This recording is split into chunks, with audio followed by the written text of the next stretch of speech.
giocatore dal quale vedo margine di successo in LEC.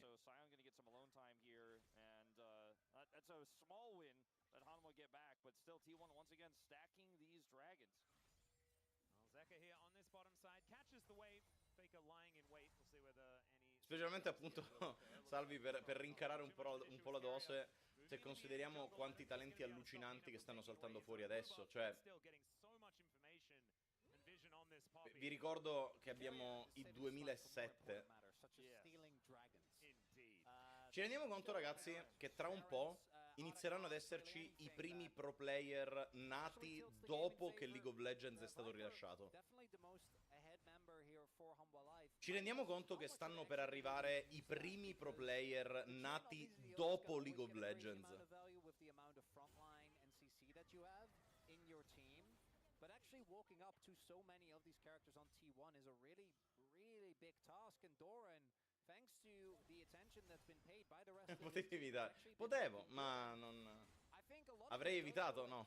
Back to the fact that we haven't really seen Peanut still in this series, and he's normally the guy that gets stuff going, and it'd be fine if Zeus is sacrificed and Viper is really put ahead. But this lead is fairly negligible. I am more interested in Zeka being ahead.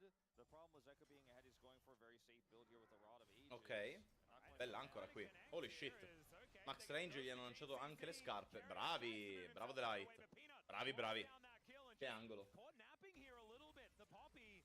So, Carrier now lying down might be a big in here for HLE to try and get this snowball rolling. Yeah, they might just look to try to somehow get this full turret as they look for... Manca ancora qualche annetto. E beh, se consideriamo che League è stato rilasciato nel 2009 e in questo momento abbiamo pro player nati nel 2007, non mancano neanche così tanti annetti.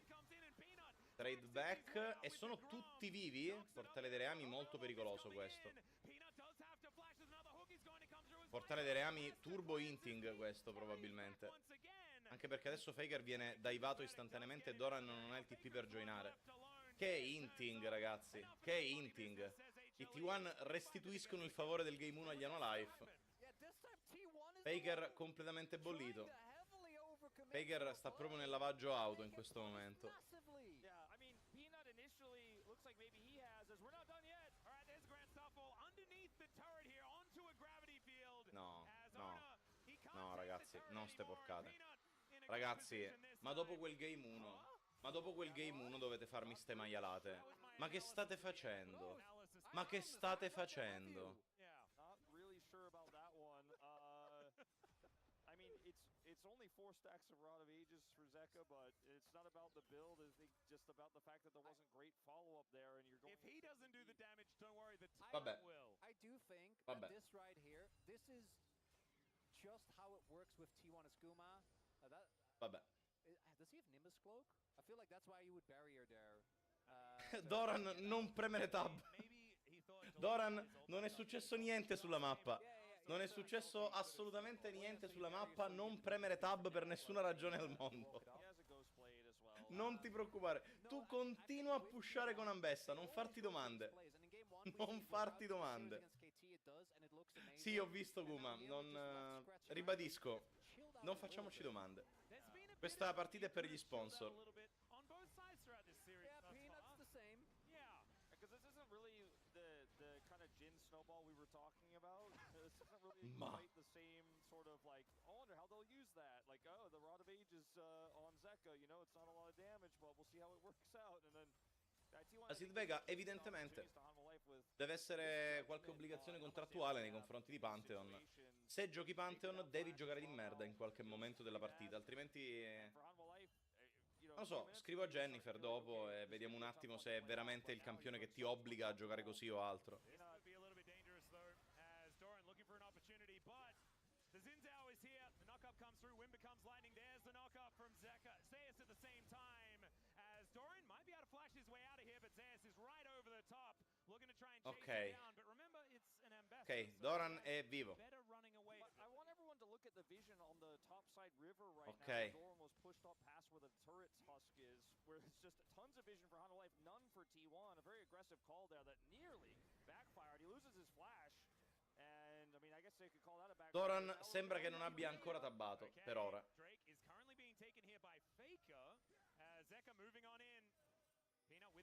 comes Lightning Carrier looking for that flank angle, wants to hit the keeper's verdict to make this a man advantage for T1 as he finds Oddio Keria! It's just about Oddio Keria! just single out Zeka. That is going to be kill on the other side though as both Oddio Keria, cosa ha combinato qui? are being called and T1 has split the flash forward from Delight as now Zeus turns Oh mio Dio, Keria! front line. But Carrier is still being a menace. Zeus is looking to lock him down. Ragazzi, Keria 1v9 Poppy? Viper now singled out by Doran, who still has a lot of Capiamo, damage. capiamo. Will be cut down where he stands. HLE once again losing a team. Oh mio Dio, Keria! T1 in these moments, the Flash Keeper's verdict from Carrier on the flank was absolutely insane. Va bene, Fra. Just enough space. Va bene. You see the flash from Guma over the wall, so D'accordo. Carrier here over the wall channels flashes, gets the double knockaway, and that's the Scion gone here. Carrier. And then look at the follow-up here when they look to collect D'accordo. Guma. He's D'accordo. over the wall, Non, can do the rest of the damage. niente da dire, niente da aggiungere, vostro onore. Ha fatto tutto lui.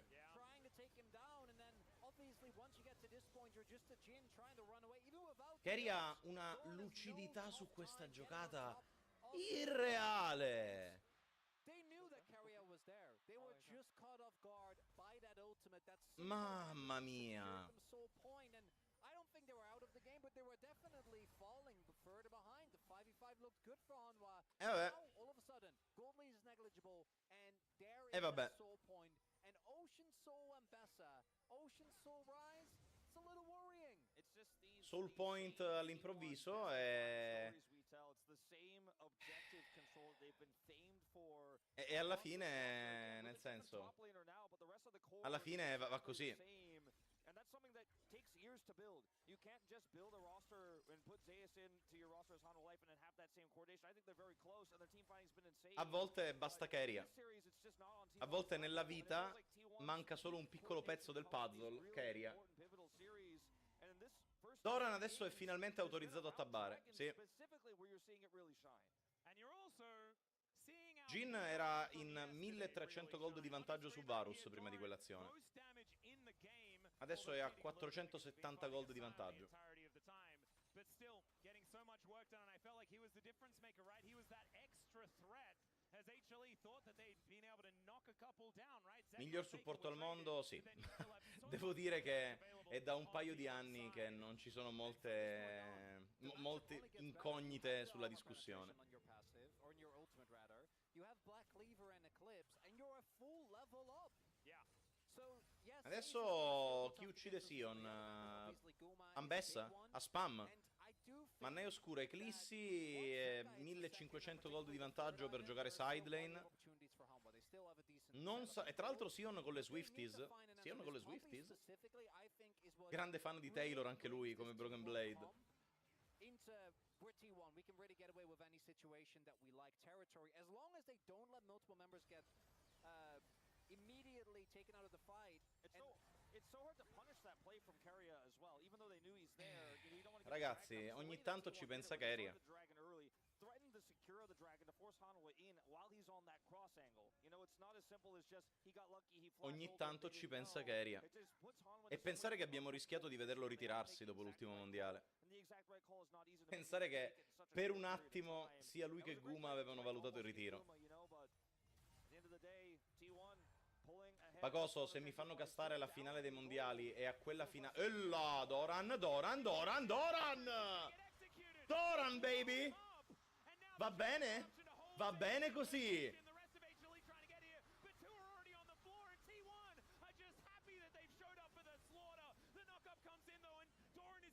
Faker si è salvato, è un 3-1. Verdetto resettato. Doran Gaming, ragazzi. Doran Gaming anche. Doran è da ieri che... Ieri vi ricordo che ha vinto il POM. Yeah, so it was, figured out that Carrier was there. But that's probably still going to be out of comp. It doesn't have does have smite, but doesn't E quella è la have cosa da fire. Yosha. E dopo aver vinto 2 mondiali di fila, stavano valutando l'idea di dire, vabbè, quello che dovevamo fare l'abbiamo fatto. Però... And they're not going to run the risk. And also Soul Point. Yeah, is already there. Soul's coming up in 40. Cosa c'era in quella Red Bull? Astio. La nuova Red Bull al gusto risentimento.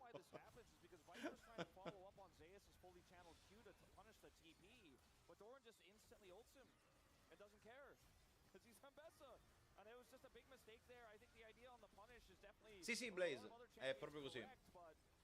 Sure, they get the shutdown, but it's just a big miss.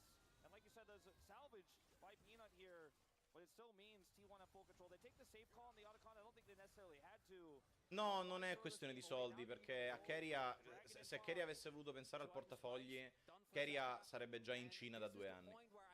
Keria ha ricevuto delle offerte spropositate. Ed è di nuovo lui. Ed è di nuovo lui, ragazzi. Ed è di nuovo lui. Doran su Viper. Ci stanno mettendo un po' troppo a uccidere Zeus, purtroppo. Oh no, Sion ha fatto le cose, ragazzi.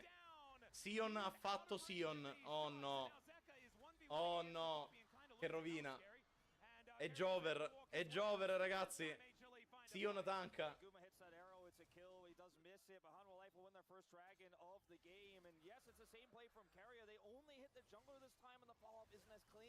Dayusha non è farina, è zucchero a velo. Ha mangiato un po' di pandoro prima di venire qui.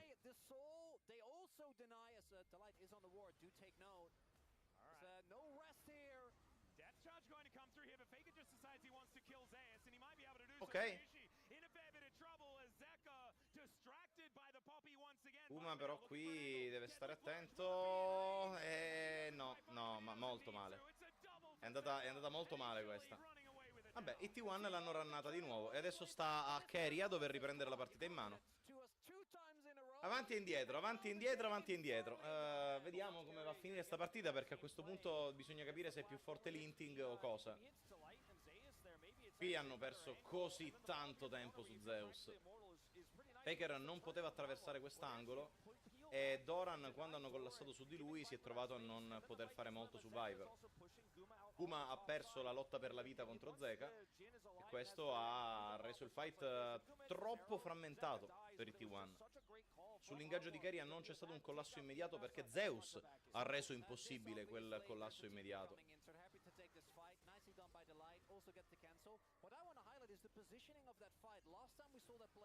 Che fanno i due nuovi mostri? Allora, le larve e Atakan, immagino che tu ti stia riferendo a loro. Le larve ti portano ad avere danni extra sulle torri e dai tuoi campioni spawnano dei piccoli vermetti del vuoto che picchiano le torri insieme a te.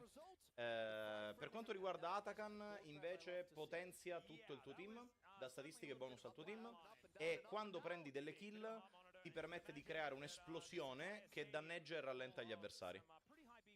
Riassunto molto, è questo il concetto. Ma cosa? Alla SNAI in questo momento sono come hai in mente i simulatori di montagne russe che ci sono nelle fiere, quelli dove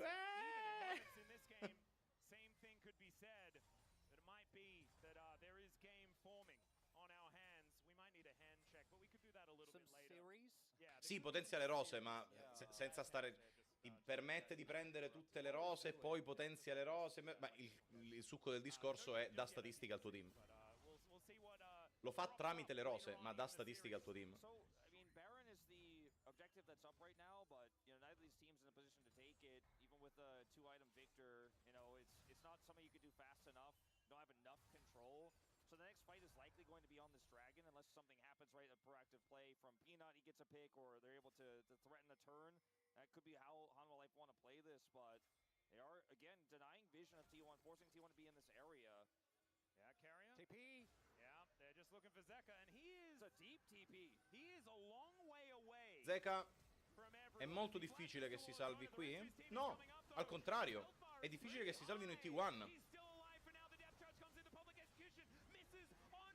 Doran non riesce a fare abbastanza danno alla backline, nonostante tutto. Scherzavo. Doran ha fatto danno alla backline. Faker 1v2 non lo può vincere. Possono sperare di tradare il 2x2 su Delight. Doppia per Ambessa. Ambessa deve fare un po' di letality. Doran! Doran! No! Ok! Va bene, va bene, va bene. But it is only really the tanky members alive from HLE, and Gumayushi is still terrifying. Ok. Doran sta giocando un'ambessa di spessore. Sta veramente giocando un'ambessa di spessore.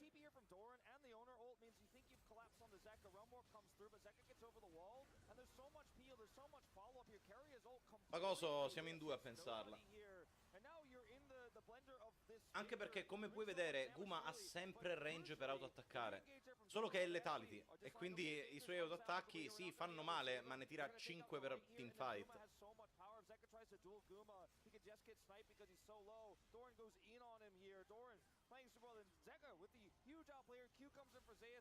Bella freccia qui però.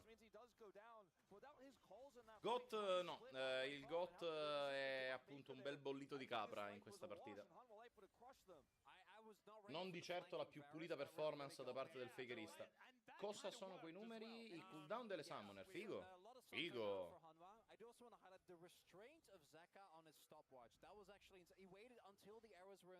Bellissima sta grafica per far vedere i cooldown cioè vedere quanto manca ai cooldown importanti prima di giocare gli obiettivi. Come sempre, regia di LCK giga goated. When they can get that front to back, Baker looking on the flank. Let's see that carrier ult. That's the most important part of a lot of these fights. Oh, the Ocean Rift. Gli Life vogliono sempre essere i primi sull'obiettivo. Ovviamente non vuoi essere a farti massacrare prima dell'obiettivo da Varus Letality. Possono cedere Drake oppure no, ulta Pantheon, come non detto. Arriva Ryze di TP, Pantheon ulta, Keria rimuove minacce con la Suprema. Honor però si è tankato un po' troppo danno, ma non importa, hanno vinto il fight, ok, come non detto. Come non detto, ragazzi, come non detto. Anima oceanica portata a casa, jungler morto e questo è anche Baron. Va bene T1, scusate. Va bene. Il potere di Pantheon Ryze. Hanno preso la torre mid e poi sono riusciti a inventarsi un collasso dal nulla e Keria sta vincendo da solo il game. Keria per adesso assoluto pom.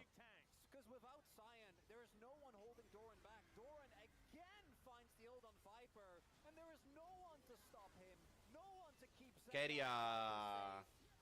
Sono due partite che sta vincendo le partite, quindi... Se Sion non c'è, Sion non tanka. Ecco come rimuovi Sion dall'equazione. Lo fisicamente rimuovi dal fight. Lo prendi e lo trascini via dalla zona di combattimento. Non possiamo uccidere Sion, non è un problema, perché non c'è Sion. Ah. I mean, practically speaking, T1 have lost one fight on objectives throughout this series thus far. It's just been their objective fighting that is so much better than Hondo's, whether it's defensive or whether it's... Taglia, incolla, esatto. No, no, proprio drag and drop, perché non è un blink, è un dash, quindi comunque è drag and drop. I think they're just gonna push Hanwha away. Keria con lo strumento di selezione. E adesso Barone Anima inizia a diventare un po' problematica la situazione.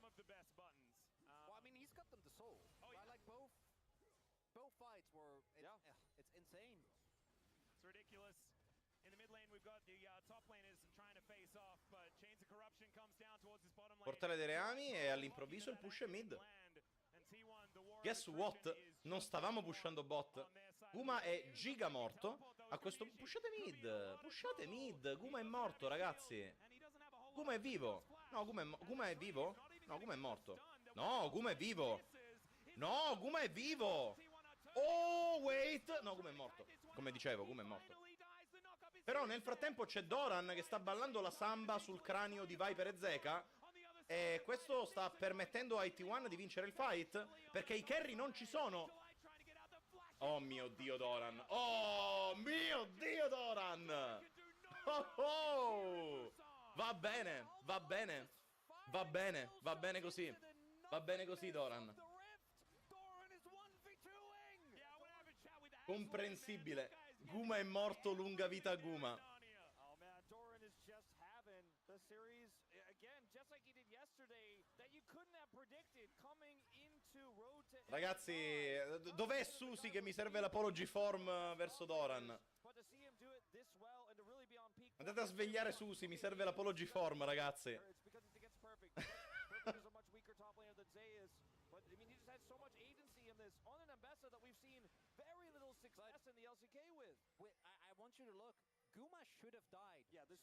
Infatti, Guma sarebbe dovuto morire in questa azione, però è riuscito a prendere così tanto tempo.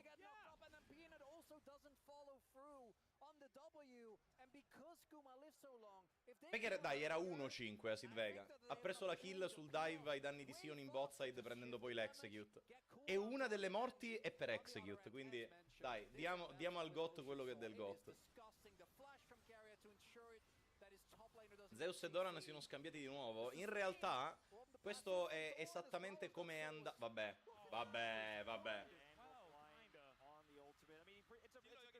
Blind a flexare così, 1 contro 2, va bene Doran, va bene. Fai un po' il cazzo che vuoi tu. Tra l'altro il flash di Keria per fare body block su Nautilus.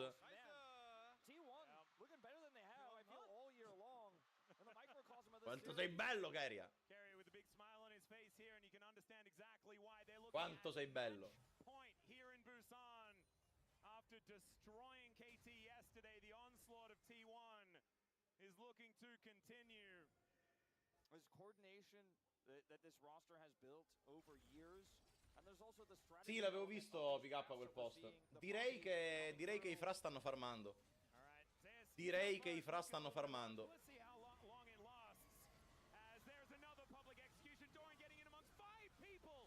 Doran, davvero puoi fare quelle cose?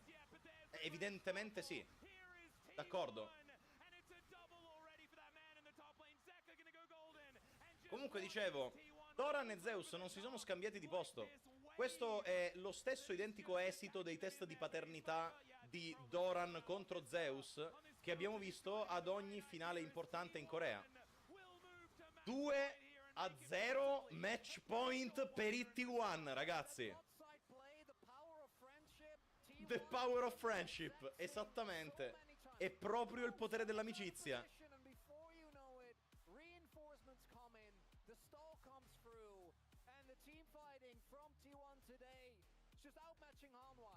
T1 completely on form as well. And even though in these first two games Fakers felt a little Va bene. he's doing his job well. Comprensibile. Your realm warp has so much utility. Comprensibile. Questa non solo non era auto-win, Pacoso, ma in questa stavano anche intando attivamente la partita. Solo che a un certo punto un funny boy con Poppy ha deciso che la partita non fosse da perdere. Then how they may earn their spot at MSI. Their game 3 draft yesterday. This draft here, they still got picks like the TF Baker Galio in the pocket. Vabbè. And T1 is just one win away from a Doran fuori scala. Doran, porca puttana! What? Cosa? Che cosa ha fatto Doran?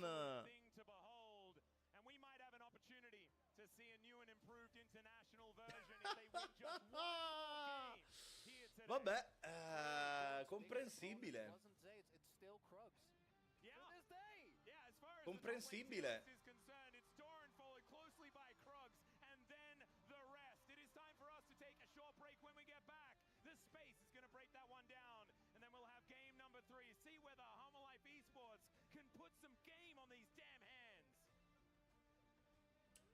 Signori.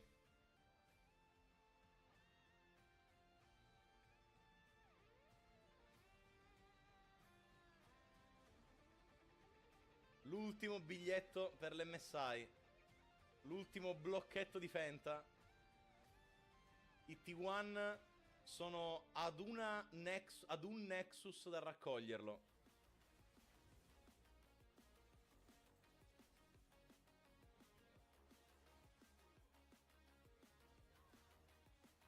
La morte sui Krag, sì, era l'inizio del Revenge Arc di Doran. Il primo è già dei Genji, esatto. Reverso sweep, sappiamo che può succedere.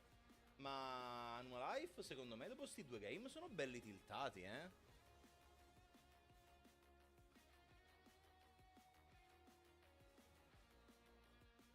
Life, secondo me, dopo queste partite, ragazzi, sono belli tiltati.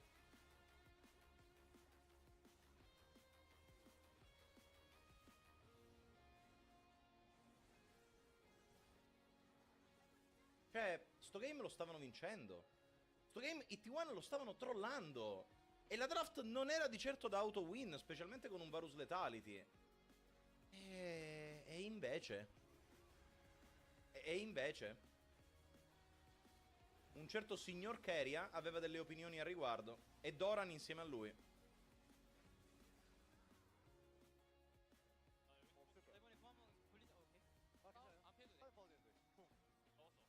Dragostino, trust the process. Alla fine i campionati vengono giocati lungo una stagione anche per permettere cose di questo tipo. Se un campionato giocato male ti porta ad arrivare in forma ai playoff, vuol dire che sei un ottimo team. Vuol dire che hai chiari quelli che sono i processi di crescita come squadra e che... E che cazzo gli devi dire? Ogni volta sono i T1. Tutte le strade conducono a Faker, ancora una volta.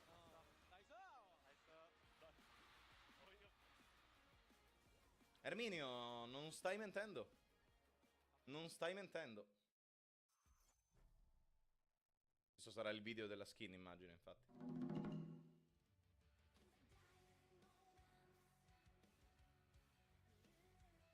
Vitbulls fanno provincia a sé stante, quindi non è una questione di regime fiscale, ma devi assicurarti comunque di registrare la residenza su stato autonomo e da lì in poi fare tutti gli adattamenti burocratici del caso.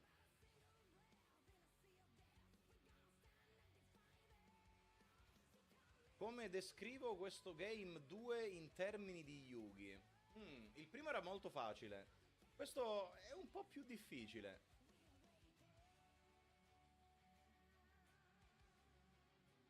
Perché questo è stato...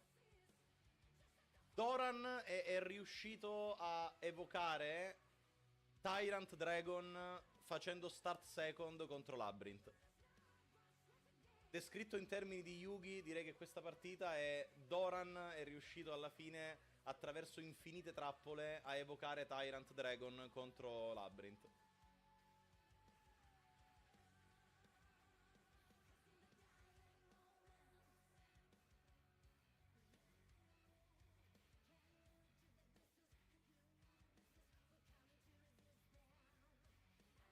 Una game dove il tuo oppo ha top deccato email e Dark Ruler. Esatto, esatto, mastro. Doran con la resummon di Blazar in end turn, esatto.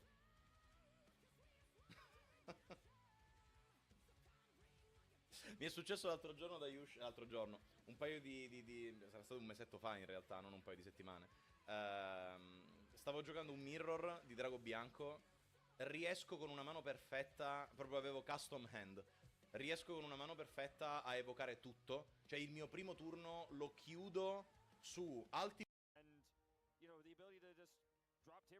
Ah, ecco, infatti da Yusha pensavo che fosse una roba del genere. Sì, e la trovo piuttosto inquietante. Trovo veramente un design molto molto inquietante.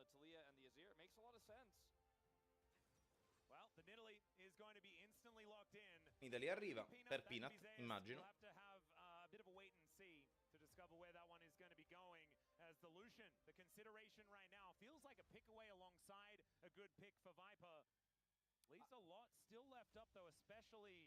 Faker si presenta in torneo all'improvviso con un Traptrix full rarity, ragazzi. Attenzione, anche con tutte le 25esimo anniversario. Attenzione ragazzi, attenzione. Faker dal nulla si presenta con Traptrix full rarity.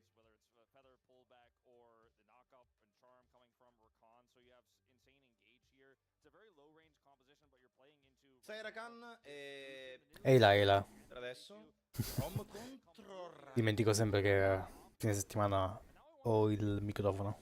Eccoli! Bellissimi! Si deve provare a salvare il gatto. What? Mi sono perso qualcosa?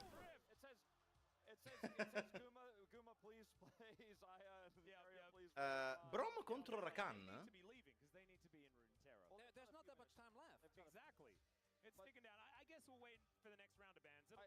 Oh shit. Cameraman, dai, lascia sti poveri cristi con la pace. Si è preso un virus. Che tipo di virus? Minchia, 700 ore, che cazzo. Uno li spende. Oddio, quel cartellone Diventa è poi magnifico. famiglia il gatto. Quel cartellone è veramente magnifico. È vero che tra l'altro oggi abbiamo Ah, lo peccato, scontro peccato, minchia. ortofrutticolo. Oggi abbiamo i pomodori contro le arance. Quanti anni ha? Mi ero dimenticato di questa cosa. Che tra le varie narrative di oggi abbiamo anche lo scontro ortofrutticolo. 5 anni. Diventa ancora giovane, cazzo. Guarda il mio com'è. Aspetta, ti faccio vedere una foto. 4v5. HLE. No, non è vero. L'ho fatta proprio un paio di ore fa. Poche cazzate.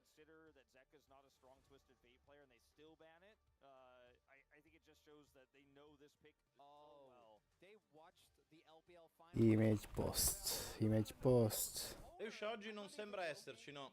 Oggi non sembra che ci sia nessuno al megafono degli Life, purtroppo. Questo è il mio gatto. Anzi, la mia gatta. Z-ban. E infatti bannano Trundle. Fa morire sta cosa. Fa morire sta cosa che c'è Z-ban, Trundle ban. Sta morendo dal caldo. È davanti al ventilatore. Come siamo arrivati a questa temporanea? Mi guarda con degli occhi del tipo uccidimi. Smith dorme nelle ultime 72 ore, non penso. Sta facendo pause da mezz'ora, ma per il resto sta tirando dritto.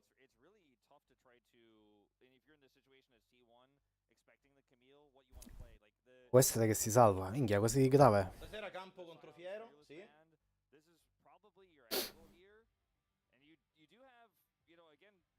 No, Xante. No!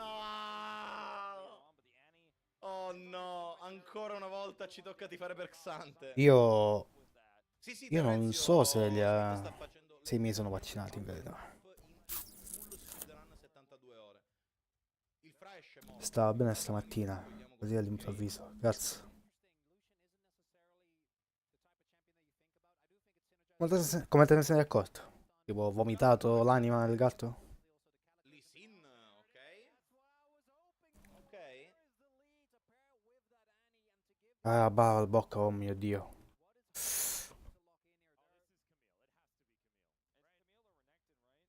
Che cos'è quella cosa? E non si muoveva molto. Oh, cazzo. Ok, never mind. Mi dispiace, minchia, deve essere stato bruttissimo. Cioè, no, se succede una cosa del genere a me, io sfaso.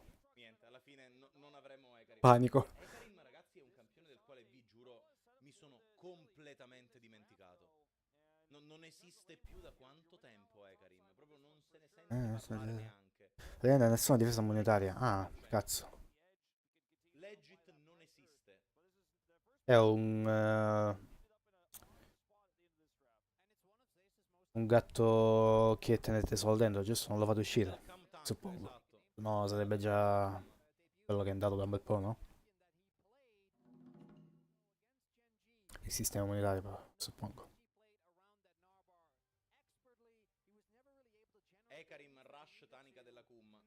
Il Cam Tank. Oh no, Dami. Oh no, ho spoilerato quello che mi hanno detto a Berlino. 50-50. 50-50 chance, come lo dici. No, bruttissimo, mi dispiace, mi dispiace. Esatto, Marta, esattamente. Il Cam Tank È un gatto che sta fuori generalmente. Ah.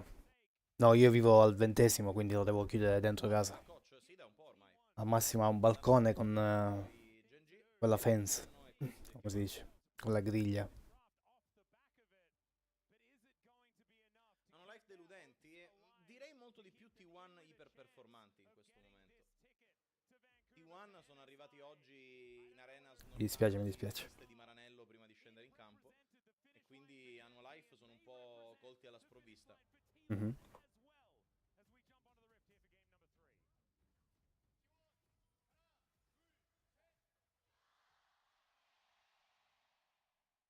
Certo che sono comunque gatti. Ho visto che Josh sta Sia gli altri gatti più che altro, esatto. un pochettino Sono comunque gatti, quindi può darsi che lo stronzetto abbia mangiato qualcosa fuori, sai. se gli Life riescono a regalarci una serie.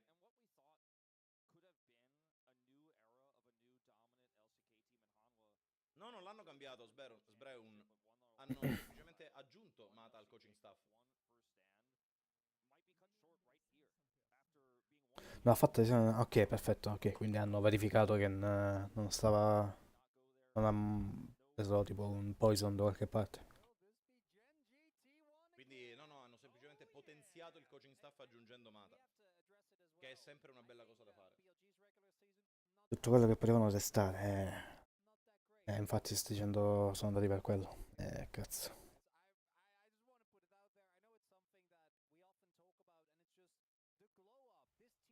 Le Mans, che sarebbe l'inglese per le mani, che è una cosa che molti giocatori di League of Legends possono solo vedere in televisione, Soulless, quindi è normale che trovi così tanti fan.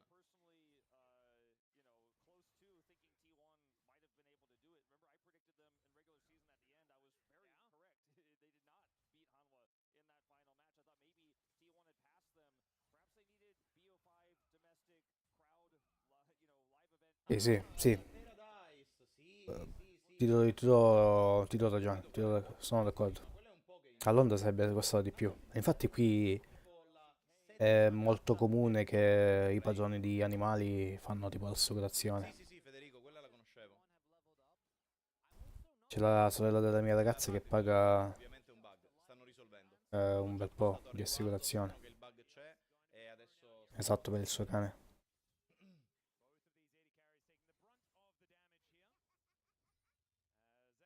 Marta, Wadid, ti giuro, mi sembra una persona così adorabile.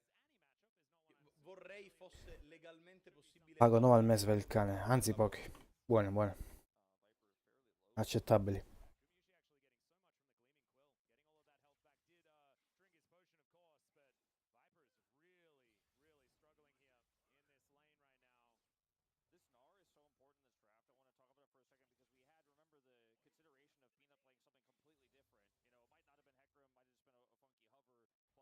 Sarebbe stato meglio, mi sono perso un attimo la discussione.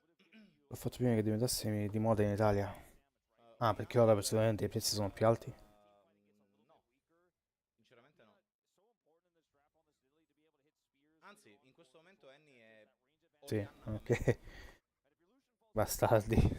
Bastardi. 15 vendi al mese.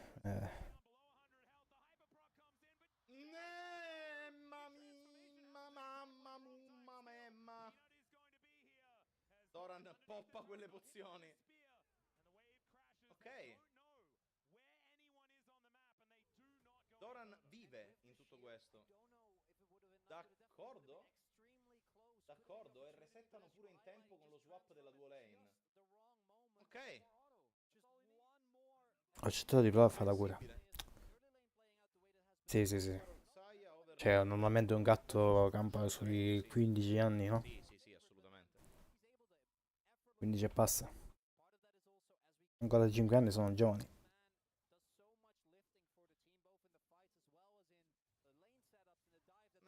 Sono parzialmente d'accordo.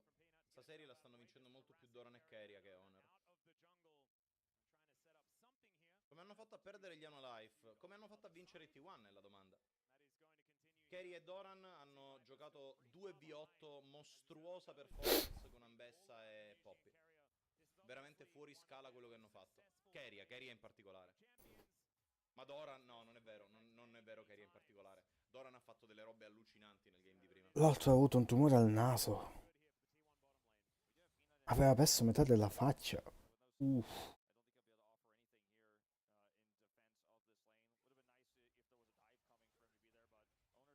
Tumore al naso. Holy shit. Non voglio togliere niente a lui come player, però il game 1 era... Sì, comunque sopprimerlo in quel caso... D'accordissimo, cioè... Povero gatto. Povero gatto. Non è giocabile. E quando hai Lucian contro Xayah e Lucian non può neanche farmare, non è bello. Non è un bel modo di vivere la propria vita questo. Unlucky.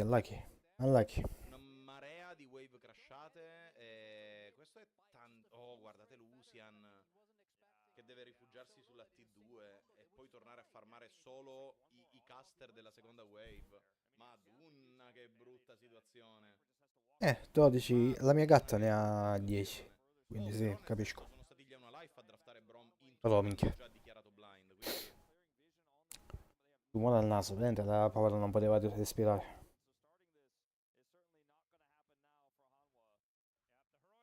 Bene, Kizune ci sta, nel senso, purtroppo per molti di questi nomi che sono stati leggendari per questo ecosistema, il momento del ritiro si sta avvicinando.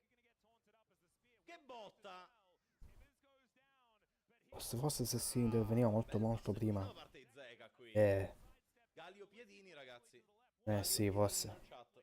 Però cazzo, rumore è già difficile trattarlo con gli umani, non con i gatti.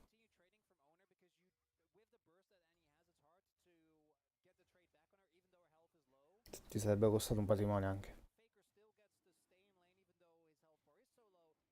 Da Yusha, per ora. Per ora. Drago, portato a casa.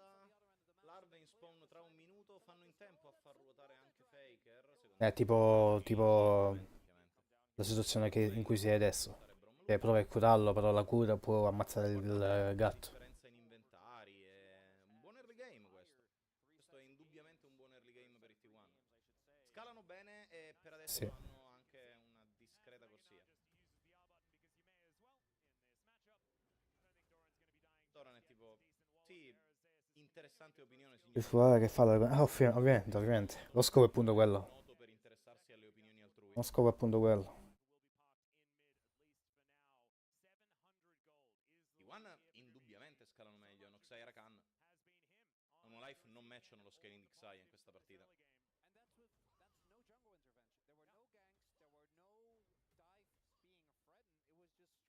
Bellissima opinione, signor Zeus, ma non penso di voler yieldare all'idea. Agonizzando, stava veramente morendo. Pensavo che fosse veleno, però. Eh sì, da come l'hai descritto, anch'io pensavo fosse veleno. Perché ci è capitato con la gatta di un mio amico molti anni fa. Neanche il Krag gli viene concesso. Oh, il Krag, il Grab, avete capito? Lui, Giovanni. Una signora ha avuto la fantastica idea Piglia una life, sono in una posizione tremenda. di mettere del food, Infatti, del mangiare col veleno fuori. Gravissimo, gravissimo. Che si è stufata di tanti gattini che giravano nella zona. E li ha preso e ammazzati tutti. Welcome back, venti insieme a Gigantesco, grazie di cuore. Grazie mille.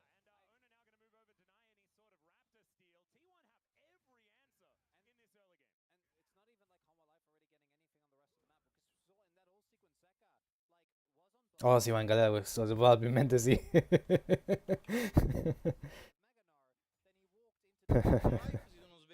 Ora sì. Loro quanto si sono svegliati bene i T1.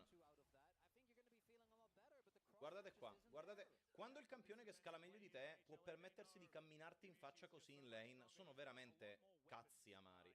Perché vuol dire che non hai veramente una finestra di gioco. Sia a 30 minion su Lucian, raga. Raga, 5 wave di vantaggio. Cioè, di che cosa stiamo parlando? Oh. Avveleni anche chi li va a mangiare, eccetera, sì. Oh. Sì, sì, sì. Sì, ha senso. No, mancata la Q. Rip. Quanto tanca? No! Oh! Faker salto spavento! Faker jumpscare! Oh boy! T1! E poi momento Xante? Momento Xante anche? Oh boy! Il Faker salto spavento! Brutto fine settimana. Mi dispiace. La Guma Yussi, ragazzi! È proprio la Guma Yussi! Oh no! Not the Guma Yussi!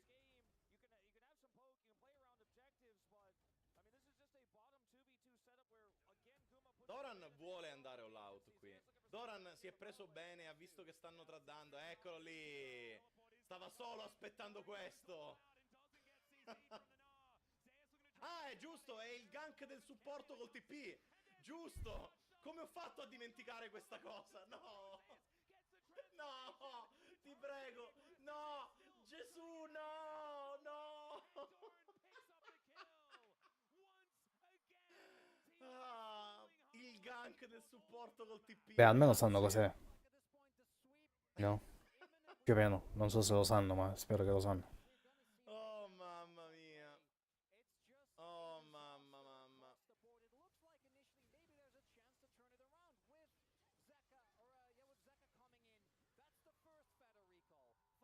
No, GR.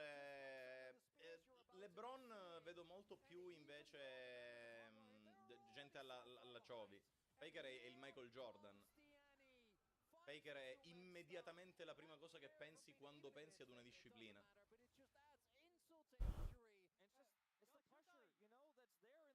Hanno fatto un'analisi, quindi lo sanno. Gank bot col TP. Keria, il buff allo spellbook ha reso Keria l'uomo più felice del mondo. Esatto, Vitbulls. Esattamente. Proprio lui, il supporto del suo teletrasporto.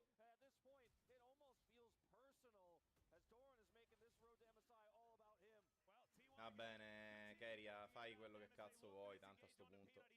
Chi ti dice più nulla, non è...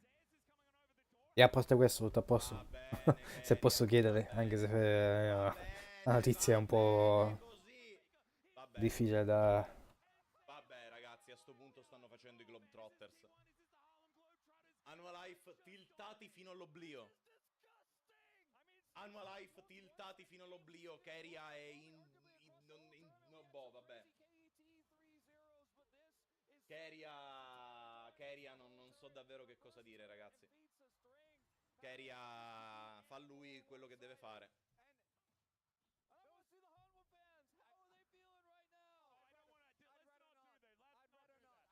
It's disgusting. Keria è veramente... Keria è veramente something else. Keria pom della serie o vi mando la finanza a casa, però Keria è irreale come player.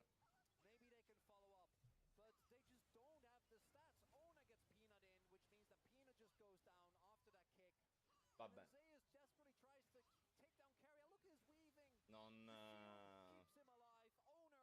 Non so che dire. Se la ride pure. Bello, bello, le guanciotte, dammi quelle guanciotte che te le voglio stramazzare.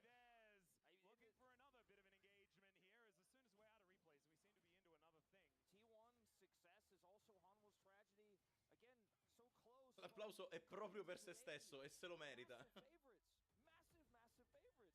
Giusto, ere su Toto. Non vedo l'ora di vedere la finale dello split domani. Bella montagnozza. Ancora una volta sembra che quel famoso film di Hayao Miyazaki lo stiano replicando al cinema, ragazzi. Quella era proprio la montagnozza di Si alza il pipo. E domani la finale non... Vuoi una risposta seria o vuoi una risposta consolante?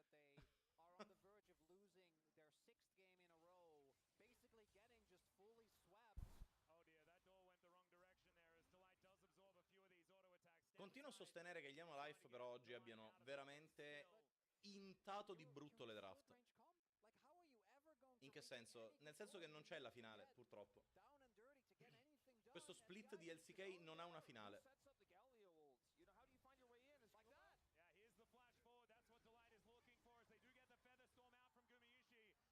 Honor sta valutando pensieri intrusivi. No. Ok. Honor sta tornando a valutare pensieri intrusivi. Honor sta pensando di dare retta alle voci.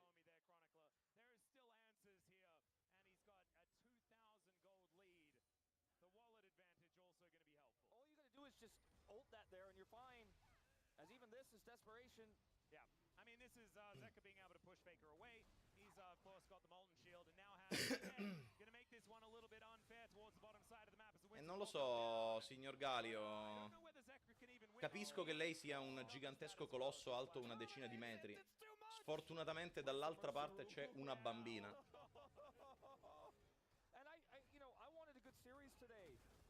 E dai, Susi, lasciagli fare i silly un pochettino, che se lo meritano dopo la partita che stanno giocando. I feel like you opened the door for T1 to show up and Harmonic Esports just left. We may have monkey pawed this one a little bit. I think that is the important thing to note. E dai, lasciagli fare un po' i silly. It was a free two. Halma got close, but it wasn't enough. It was the T1 magic. I don't think that would have really surprised any of us. That's why Digon predicted that. Xayah 40 minion di vantaggio. Xayah ha completamente devastato la lane. Ma perché Lucian Brom non possono giocare Xayah Rakan? Io non ho capito che gli è passato per la testa degli Life di mettere Brom in sta partita. Cioè, su 3 partite che perdi, perderne 2 in draft è pesante, cazzo. È pesante. There's also the reigning LCK champion, Kruglord Doran, which I feel like we need to give him the credit. He is the defending champion, and it was on this team that he's facing right now. Yep. And the defending world champion. Come si sa che ha vinto lo split? Lo split dura tutto l'anno. Non vinci lo split in LCK, vinci l'anno competitivo. Peanut ci saluta. Delight ci saluta. Keria col knock-up. Guma che balla alla samba! Doppia uccisione. Doran, all out, privé. Ciao Viper, ti presento Xante. Un campione rilasciato dopo la tua data di rilascio. Oh no. Oh no, signor Zeus. Signor Zeus. Oh mio Dio, Faker che walka in per teletrasportare Tibers max range. Any Mechanics? Nel mio stream nel 2025? Any Mechanics? What?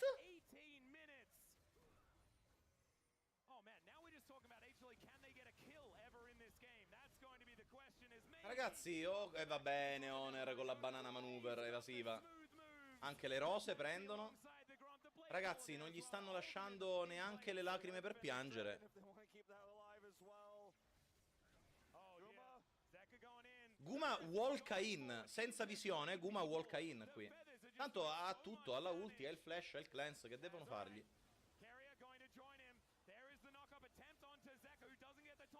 Zeus, non so come dirtelo, ma Johann Sebastian Bach ha delle opinioni sull'argomento. Vabbè, Keria. No, è morto Keria, che Inter. Porca puttana! Che massacro! Che massacro! Che massacro!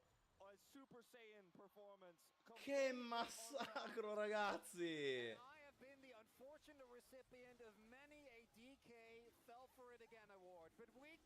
Confermato a quanto pare che il team più solido del 2025 sono i Flying Oyster. Confermato, ragazzi, che l'unico team a presentarsi a 2 eventi internazionali nel 2025 saranno i Flying Oyster.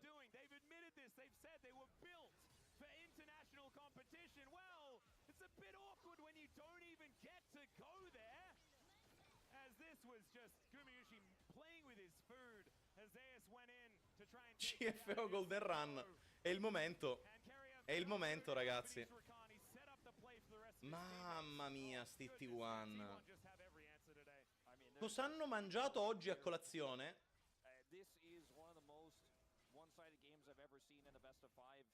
Oh mamma mia. Sì, Sbreun, a un certo punto, anche per correttezza nei confronti degli Life, Keria è un dio generoso. Peanut, non so come dirtelo, fra. No, no, no, no, no, no, Riot, no, no, no, Riot, no, no, no, no, Riot, ste cose non si fanno. No, no, Riot, no, no, non esiste sta roba, Riot, non esiste.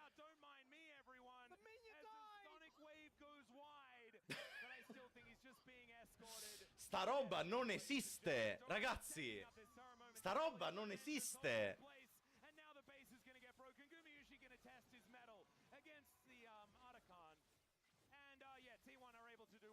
Vabbè. Vabbè, ragazzi. Vabbè. He doesn't win this. Vabbè. I mean, I'm pretty invested in this one right now. As he might be out, I don't know what he can cleanse. Yeah, he's look at the plays, look at the moves, Kumiyoshi. That was soloing an icon, everyone. That's what that was. I caster si stanno divertendo tanto anche loro. I caster si stanno divertendo tanto anche loro.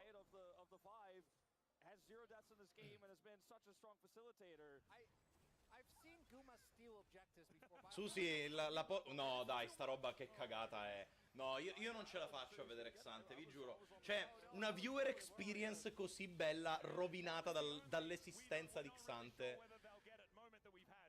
Oh, mamma mia, quel champion. Mamma mia, quel champion. We need some preview here. As yeah, you saw that owner was coming on over trying to grab it, and he said, "Yeah, I won," and he did. And if he didn't, would it really matter? No, not really. But it's getting some revenge for his teammates. As Doran, remember, he lost that same battle on the bottom side of the map against a different Terrenzio, sì, c'è stata l'alzata, c'è stata la schiacciata. Qui taking so much damage here as Doran throws Zeka into the wall. He's not quite as tanky as he really wants to be right now. Still cannot tank 20-1, 12.000 gold di vantaggio a 22 minuti. Come la vediamo per gli Anua? Giocabile? Come la vediamo?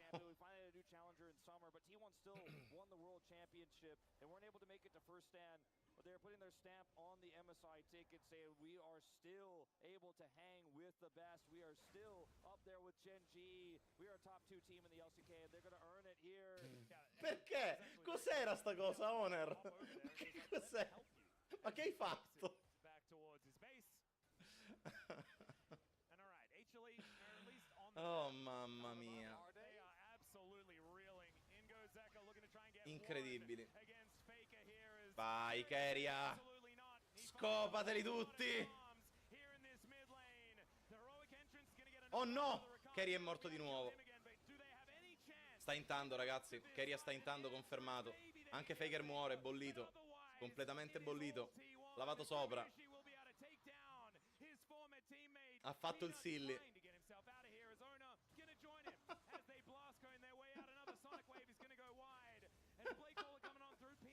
Stanno proprio cazzeggiando. Arrivati a questo punto. Arrivati a questo punto stanno veramente cazzeggiando. I'm pretty confident he doesn't. I'm willing to take that bet. They know, right? Like they probably knew after the topside play. The emotes are flying, but Humble Life. Si stanno facendo una passeggiata sul lungomare questi intanto. Mano nella mano. Oh, mamma mia.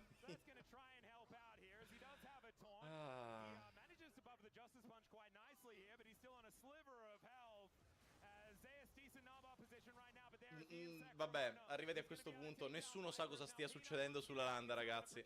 Arrivati a questo punto stanno tutti semplicemente cazzeggiando. Oh, mamma. Che ridere.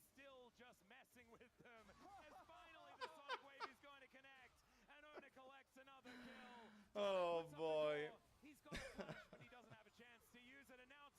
Oh boy. They're going to look to take down an inhibitor and get this first Nexus turret taken down as well. 26-3, sì, è proprio lo score, ragazzi. È proprio lo score.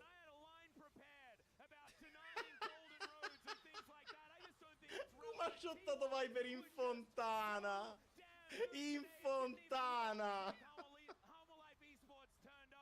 Signori, gli Anua Life non difenderanno il titolo internazionale per 3-0. I T1 vanno all'MSI.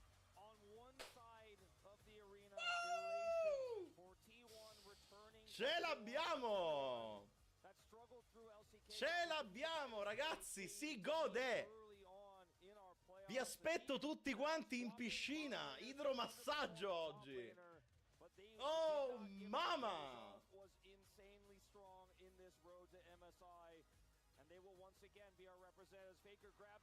Blocchettino di fentanyl. E ci siamo. E ci siamo, ragazzi. And once again, it is Gen G and T1 heading to MSI. We might be Gen G e T1 di nuovo all'MSI. Nessun team delle regioni maggiori ha confermato la presenza internazionale. Che split assurdo che è stato. Che split assurdo, veramente.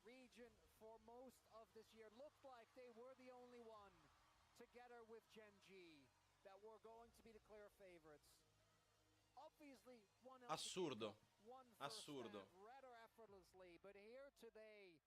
Le ostriche sono le uniche che ce l'hanno fatta. Doran sono... Doran sono tornati i test di paternità nei confronti di Zeus. Sembra che siano tornati i test di paternità.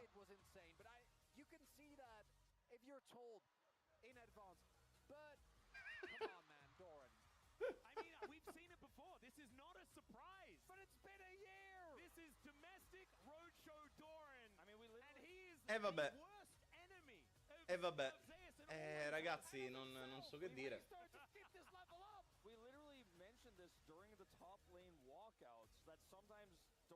Madrita, ti sei perso la serie, sì. E come puoi notare dal fatto che sia già finita, è stato un gran bel 3-0. 27, il 27 di giugno, MSI, ragazzi.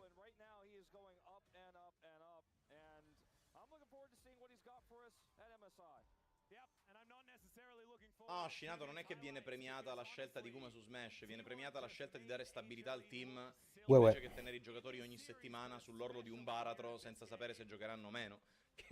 Direi che è un po' diversa come cosa. Non me ne voglia Kuma, ma in questa serie Kuma non ha dovuto fare che settimana assurda, oh. In questa serie poteva esserci Patrick, Che settimana assurda.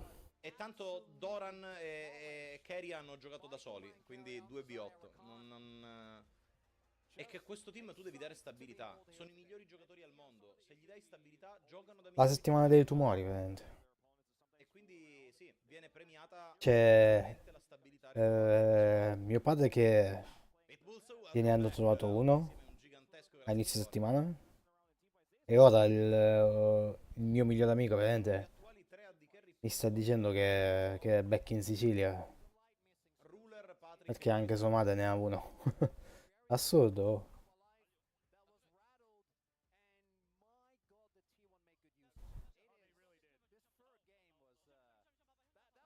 Sì, Netkizune, ho visto tutte le dichiarazioni e ho pianto. E ho pianto veramente tanto.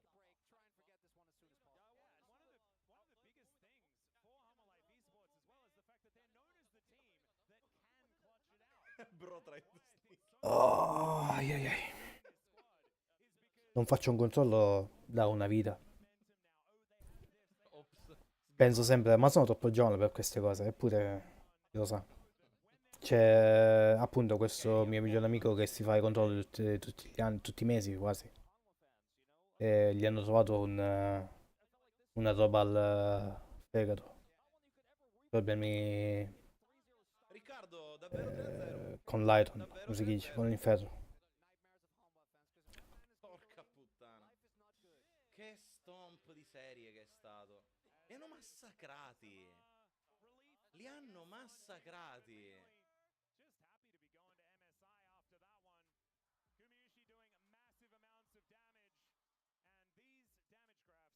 Ok, forse Patrick no. Forse Patrick no. Però se mettevi il Gister sì. Una trombosi a 27 anni, oh shit.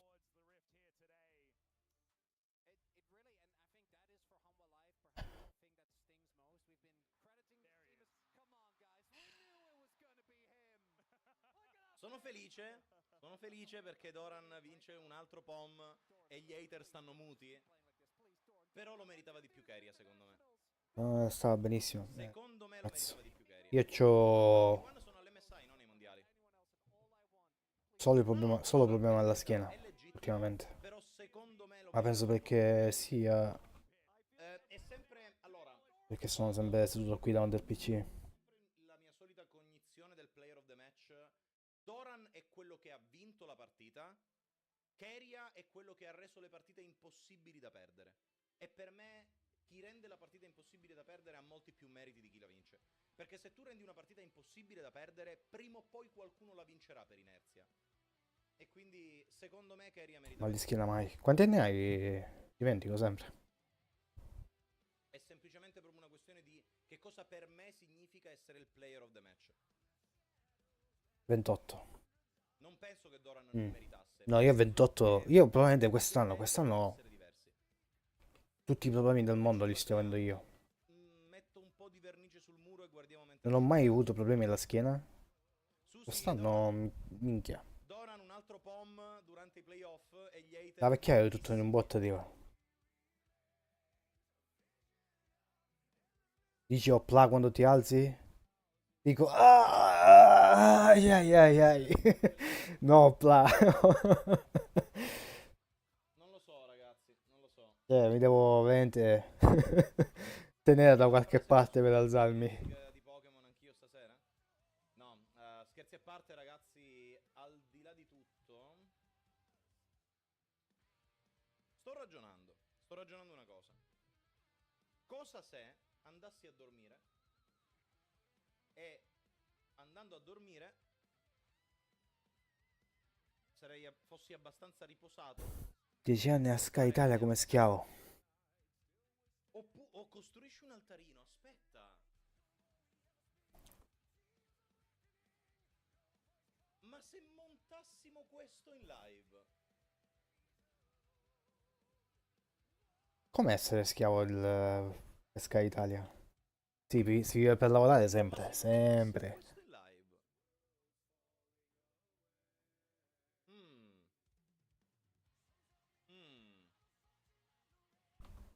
Sempre, sempre, sempre. 12 ore al giorno e non gli pagano gli straordinari. Stanotte ho dormito un cazzo per casini vari. E quindi 12 ore al giorno. sono veramente molto stanco. Minchia. Quindi preferisco andarmi a riposare adesso e darvi la speranza che stasera si possa guardare insieme il Nord America. Non è detto Perché glieli hanno dati forfettizzati, superati già 2 o 3 mesi fa. quindi non è sicuro che io abbia la tranquillità di esserci, però a prescindere voglio andarmi a riposare, perché voglio Che schifo. salvaguardare un minimo la mia salute mentale. E dato che oggi abbiamo avuto un sacco di belle notizie, Eh sì, però sai, il momento di... esatto, non è una vita. Cioè nel senso, Il potere dell'amicizia è all'MSI, non puoi avere l'hanno fatta.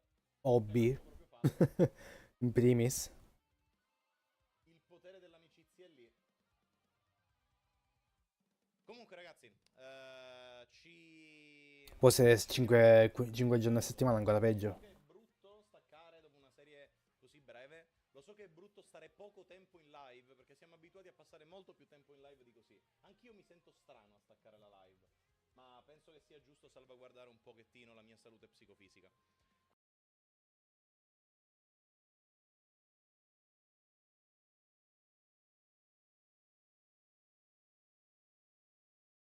Anche tu una ragazza uscire con gli amici, eccetera, sì. Di vita privata zero. Cioè, lo puoi fare di fine settimana, ma arrivi stanco. Poi, fine settimana cosa fai? Devi preparare, secondo me, il cibo per la settimana, lavatrice, pulire casa, e quello ti squaglia un giorno.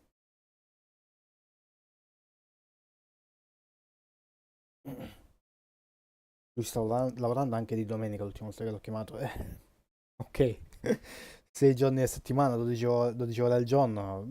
È un pochino illegale. Quante cazzo di ore sono? Aspetta, calcolatrice. 12 per 6. 72 ore alla settimana. Cioè, 72 ore al giorno a settimana. In Inghilterra se passi le 50 e qualcosa ore è illegale.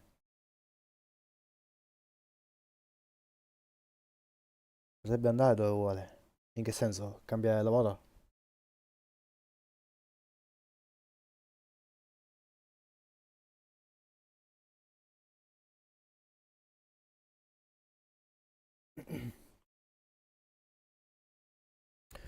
non prova nemmeno a fare apply, ma è normale, cioè, secondo me la persona comune non cerca un lavoro migliore.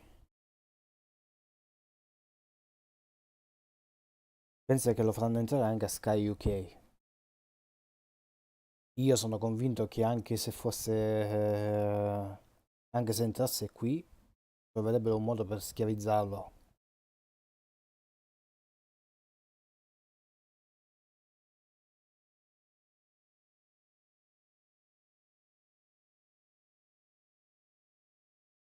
E anche se trovasse un altro lavoro,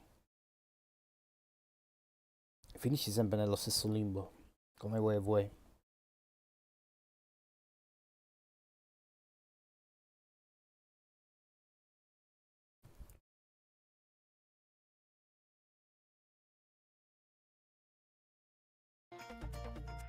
Se cerchi qualcosa di meglio, finisci che praticamente avrai più ore di lavoro da fare.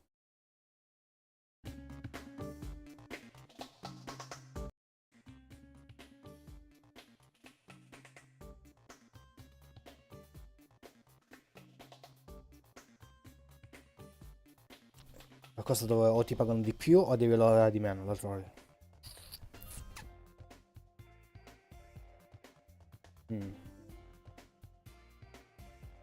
Quante ore fai tu?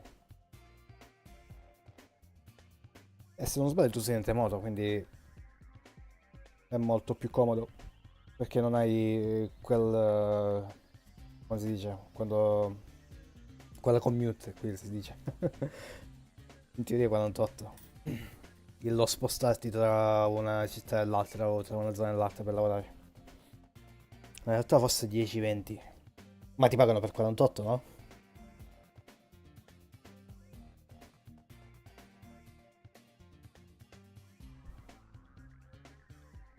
Ok, ok. Dici in realtà 10-20 perché 20-40, 20-30 ore le passi nei cazzo di meeting senza senso?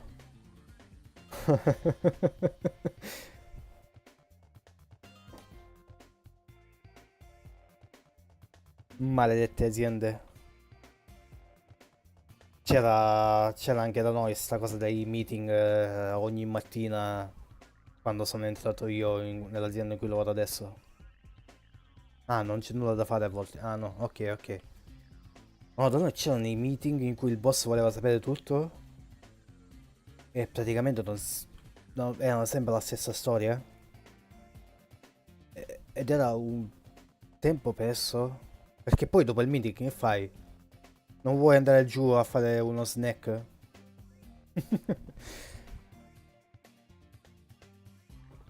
Faccio un meeting un'ora la mattina e uno, due ogni tanto per il pomeriggio. E poi il fine settimana. Sì, lo so, cioè i meeting secondo me sono la cosa più inutile al mondo. Mandi un'email e fai prima.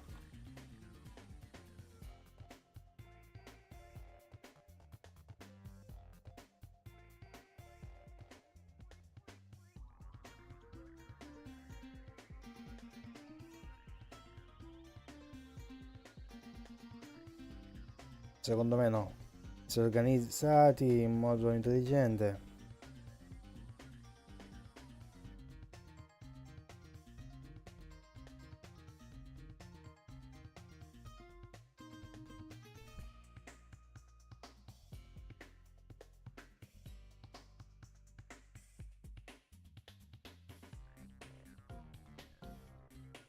E chiamano una volta di gameplay e arte contemporaneamente il sabato, che è inutile per tutti.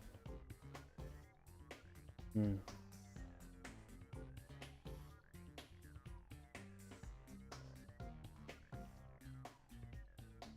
Mm.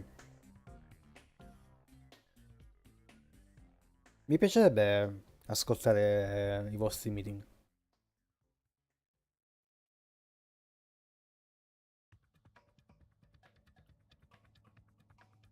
Le esperienze che ho avuto io nel settore gaming sono quelle da freelancer, quindi non ho avuto mai tutta questa roba del parlare tra un dipartimento e l'altro.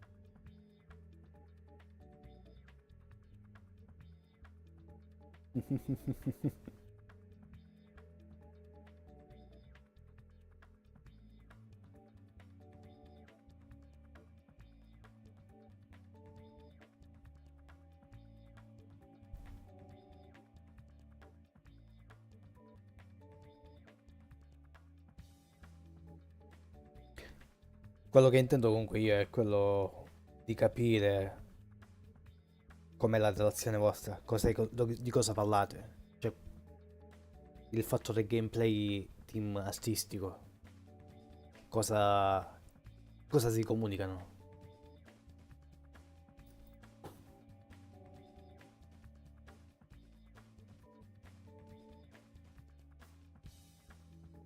Per far funzionare il gameplay.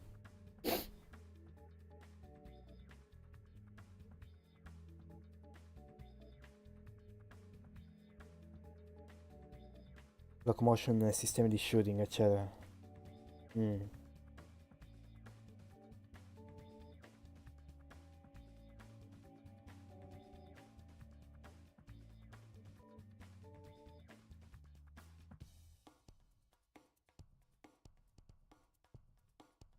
Esatto, non c'entra niente quel gameplay tu, no? L'animazione con chi devo usare l'animazione in gioco.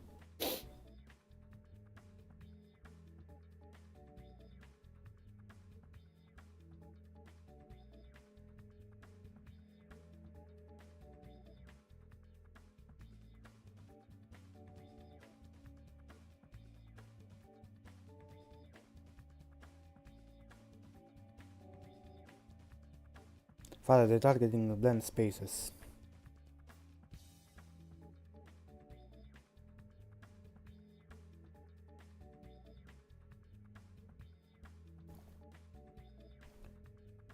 Animation montage. Export di cinematiche.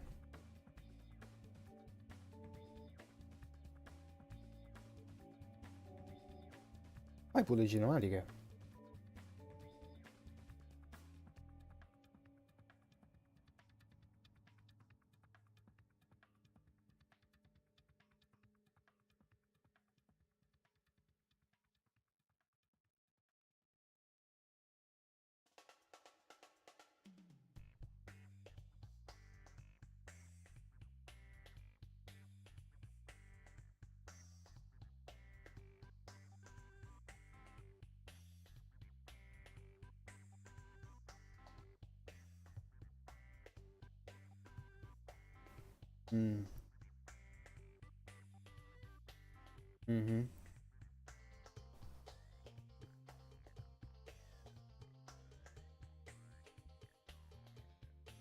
Interessante.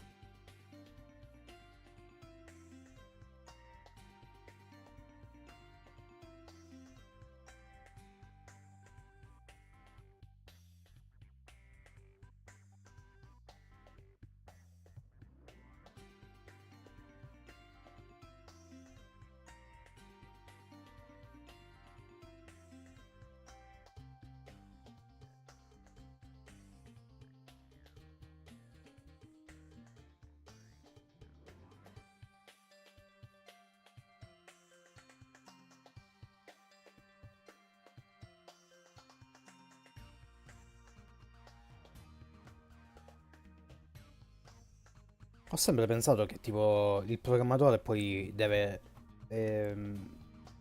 giocare con l'engine per settare le animazioni.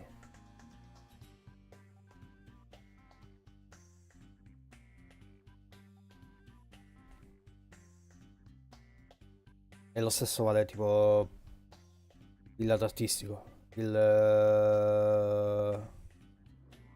modeler, come volevo chiamare, cioè la character artist o whatever.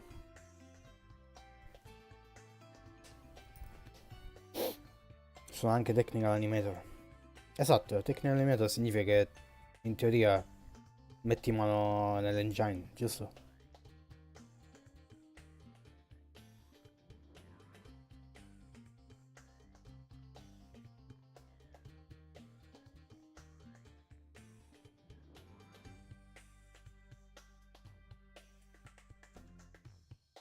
Che poi, se posso chiedere, che engine state usando?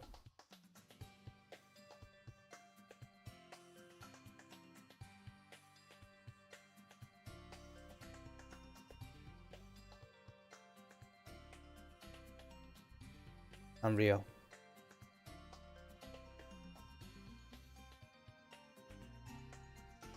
Allora, come c'è la moda del odiamo Unreal tutti insieme.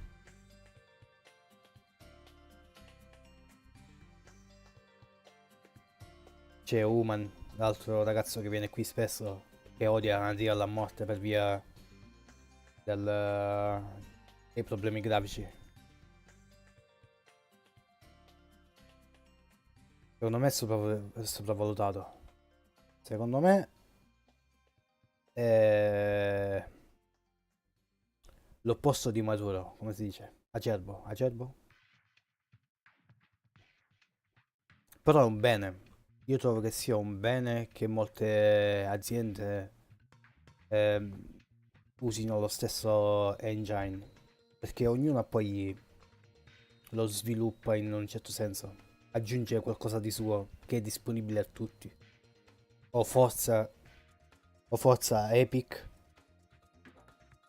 a integrare certe robe che vanno aggiustate. Dovrebbe aggiustarlo. Non fa l'update per fissare le versioni. E fanno miliardi di probabilmente bug, no?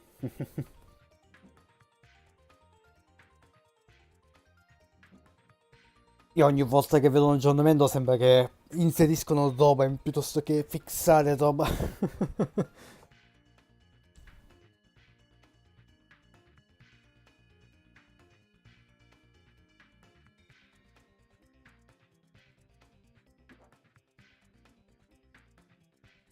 Blender viene fissato.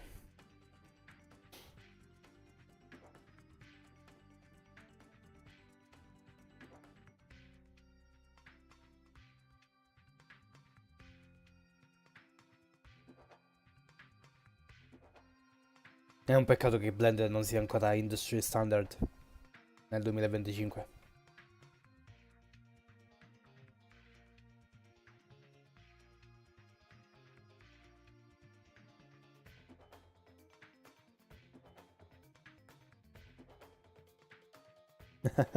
I agree.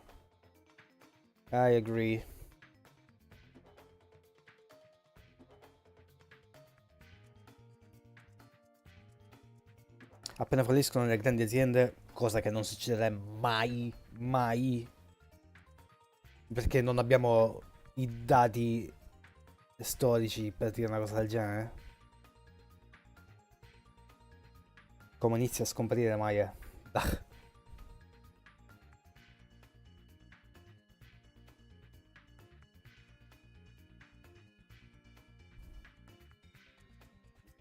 Quella di VFX stanno chiudendo piano piano, ma penso sia per colpa delle AI, no? È molto più facile fare VFX in AI than usare programmi 3D, no?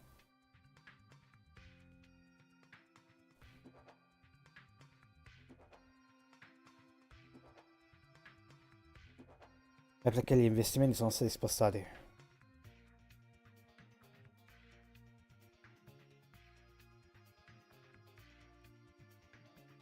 Da film ad altro.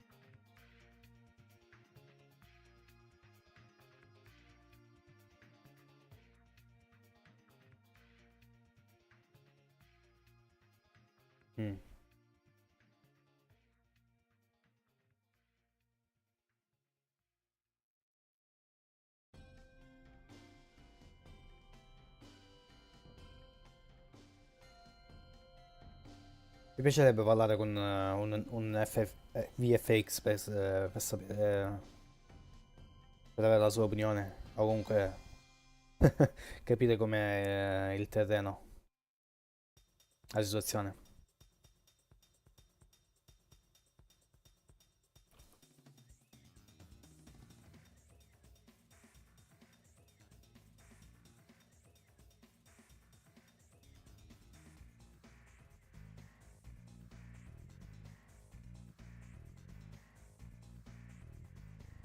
Su quello che mi ha detto la protesi che ha lavorato alla Sony.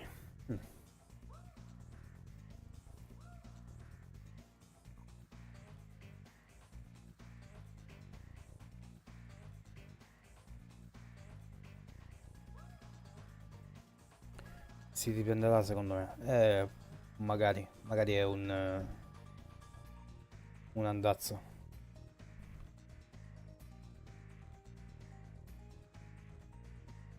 Un ciclo.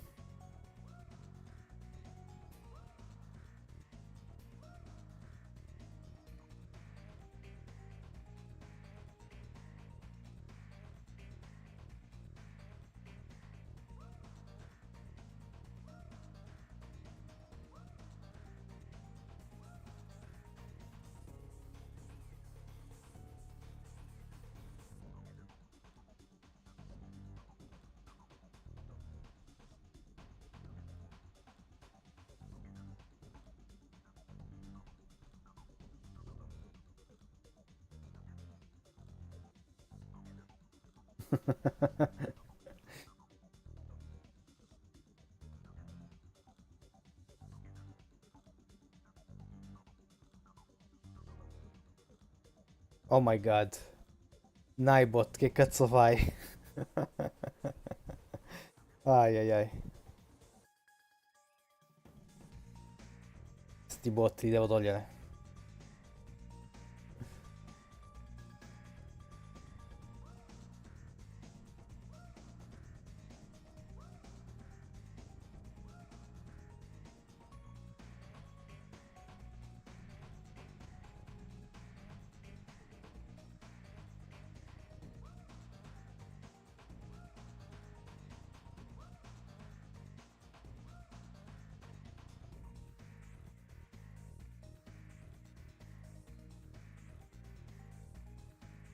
Sì, comunque in questo periodo c'è un hate esagerato, secondo me, riguardo i giocatori contro le aziende di grosso calibro.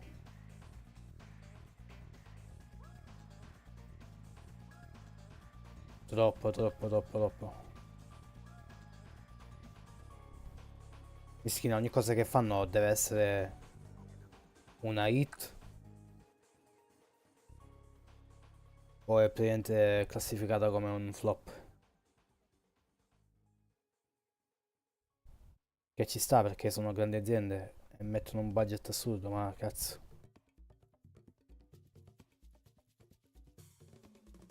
Loro chiamano odio, ma in realtà è che se fai una cosa che non interessa a nessuno. Eh sì, però a chi non interessa Assassin's Creed, per esempio. Io ho amici che ancora lo comprano quel gioco e a loro piace così com'è. Ma c'è tutto sto odio contro queste case di sviluppo che producono giochi, serie, tutte uguali. Mi sono rotto le scatole, ma a te, cioè capisci? Ma milioni di altri giocatori, cioè a loro non vedo l'ora di mettere le mani sul nuovo Assassin's Creed, anche se è un copia e incolla di quello precedente. Perché quella è la formula che piace giocare, capito?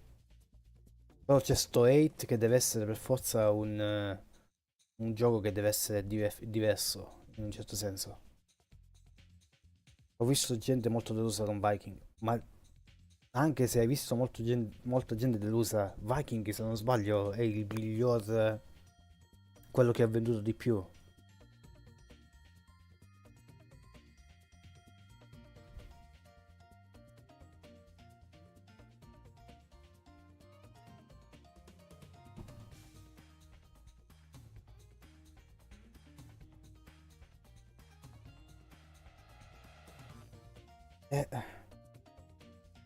Ma dopo sono cadute le vendite, esattamente. Ma sono cadute perché ovviamente poi a un certo punto la fanbase è quella lì. Non è che hai venduto le tue copie che devi vendere. Capisci? da Viking poi la gente si è rotta. E non lo so, è questo il problema. Cioè, Valhalla Shadow comunque, anche se magari non ha, non ha raggiunto i target primari, sta ancora vendendo. E per quanto sia brutto è un gioco. Nel senso che il gameplay comunque c'è, è monotono, perché è un cazzo di Assassin's Creed e tutti gli Assassin's Creed sono stati sempre così.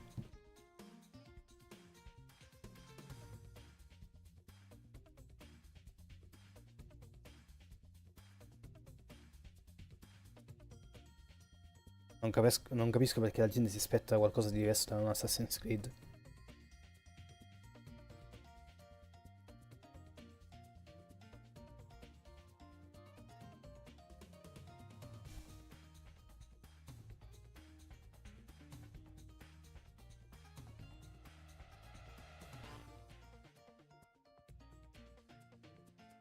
Il 2 è migliore, sì.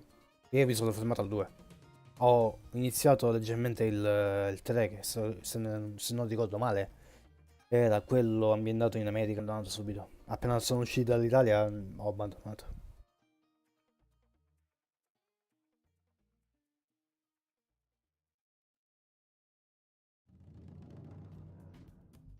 La storia di Ezio Auditore e la mela dell'Eden, se non sbaglio, che poi non so ancora se stanno rincorrendo quella serie mitologica. Ti assicuro che il 2 è più innovato di Shadow ed è fatto molto meglio. Punti di vista. Punti di vista. Ho visto il mio amico giocarci una breve sessione da tipo 20 minuti. I dialoghi facevano cagarissimo, così cagare che lui andava al bagno perché non sopportava comunque non era interessato neanche alla storia, quasi quasi. Però non posso giudicare il gameplay perché lo giocava dalla Steam Deck e con la Steam Deck il frame rate era tipo tra i 40, i 30 e i 60, quindi era un po'. Ti assicuro che il 2 è più è stato forse quello è il problema. Io ho giocato a Bioshock 1, è molto meglio di tantissimi altri giochi per uscire di gente. Bioshock 1 è ancora una perla, un stazzo. Cioè, ora hanno fatto uscire, hanno presentato un gioco che è molto simile a Bioshock. La stessa casa che ha fatto quello schifo lì di l'RPG che ha fatto, che è stato un flop. BioWare, se non sbaglio.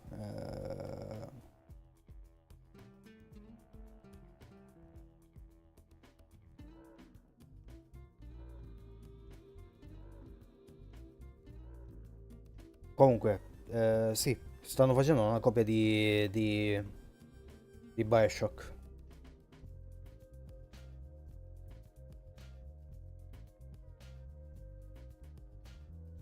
Che sinceramente spero vada in porto.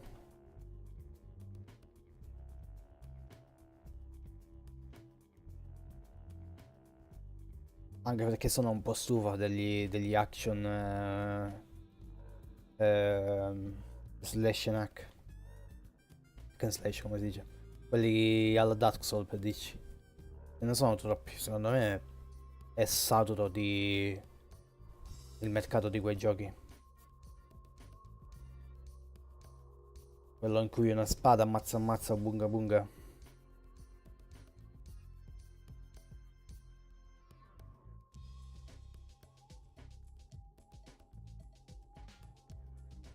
E capisco che il mercato chiede quello, ma basta, basta. Datemi un FPS come si deve. Lo so, ma basta. Basta, non ne posso più.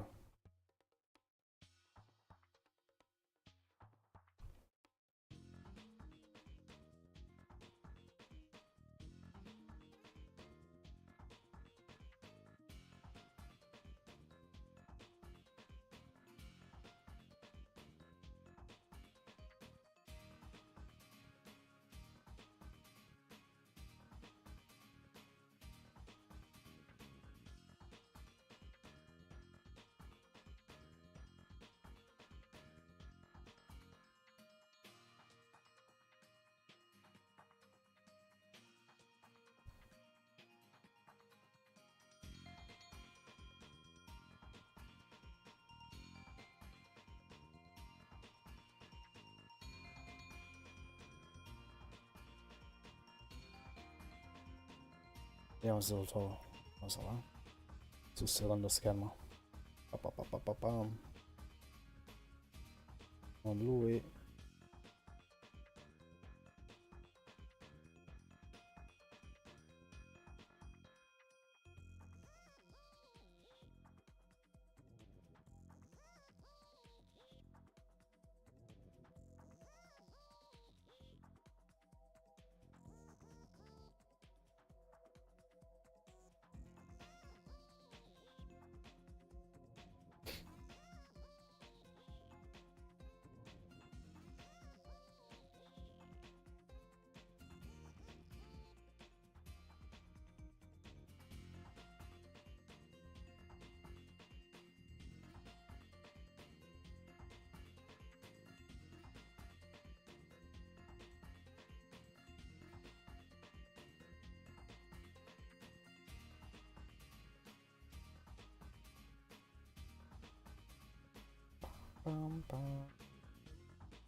Clockwork Revolution, ecco guarda. Aspetta, ti faccio vedere il trailer.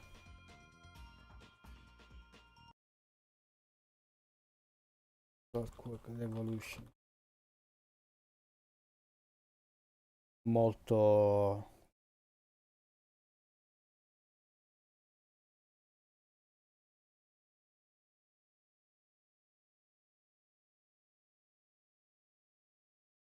Carica, ok. La roba qua.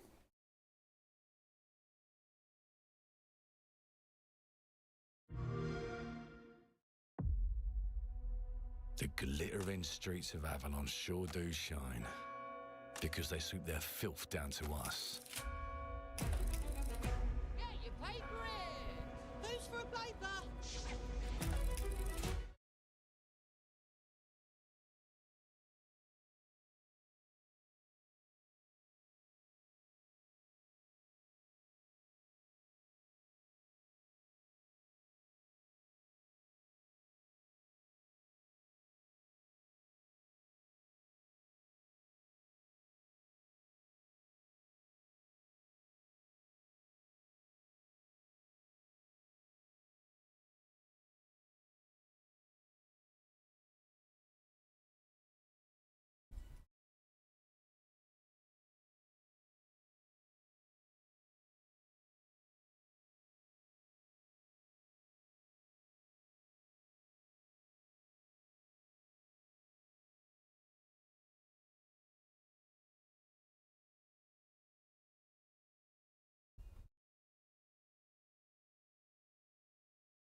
questa meccanica qui del rewind time più o meno.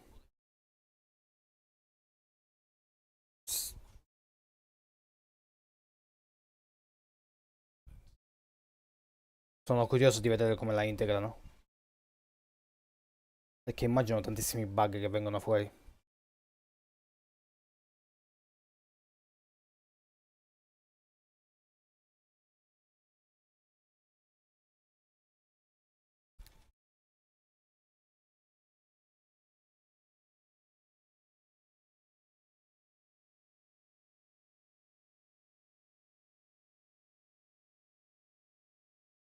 Molto curioso.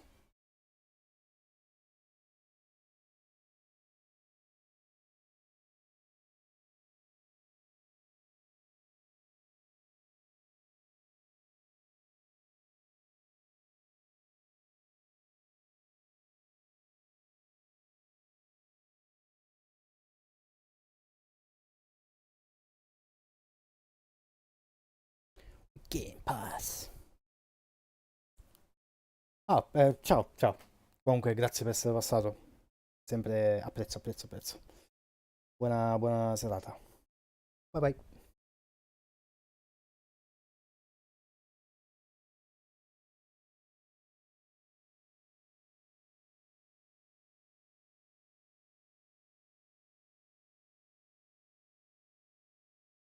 Oh my god, mi dispiace per lo spam detector.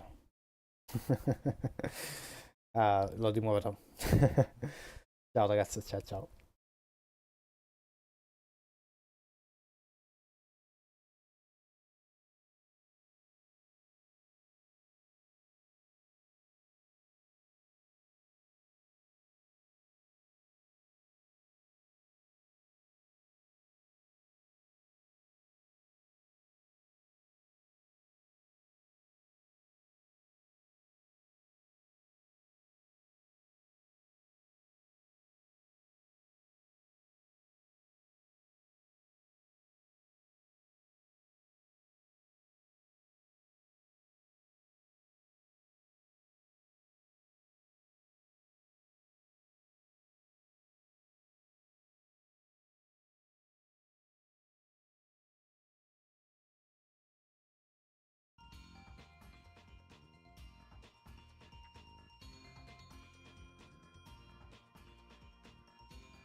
psychological horror game where each episode is a short story narrated by the ones who survived. You're playing episode 1. More episodes are coming soon.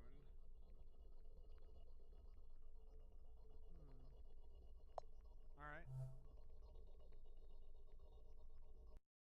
Please tell me I can remove the filter.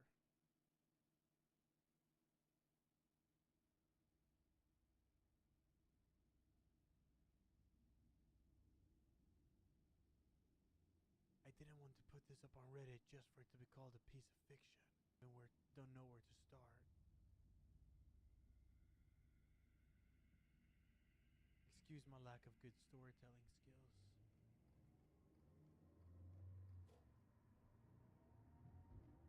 I guess I'll just start.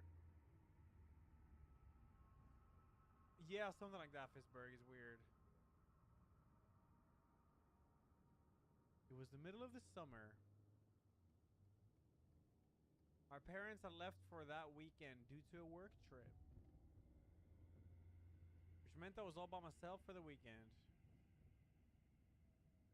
Also, I feel like I do have to mention that my sleep schedule was really messed up around this time. I would sleep and get up at just about any time of the day. Though I did plan on fixing that.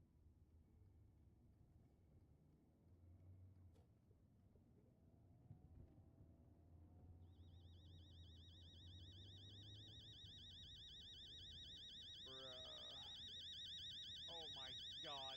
Ah!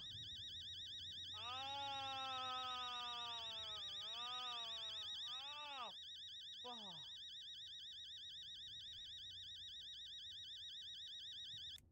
Shut up. Oh my god, I got actually dizzy from that. Jesus. Oh.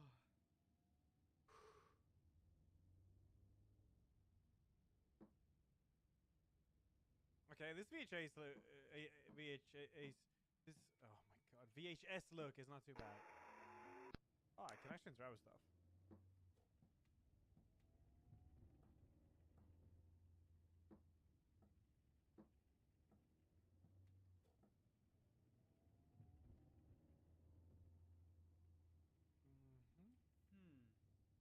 I did have homework that night, but I was too hungry to do it right after waking up. Alright, we got breakfast.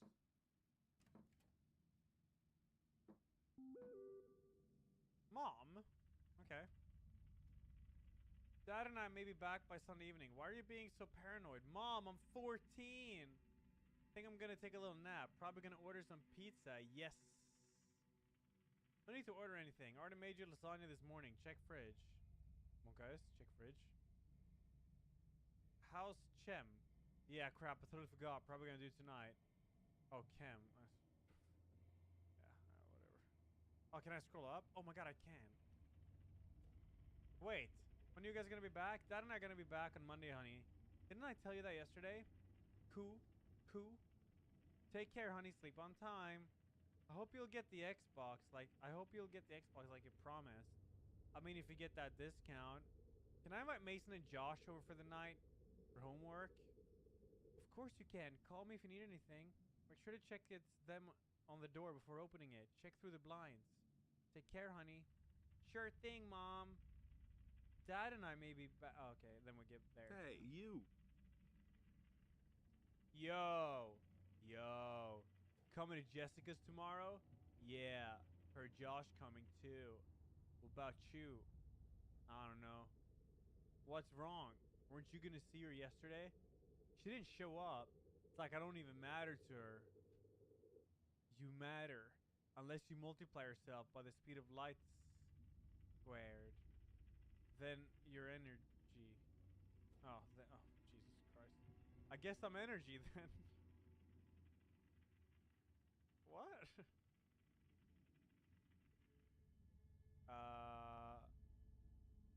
Anyways, how's Cam? Yeah, crap. I totally forgot. Probably gonna do tonight. Little same. My parents are out for the night. Wanna come over? We can play Mario Kart too. I'll let you know. Okay, call Josh too. Can't promise, dude. May have plans with Nat. Yo, you guys are 14. What kind of plans do you guys have?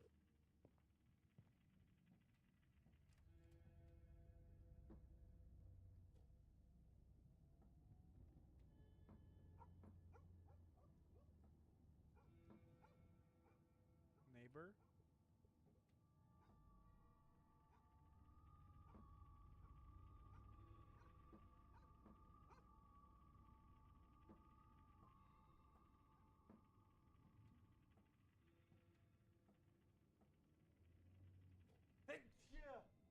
Excuse me. Wait, what? Gosh?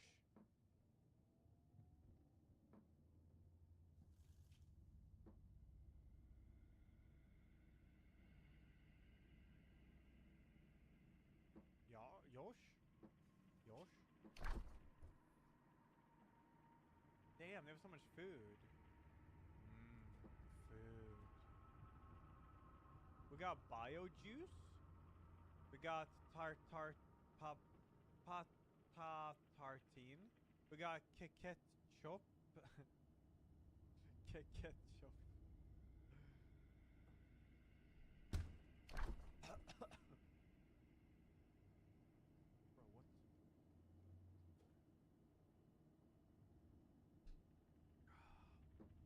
Well, I got lasagna. I'm getting my 5G on Tuesday. Don't worry, chat.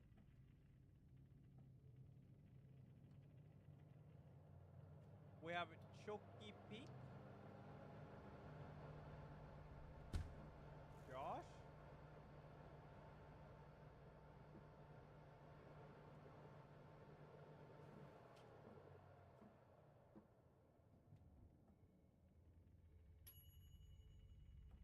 Josh?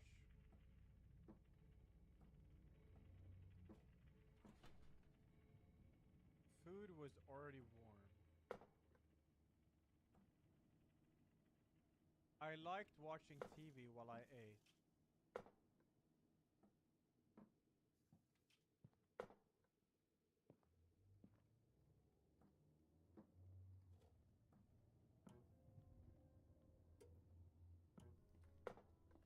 Hey, you!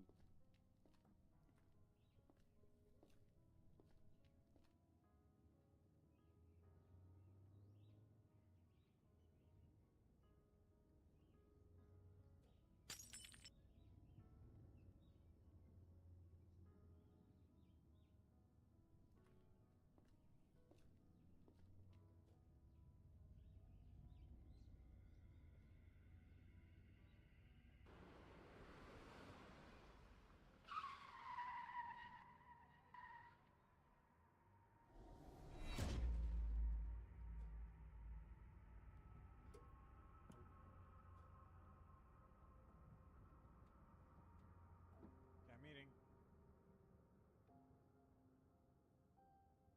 I think. Oh my, are you just gonna eat this entire lasagna? Bro, are you mental?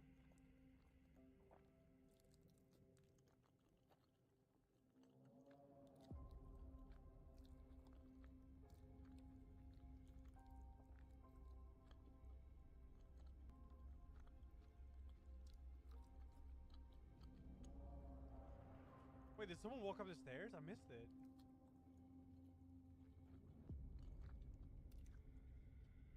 I was already feeling sleepy after eating the food.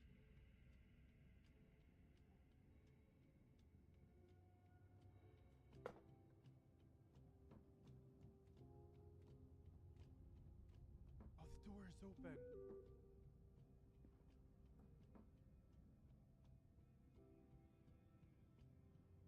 We're gonna have to call it off, man. Something just came up. You gotta come to Jessica's tomorrow.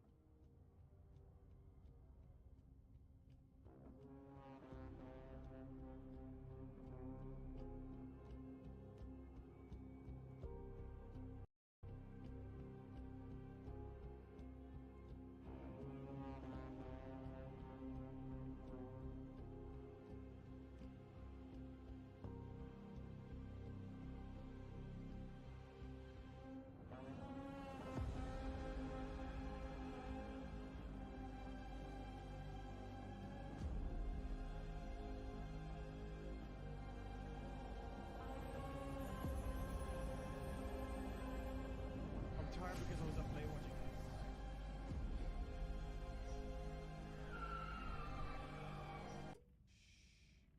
Sadby, thanks for the 1 year, man. Repeat Infringer 26 and Foster 6 and Niche 7. Thank you guys. Thank you.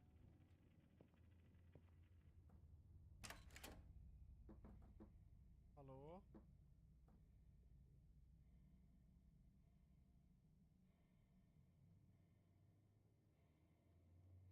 Yep.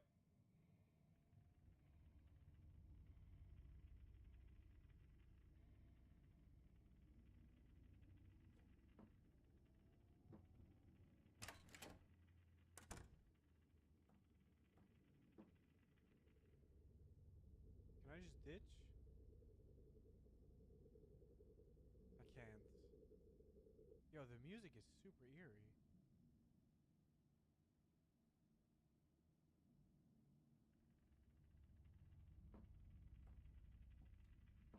Yeah, we know someone is upstairs, unless chat's baiting. I didn't see it. What the hell? This is legit the most realistic portrayal of a teenager's life I've seen in a game. Life isn't actually Nam strange at all.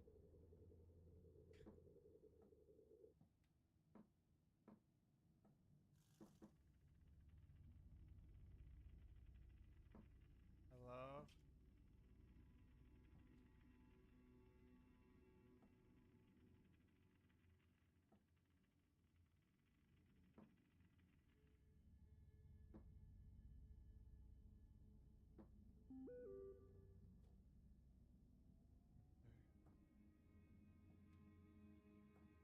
Mom?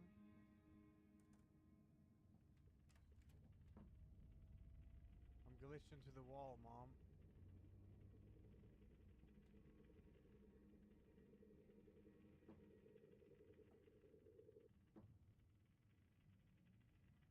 Yo, I'm stuck in some kind of room.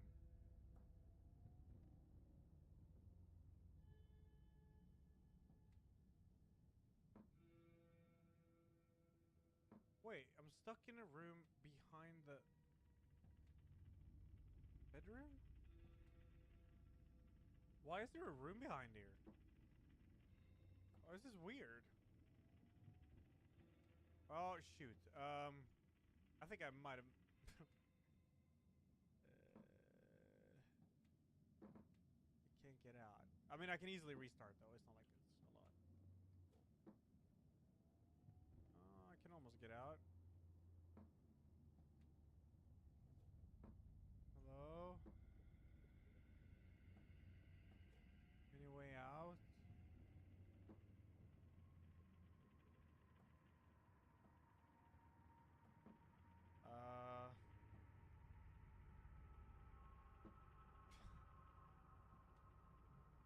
I gotta reset. You don't have to try to speedrun every game, LR. No, no. No.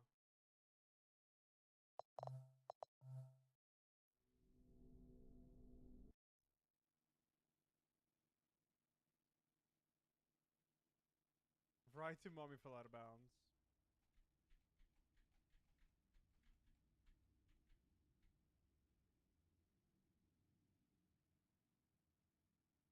Not the alarm. Oh, please turn it off. Oh, thank God. Who has that as an alarm? That's mental.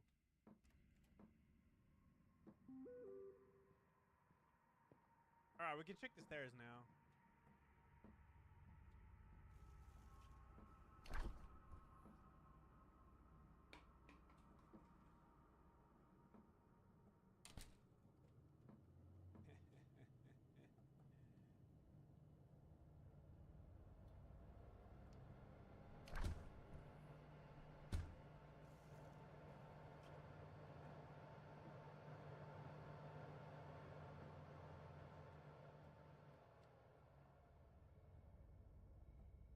Can you lock the door?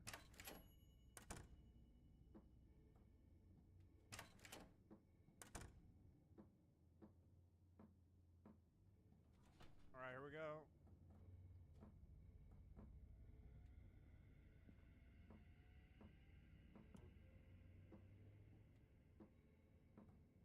Check the stairs now.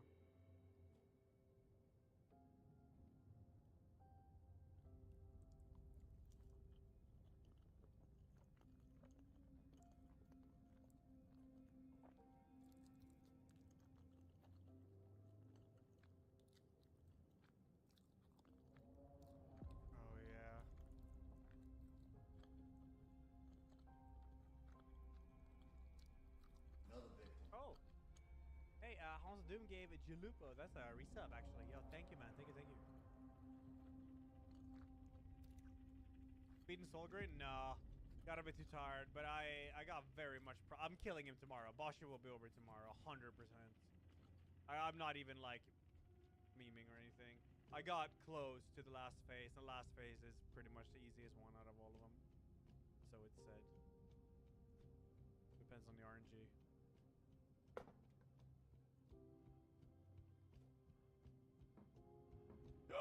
Oh, yeah!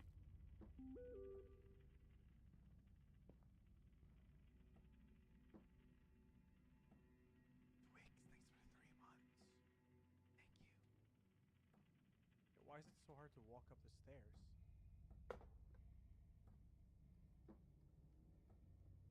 Yo, it's like I'm sliding down.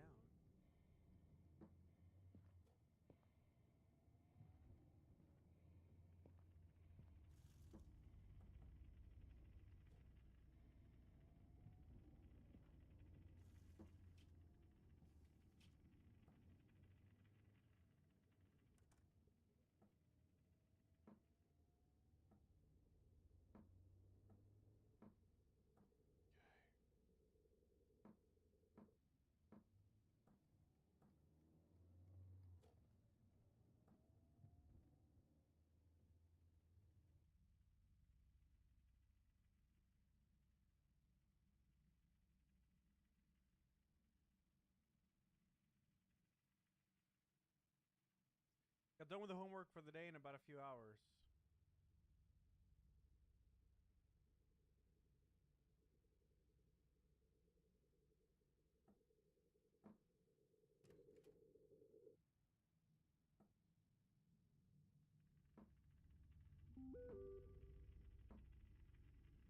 Don't stay up too late, you kids.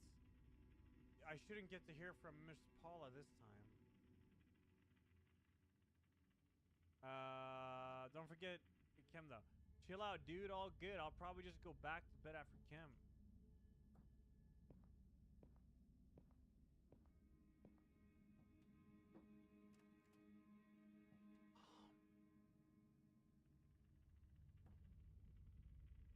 Oh yeah, I was behind this.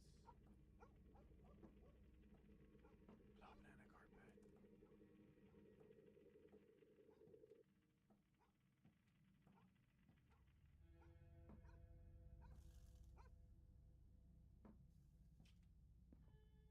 No, not yet, Omni, not yet. I would like to though, but I'll probably restart it.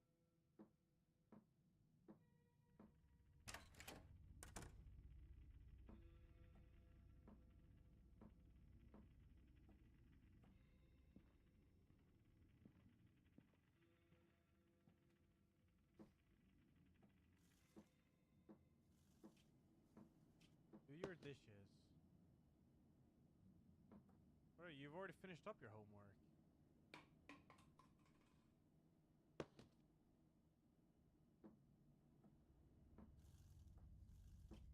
You're supposed to go to bed.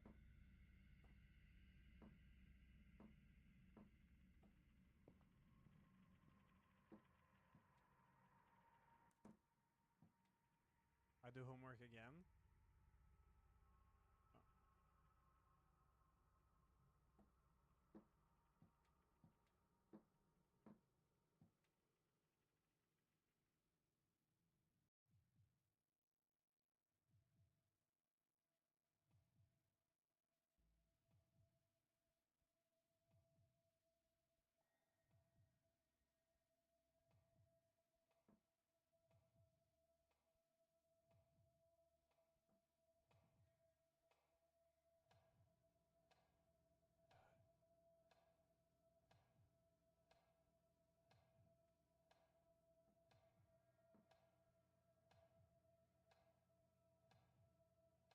You're not allowed to down scroll.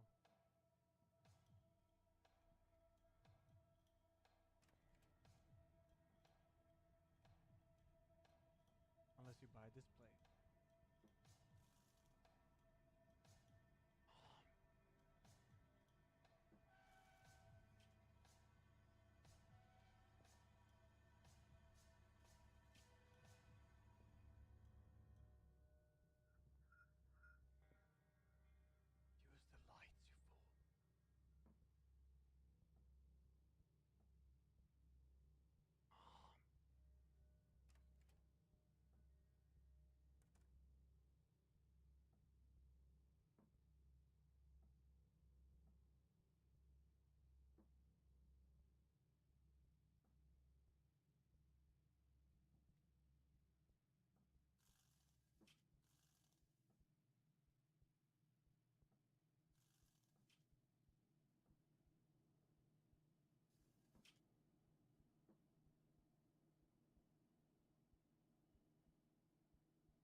What about Up Scroll or Elder Scrolls?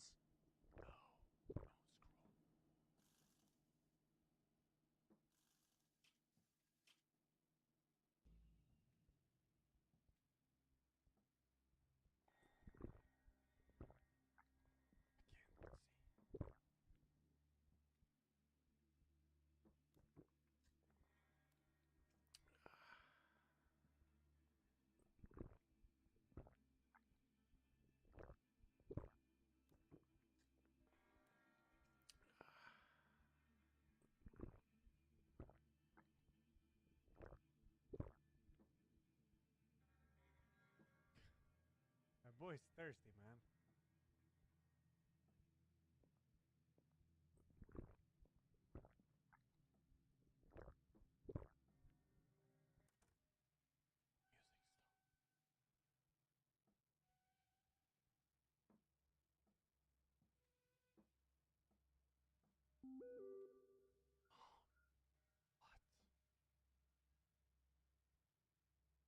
Oh shoot, Miles? Who's that at the door? You there?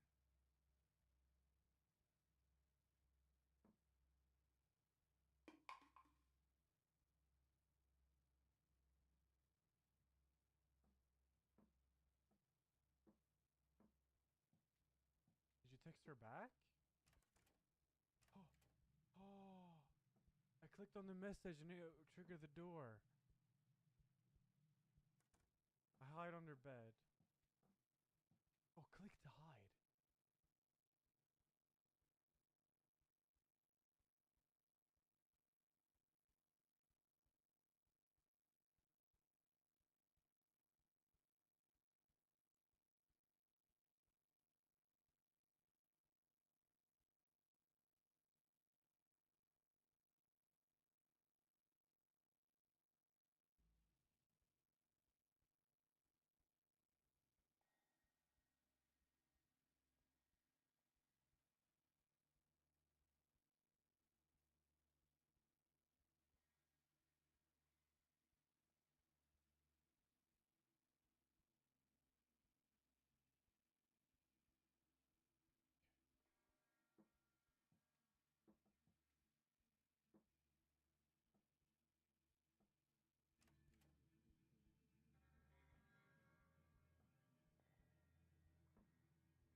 Paula sent me, said he's been creeping through the windows. We're calling the cops. You kids lock every door and hide in your room. Don't answer the door no matter what he does.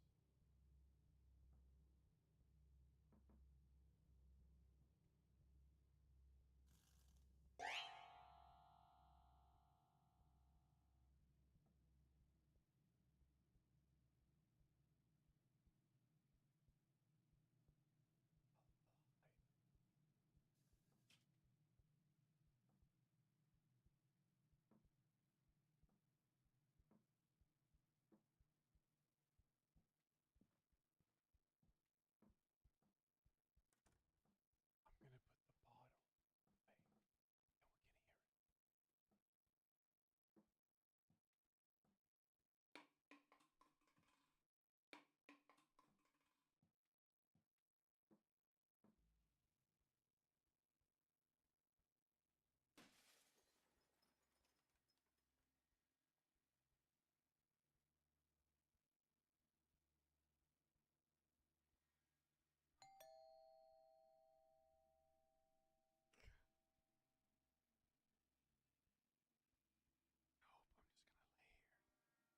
I'm waiting for the cops, dude.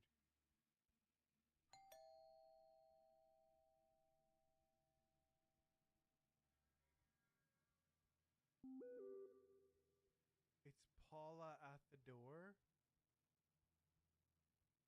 Okay. Mom, so sorry, honey. Everything's gonna be alright. Oh.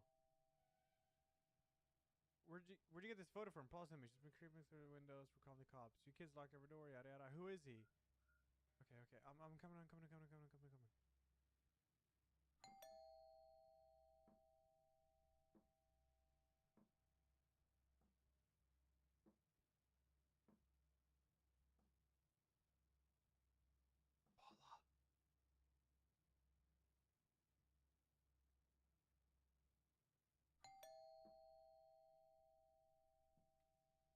I mean, we heard him break in, dude.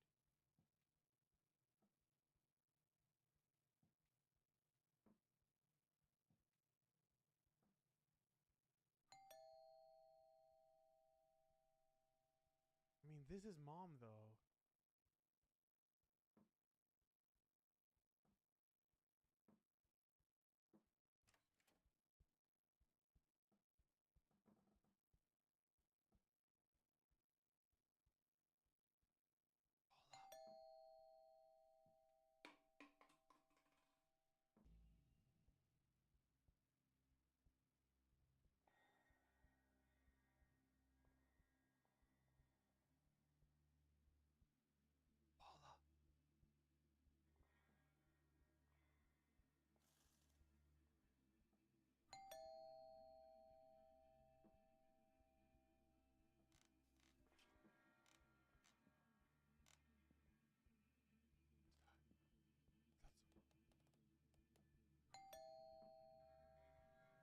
Yo, this is actually mad creepy.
Okay, there's different endings.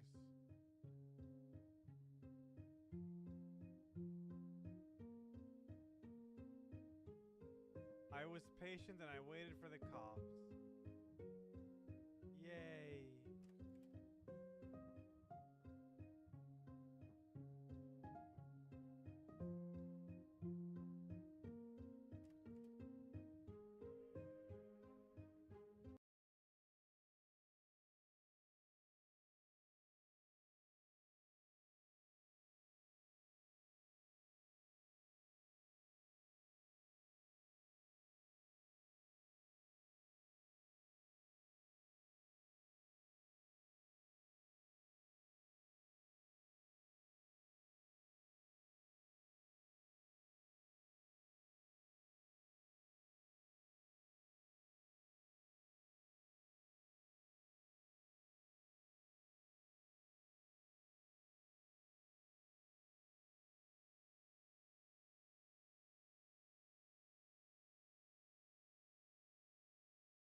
My name is Ethan. I have chat on. My name is Ethan Blake, and I'm an assistant to Gabriel Blackwood. But my greatest dream is to hunt demons. Professor Gabriel Blackwood is an experienced demon hunter who constantly emphasizes that I need to acquire additional skills before I'm ready to join him in the fight against Dark Forces. This Ethan. That's Ethan Bradbury.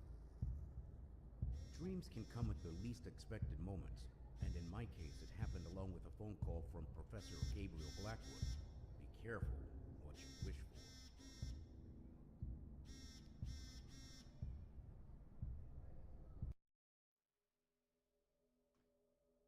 Professor Gabriel asked me to go to the abandoned apartment, 1406, and bring him an old book. However, he didn't tell me why.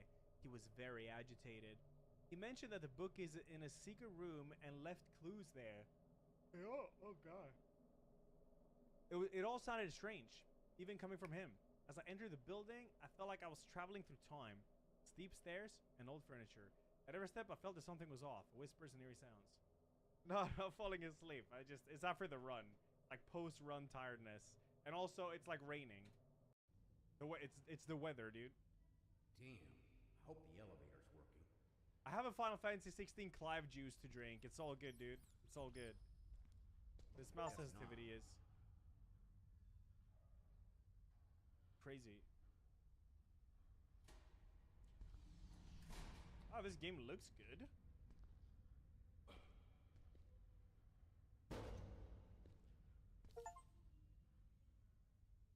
Cool, dude. Okay,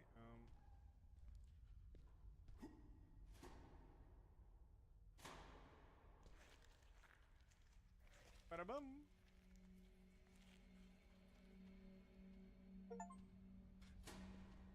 Bro, this fun.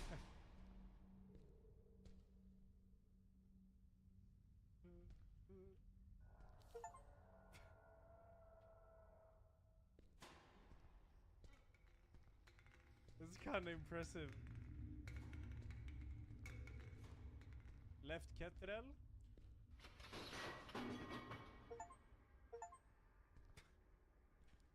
Okay.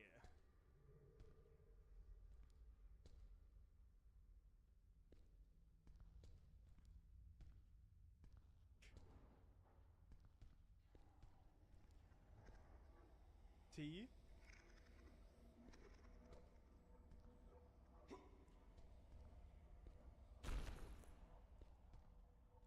Hey, you.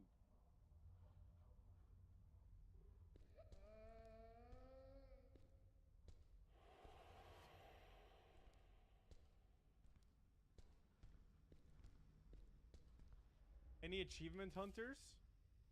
What? No achievement for this? Ah, this game fell off.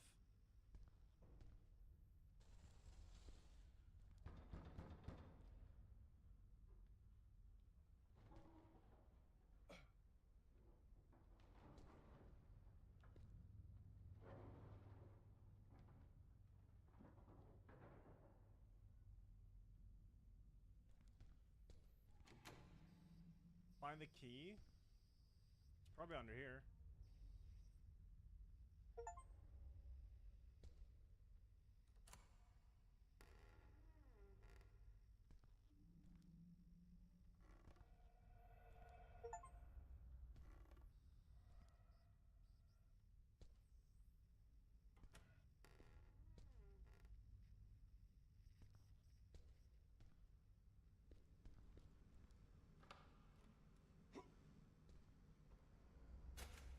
No achievement?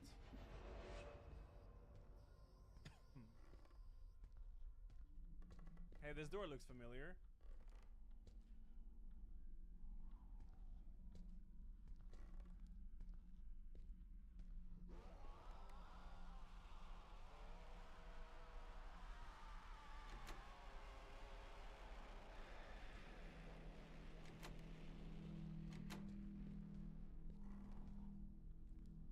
Bro, it's been like 30 seconds without an achievement.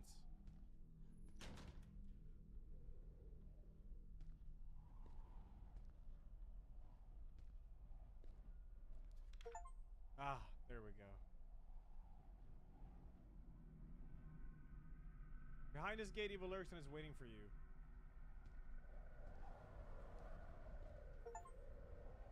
Yes.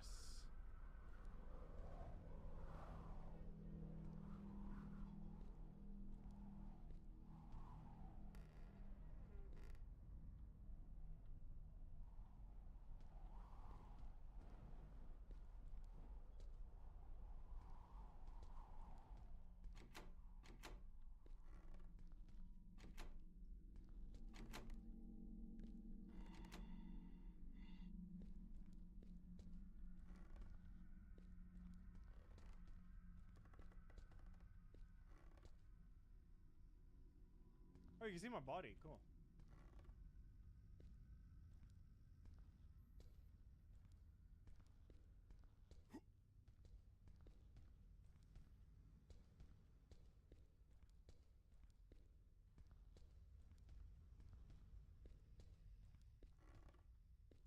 Find the book in the secret room with the bookshelf.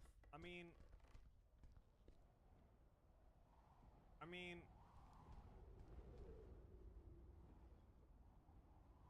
Oh, nice. Nice.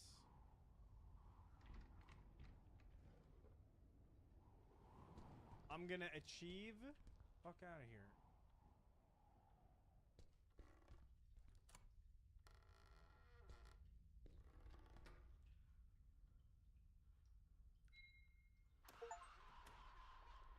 A touch to alter the...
the abyss, a button to beckon change.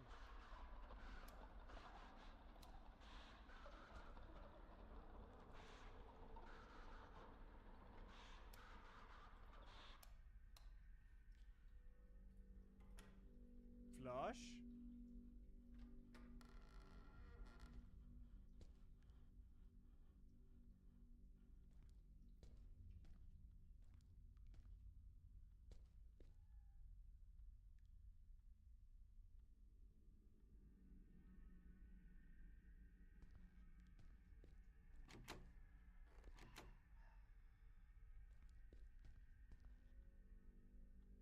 Part of the chalice?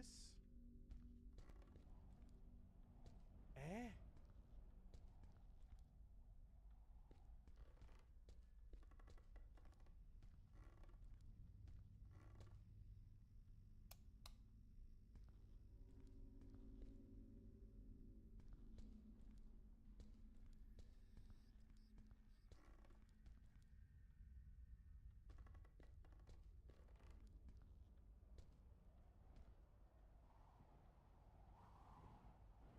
I'm stuck in a kid's game?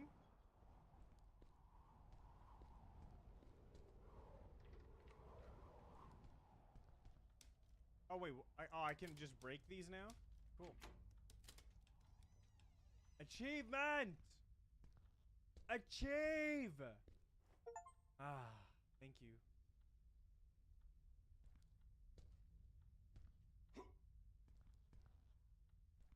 Another one, please.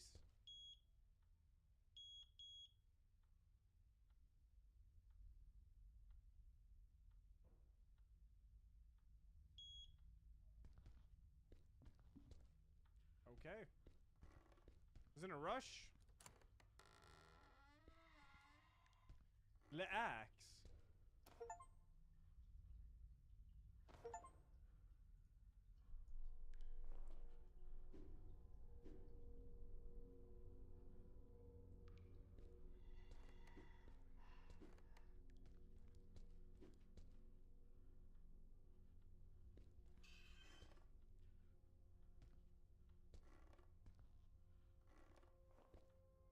Okay. Combine chalice with a button. Select context. Oh, combine.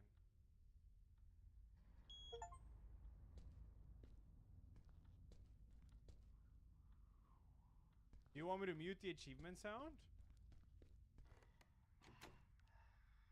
Hey, you. No. Yeah, they're satisfying, dude.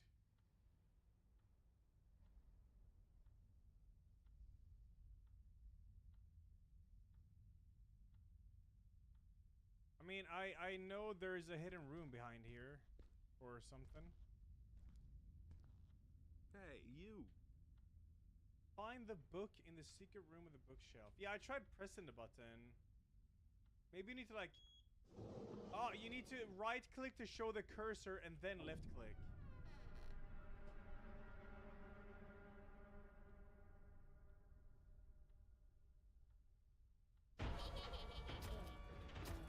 Bro, just stomp on them?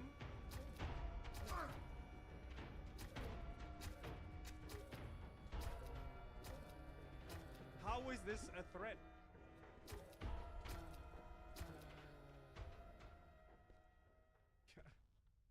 Give me my achievement, damn it. Achieve! Ah.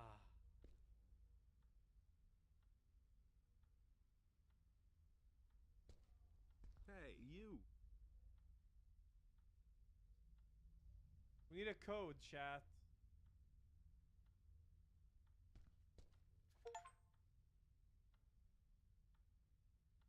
Commit access and demon that makes apartment 1406.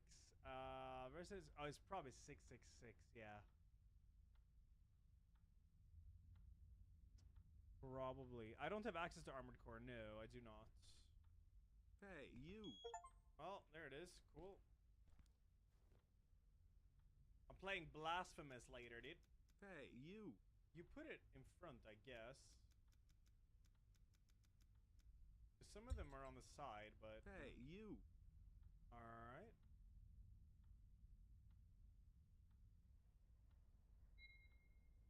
Okay. Achieve. Fuck.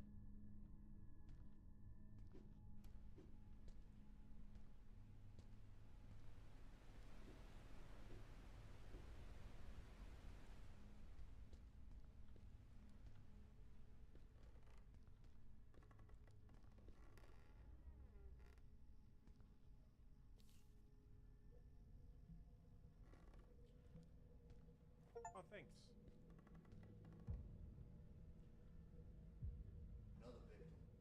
Hershey, yo, hope you're well, man. Thanks for the 5. Thank you, dude.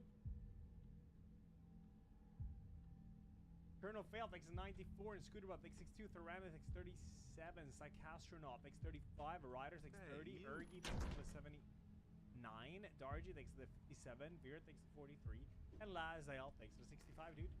Thank you.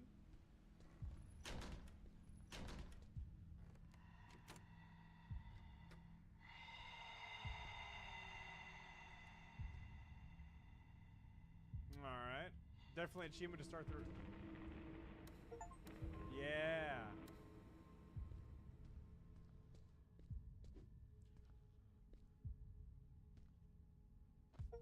Yes. More. More achievements. Yes. I am coming inevitably. You have no escape.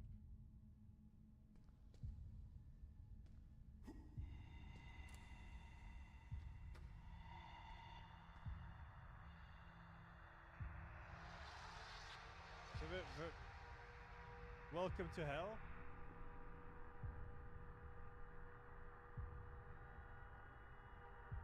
Hey, you.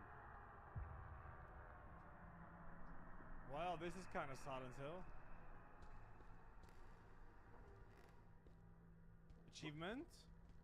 Hey, you. Yeah.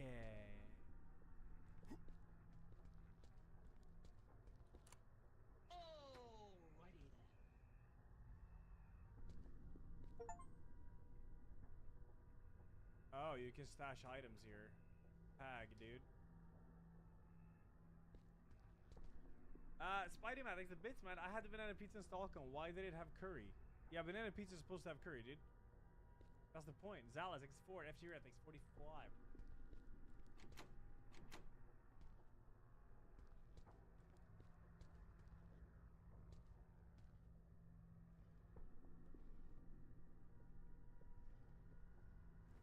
Hey, you. More achieved, please. Yes. Hey, you.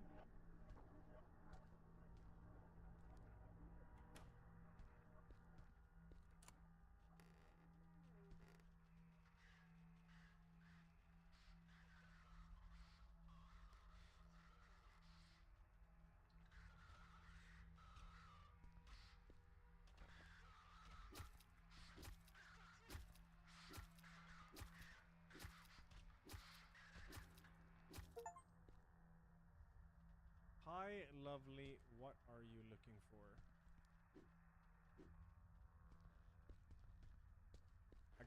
I'm gonna achieve.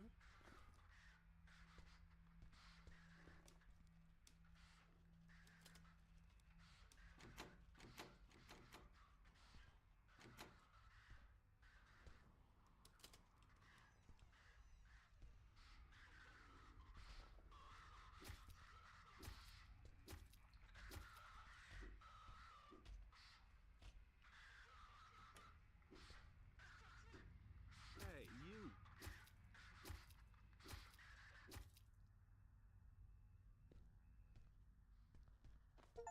Nice.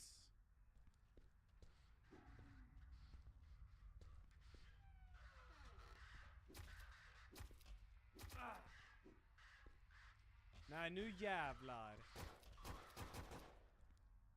No achievement for that? Wow.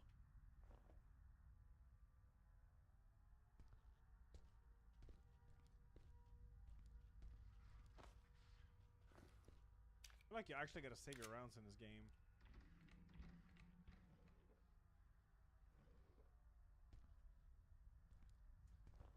I do not have access to Armored Core tomorrow. So today's I am playing Blasphemous 2, which is gonna be hopefully a absolute banger.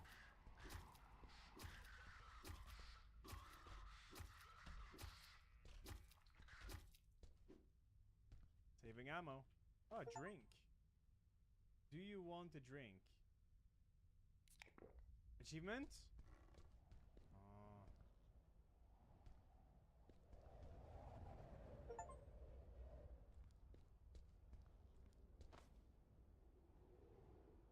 First, Blasphemous was very good, yes.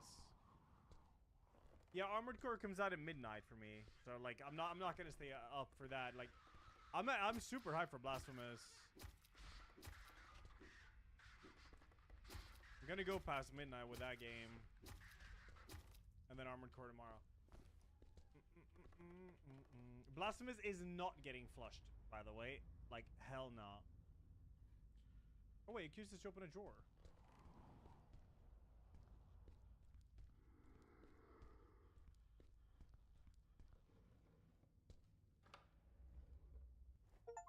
Pag.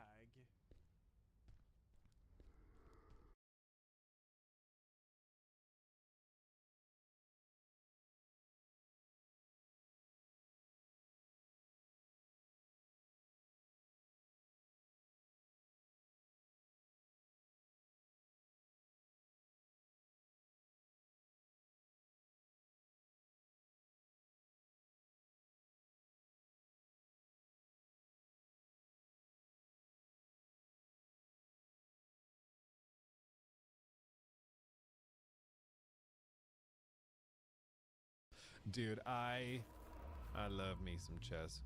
Oh wait, I've never seen this. What is this? All right, and the game just got started, so we're expecting to see a scotch from XQC. Do you have any insights on how you think Moist Critical will reply? I don't actually know. I think Charlie has been maybe looking at the Sicilian defense is my him a bit less in his comfort zone. Right. I think E5, E4, Dude, E5 getting Hikaru to like commentate this is crazy. comfortable. I think this is the main opening. He's been playing a lot. Okay, now Moist Critical plays Bishop C5, which is not a move that I like here. The system is completely fine at an advanced level. I'm worried about the plans and the process here because when you bring out the bishop like this, it can become very vulnerable right away. So I'm not sure that I like the variational approach. Oh my god. Just blunder mate in one. Oops. Here.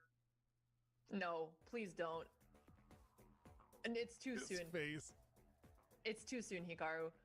We didn't even reach a climax. You gotta watch this with Charlie's mic on. Okay. Let's see if we can find Charlie's perspective. Let's see. It's the Scotch Open. It's the Scotch Open. This is also something you see is that like newer players will also fish for like haymakers, basically. Like they're looking for the easy knockout punch. But when you do that, it's just like in boxing. When you start swinging really hard, if you land it, you get a 6-move checkmate.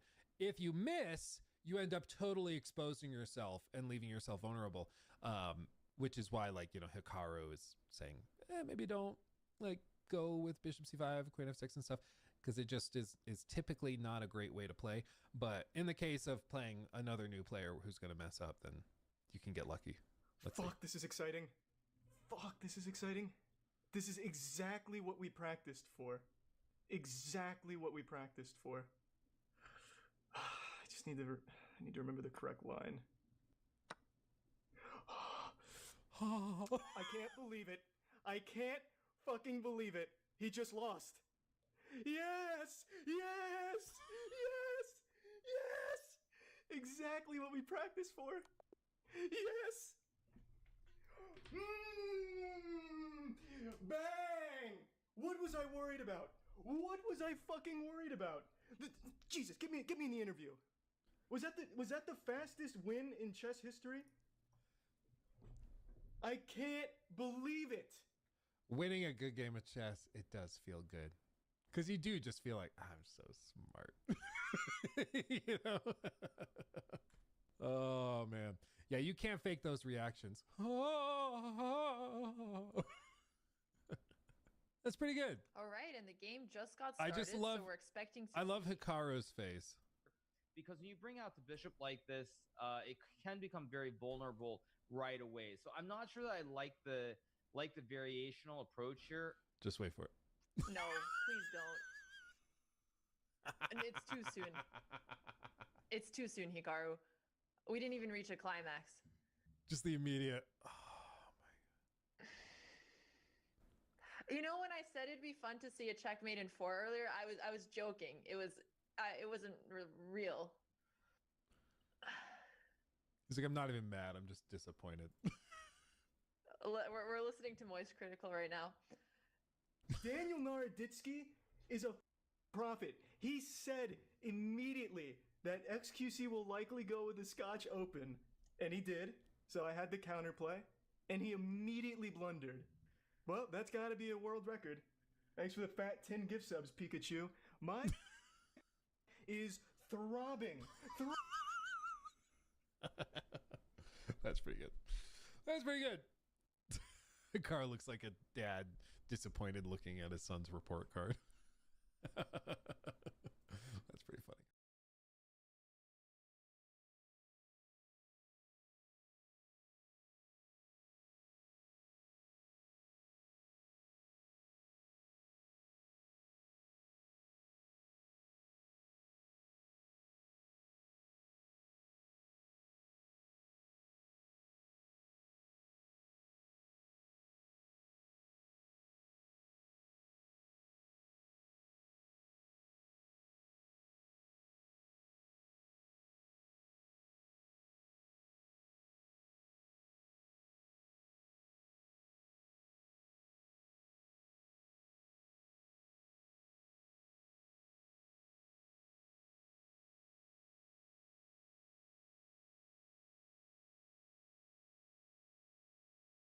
$2,144. That's how much money we've made in the last 2 weeks since we've released our latest game, Kyoto Anomaly. An Exit 8-like game where you are a tourist stuck in Kyoto back alleys basically, and you have to correctly observe your surroundings to escape and win the game. This may not sound like a massive high number and like we can retire at this point, but this is actually one of the higher ROI games we've made at this point, and I'm going to talk way more about all of the financials a bit later on, but I just wanted to get it out of the way first. And I'm going to give you some more context and information later on the video. So there are a few things we need to get out of the way, because this is not a 100% replicable experience. We've made this game with 2 developers over about a 3-week core development period. But that doesn't tell the entire story, because we're making this game coming off from our previous release, Overtime Anomaly. And as the name may imply, there is some correlation between both games. Overtime Anomaly was also a horror game where you were set in an office and you basically had those anomaly loop concepts, go through a bunch of repeating days, complete tasks, and then basically survive the entire work week without dying. This game kind of was a failure in terms of how much time we put into it and how much money that game has made. Like, I think we spent 4 months of development on that and we made less than $4,000. So we came from that and we're like, okay, we've learned a lot because there were some very big game design mistakes with Overtime Anomaly. Let's take the Overtime Anomaly codebase and let's take some of the feedback, such as the kind of unclear game design and whatever, and simplify it and focus purely on that anomaly aspect and make a game that's way closer to an Exit 8 or a Shinkansen 0, which was the original plan. We did that, and this meant that we could basically just delete 50% of the code we wrote for Overtime Anomaly and then reuse the remaining 50% for Kyoto Anomaly. The amount of fresh code that we had to write for this game was very limited. Most of our time for this game, got spent on writing the core base of anomalies, but also stuff like making the cute cutscenes for the different endings for the game, doing the level design, and just coming up with the idea for the game itself. 3 weeks of development time isn't a long time. So that does mean that probably if you wanted to make this game yourself, you would be spending more time on it. Also, if we had never made Overtime Anomaly in the first place, probably we would have spent another 3 weeks on getting that core gameplay loop mechanic set to begin with. It's almost like we right now had our own kind of private anomaly asset, so to say, like anomaly system thing that we could reuse between multiple games.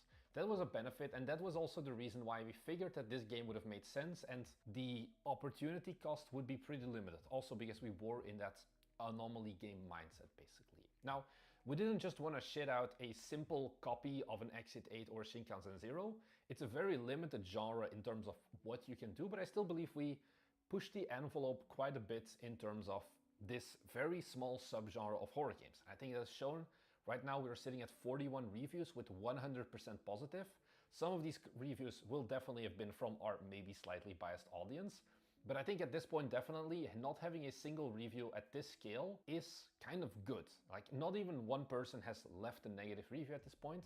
And I think we did some good things here that I want to talk game design wise very quickly. For example, we looked at games like Exit 8, Shinkansen Zero, and I played them as well. I enjoy those games and I looked at, okay, what do I not like about them? First thing is that these games can feel very unfair and kind of like bullshitty is the best way I can describe it. Because if you don't see an anomaly, the only feedback you get basically is, oh, all of your progress gets reset. You go back to the start and better luck next time.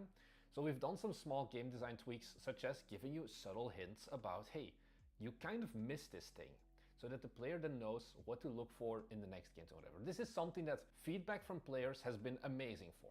And I enjoyed it as well. That's why we put it in there, because there are often situations where you maybe didn't see something, and then knowing that, oh, this was something that could change, then you can take that information further basically and get better at the game. Some other things we added was a kind of extra side mechanic, and this kind of was unplanned, the amount of people actually using it, but in games like Shinkansen Zero and Exit 8 it's very simple, that binary choice, go forward, go backwards, and that's it. And we wanted something a little bit more, so we added a side mechanic where you had to go and collect coins throughout the level, which also incentivized the player to look around a bit more and not just blindly run through.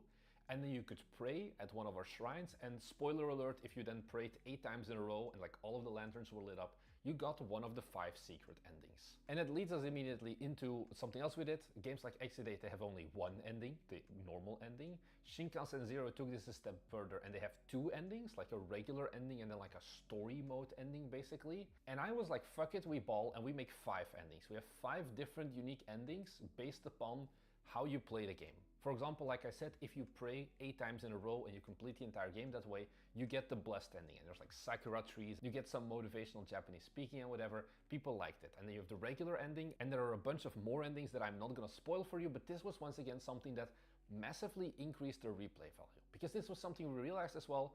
These anomaly kind of games, you can basically speedrun the game in about 2 minutes 30 if you pay a little bit of attention or you get a bit lucky with RNG. So by implementing this replayability, there were a lot of reviews from people who had somehow managed to get 4 hours of playtime out of this game, which I was honestly kind of surprised by, but it's even better. I expected this game to take about 30 to 90 minutes, but to see the relatively high amount of people who spent 2, 3, 4 hours on this game does feel like we were doing something right there. Also, we added some more replayability features, like you can see how many anomalies there are, how many you've discovered, and this way, once again, we push the player a bit more. It's an easy to 100% game, so I think people enjoyed that as well. And the final thing that we added that a lot of games were missing, because I think we were looking once again at like, how do we make this objectively simple genre? Like there's not a lot you can do if you don't want to stray away too far from that simple like anomaly detection formula, because once again, this is what we tried to do as well for Overtime Anomaly, but absolutely failed. We strayed away way too far from the familiarity. Is like adding things like voice acting and things like that to make the game just feel and sound more interesting. You have like these little lore bits and whatever, and we have voice acting. We have both Japanese and English voice acting, because why only stop at one language? It's a game set in Japan, so we may as well make the lore-friendly version. And then we also have the foreigner-friendly version, which is English. And I think all of these things made it so that the game we made was actually good. Visuals, probably this is one of our best visually looking games as well, because we had a very cohesive art style, since we only used like 2 main asset packs from the same publisher. People generally liked the look of this game as well. This is a bit of a technical side tangent. We made the game in URP, looking forward at like potentially porting to like Switch 2 and things like that. But looking back, I'm kind of considering, should we have made this game even in HDRP? Because I think we could have even elevated the level of visual flair a bit more. Now, this is something that comes with experience for us. I think we could make the game look better if we had to start over, but it's not really worth it to redevelop the entire game just to get like a 20% or 10% visual improvement whilst the gameplay stays the same. So with the game and like what we made out of the way, let's talk about marketing this game, because this was probably the biggest low point of the entire game. We once again did what I consider the holy grail of game marketing, influencer outreach, but my worldview got a bit shattered here. Why? Because for games like Unicycle Pizza Time and Overtime Anomaly to a certain degree as well, all of the marketing there was focused on content creators. We had content creators with like hundreds of thousands or millions of subscribers play the game, which translated into both sales and wishlists at a pretty good rate. Similar thing happened with Overtime Anomaly, where people covered the game, and we launched that game with like over 1,000 wishlists. It was still pretty low, but we figured we could do better because we didn't have enough lead-up time, for example. For Overtime Anomaly, there was only 6 days between sending out emails to content creators and the game releasing because we just weren't ready further than that. Here, we didn't have that problem. We had more than 2 weeks between sending out emails to content creators and actually releasing the game. And for that marketing, we sent 309 emails, out of which 40 content creators claimed keys, and we got 15 videos created before the game came out. And some of these content creators were pretty good, like Beast Boy Shop got like 400,000 views, Dashi Games played the game and all of that. And I figured, okay, we're getting hundreds of thousands of views on like videos before like the game even comes out. So our wish lists are going to go up immensely, right? That's what's always been the case. But this was where things went kind of wrong with this game, where videos came out, got like 100,000 views, 200,000 views, and then the next day I anxiously checked the wishlist dashboards, and those hundreds of thousands of views, like literally that many views, converted into between 50 and I think the best day we had was 80 wishlists, which is really bad. There's no other way to say this. Like, this made me realize that not every game you make is equally marketable, or at least not to content creators. I think this is one thing I realized. Content creators that cover, let's say, a strategy game or an automation game, maybe they may not get as many views as like a more general variety streamer with like a giant following, like for example a Forsen or a Pay Money Wubby or whatever. Because for the people who watch their videos, it's not really about, you know, the game they play, but it's more about the streamer and just the interaction. And the game is just a medium in which the streamer can just talk and interact with the chat whilst doing something, basically. I always bring this up, like people who watch, for example, a Dashi Games are gonna be way less interested in actually picking up the game and are way more interested in like Dashi's personality versus an Orbital Potato, for example, who is covering strategy games and the wishlist coming from that. Our original game, Forge Industry, was covered by Orbital Potato and it got about 10,000 views. It's a bad game. For content creators, it was a very buggy build that we had sent to him. That video got 10,000 views and that translated in about 280 wishlists. That's a number that we just couldn't get for horror games. And talking to some other horror game developers, this is a trend apparently where most of the horror games just have way worse wishlist conversion rates. So this is where alternative marketing means, like for example Next Fests or other Steam festivals like the Screamfest could come in handy. We didn't have time for that. We didn't have a timeline for that accommodated that. So unfortunately, we had to take this L. I think it definitely sucked a lot of energy and happy vibes out of me. But I think we kind of still recovered, because I have to be honest, the number that I said at the beginning, $2,144, is better than I expected. Like, you know, the evening before launch day when we had 860 wishlists when this game released. Now, the wishlist did go up a little bit more. Right now we're at about 1,500 and we're sitting at a 13.3% conversion rate, which I think is okay. I think this is very, very average. For context, Overtime Anomaly did kind of meh. It's at 9.6%. Our best performing game, Unicycle Pizza Time, is sitting at about 19%. So this is square in the middle. I think Steam themselves, they say something between like 10 and 15% is normal and good performance on Steam. So I'm not too worried about that conversion rate, basically. In terms of which countries actually bought this game, I think once again, this seems to be a trend for all of our games. Japan is number one. I think this also makes sense. We always targeted a Japanese audience with this game because they have that maybe bit of patriotism that we were kind of planning on, of like, you know, if you could play a game in like a town that is pretty significant for you, in your country, you would probably be interested in as well. That is why, for example, we opted to get a Japanese voice actor as well, because it meant that the game was going to be way more approachable to Japanese players most likely as well. So number one is Japan, and then number two, depending on if you look at sales volume or units, if we look at units sold, China is the second biggest one. If we look at like gross dollars made, United States is the second one. They're pretty close. United States has sold less units but made more money than China because of localized pricing. But I think for all intents, this is the first time as well that China, which is a big audience as well, has been in our top 5 for the games that we've made. I think there is a trend here as well, because I'll go through the rest of the list. Number 4 is Germany, and then number 5 is Korea. Germany, we had pretty good content creator coverage as well. And Korea, we didn't really do any content creator coverage at all. I'm kind of surprised about this one, but I think there was a bit, you know, China, Korea, and Japan, they know each other a bit more, and it's more culturally similar, I would say. So a Korean person is probably going to be more interested in Kyoto than some guy from Spain or whatever, just to give an example. I think overall, there is a more balanced distribution of total like geographical splits. This is something we didn't have for a long time with, for example, Unicycle Pizza Time, where it was like 70% or something was Japan. I think this is a game that is generally broadly appealing throughout the entire world. And we've applied this as well by localizing. We localized to, I think, 11 languages or something, even some more obscure ones like Thai, for example. And this has given us good results, because I think Thai is like our number 6 or 7 largest country as well. So yeah, we launched the game and player feedback has been really good. Right now we're sitting at 41 reviews, 100% positive review rate, which I am very happy about. People seem to like the game. I expected, like, you know, I don't think we made a bad game, but there's always like that nagging feeling of, oh, maybe someone doesn't like my game and there's something that I completely missed. Or I kind of was expecting reviews of like, oh, this game is way too short. I think because the game is priced at $4 with a 10% launch discount, people won't feel as cheated by it. So I was kind of happily surprised by that. We also made a polished game, I would say. Since we launched the game, so in the last 2 weeks basically, we only had to push 2 updates. One was to fix a tiny like bug with achievements not being triggered correctly sometimes. And then the other one was with 2 anomalies kind of having edge case behavior that we hadn't prepared for. But apart from that, nothing in our game was actually breaking. We didn't have to push any last minute updates or whatever. We did one playtest with our audience, which gave us some good feedback and helped us get rid of some of the more basic stuff, like for example, colliders not being correct and all of that. But apart from that, the game in general has been positively received. Now, there's a bit of a caveat here, because our refund rate is at 16.7%, which is slightly above average, I would say. It's not optimal.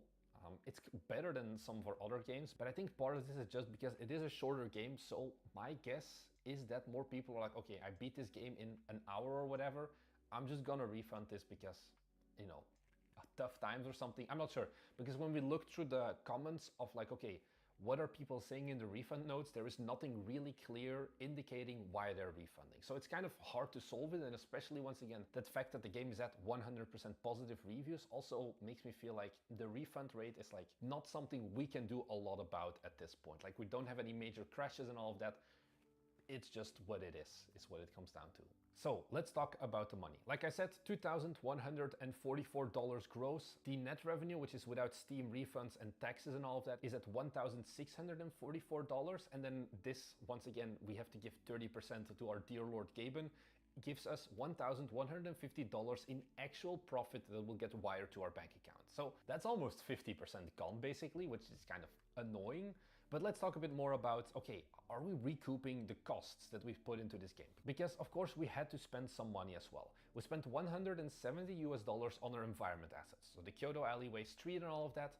And then we spend another $45 on our characters. There's 2 main characters in the game basically. We have the geisha that walks around, and then we also have like one of the anomalies, or like it's reused for 2 anomalies, is we have like a big hulking like giant Oni. And we had to buy both of those assets. I think they're both high quality. I don't mind that. And then lastly, we paid $300 for the Japanese voice acting. This was for about 7 minutes of raw like audio output basically. Is it expensive? I don't know really. I'm not 100% up to snuff with voice acting, but the experience was pretty good for me. It was also including like translation of like the English dialogue lines that I wrote to Japanese, so I'm not complaining. The total cost then, if we wanted to break even of like what we invested into this game, is $515. So we take the $1,150 we got after Steam's cut, minus $515, that leaves us with $635. Like technically we also put the $100 Steam credit in, but we're gonna get that back anyway, so I left that out of the equation. So we spent 3 weeks with 2 developers and we have $635 in net profit to show for it. So that sounds like we made $2 an hour, right? And you're right, this game right now hasn't broken even for us yet. We are not getting rich from this game and buying Lamborghinis, but I think this is the point I always want to stress. This has been the numbers after 2 weeks of launching the game. This game is going to keep selling to a certain degree for the next 3 years, 5 years, however long until Steam becomes irrelevant or something. I'm not sure. And it's going to slow down, definitely, but it's going to get these seconds wins. This is what we saw with Overtime Anomaly as well, when it goes on sale for the first time, for example, or when we participate in things like the Screamfest. Then we get another boost in sales, and there will always be a kind of baseline earning of $10, $20, $30 per game per day that we are earning from our games. Like I keep saying this, like we have a pretty good backlog by now with Overtime Anomaly, with Unicycle Pizza Time, Kyoto Anomalies being added there now, and even some more like, you know, weirdo games like, for example, My Virtual Friend, or just old games like Forge Industry. Because this game is done. We don't have to do anything else on this. We're not planning on like adding more anomalies and whatever. We have like 33 or 36 in game right now. We have 5 endings. There's enough content. There are no breaking bugs, so we can move on to next development.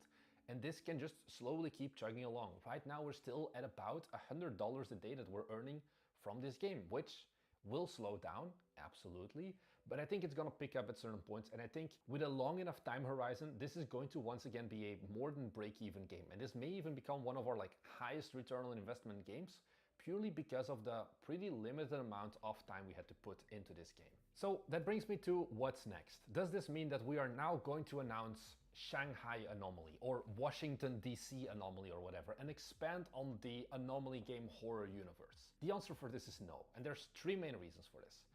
First off, we've realized at us as a studio, like Anomaly games are nice and like horror games in general, I would say, but it's not entirely for me. I would say I have a 7 out of 10 fun level working on the horror games. I absolutely do not despise it. I enjoy it, but I feel like I could have more fun in other genres, and William, my programmer, who I worked with on this project together, we both felt like, yeah, we both want to do something else. This game just made sense because we knew we were coming off of that Overtime Anomaly, we still had that horror vibe in us, and we had a lot of the code base, so we're like, let's crank this one out and make a good game still. But now we want to do some other stuff. Second reason why I want to do other stuff is because I think these micro-sized games, that's what I'm gonna call them, where you have like 1 or 2 months of development cycle, it's just needlessly kneecapping yourself for no real reason. Because you're gonna have a smaller scope, sure, but that means that the game is gonna be shorter, which means that the revenue you're gonna earn is gonna be shorter, and you just don't have enough time to correctly market your game. Now, also a game like this is very short and doesn't make sense for things like a Next Fest, but also other festivals that you could perhaps like participate in. None of those are really possible when you have 1 month to develop the game. Usually these festivals, you have to apply for them like months in advance, which was just not an option because we didn't even know we were going to make this game months ago. I think instead short, and with short I mean 6 months-ish development cycles, give you way more options because you can actually plan for a Next Fest. You can actually make longer scope games with more gameplay, more replayability and all of that. So that's what we're gonna be doing for our next games. And then the last thing is kind of linked to this short time, basically, that you have to develop on games. And that is just that you're fighting an uphill battle of economics, basically, where we have sold 724 copies at this point. And if you then take, okay, $2,144 in total revenue, the average price per game, basically, like taking into account localized pricing and whatever, is $2.90. Add on to that like the Steam cut and the refunds and whatever, and we're making basically like $1.50 or something per game we sell. The amount of copies you need to sell at that point to get anything out of it basically becomes really high and really hard, and it's kind of once again an uphill battle that I think it's way easier to convince less people to buy a more expensive but also longer development cycle and just better game in general, like more content, more replayability and all of that. So that's kind of what we're going to be doing for our next game as well. We are looking at putting it more at that like $10, $15 range, because then you also unlock things like, for example, being able to do advertising on your game through things like Reddit ads without going broke and like losing money on every wish list. So we want to go into that more. I guess this is kind of like an unofficial announcement for the next 2 games we're going to be making. Both of these games are going to be multiplayer that we're going to be making because we now have that longer development time basically. And I think multiplayer was kind of the missing link that Unicycle Pizza Time had for like virality and interactions and whatever, that Kyoto Anomaly and Overtime Anomaly were missing as well. So both of the games will have multiplayer. One is going to be basically medieval COD zombies is the one like liner hook. And then the second one is a simulator style game where you run a cafe. But there's a little twist, but I'm not gonna spoil that in this video. Over the next few months, I'll probably talk more about that and the total learnings we've had from making those games. For now, I just wanted to wrap up the Kyoto Anomaly arc basically.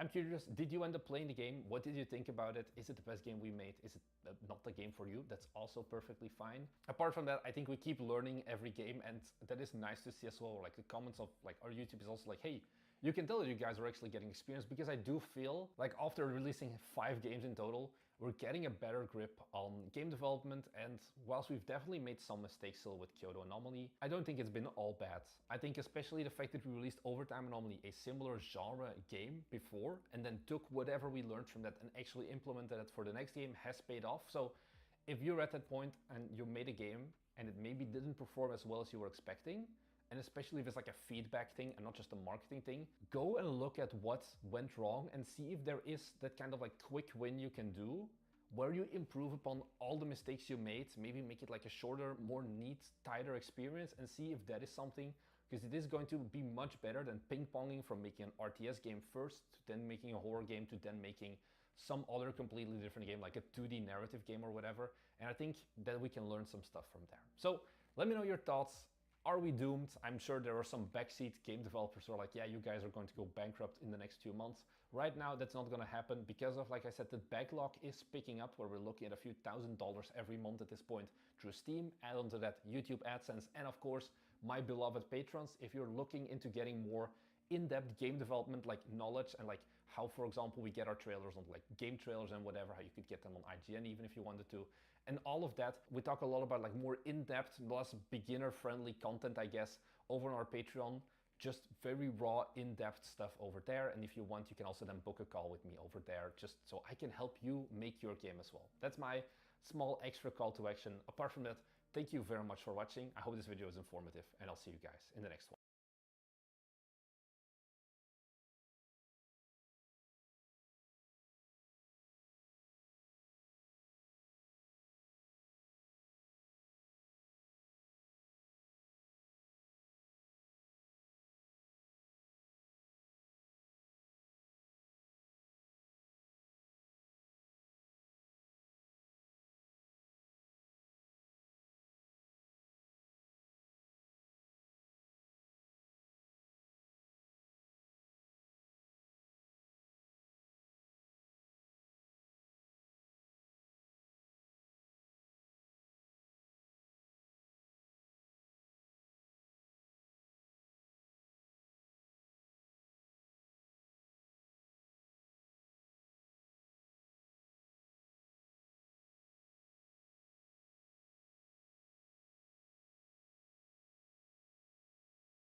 It's becoming increasingly clear that yes, as a company, you need to have a target audience for your product, but you cannot pander to every single person that might fall into that general category, because all you're going to do is divide those numbers even further. And now, of course, we're seeing the new RuneScape CEO reportedly talking about how they need to cut out woke content because it's being boycotted, and their new base of players, the ones that they had pandered to by adding Pride events into their games previously, are furious with them.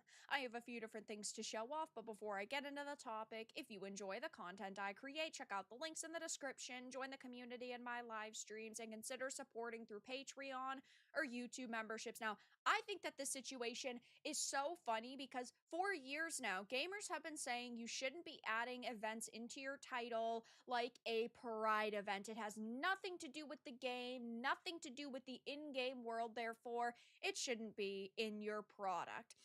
If you post it on your social media, there are also people who are going to be mad at you because you're promoting something that has nothing to do with the industry. But when it came to JagX, they added Pride events into old school RuneScape, and now that they are scaling all of that back, the audience that they had previously pandered to is furious with them.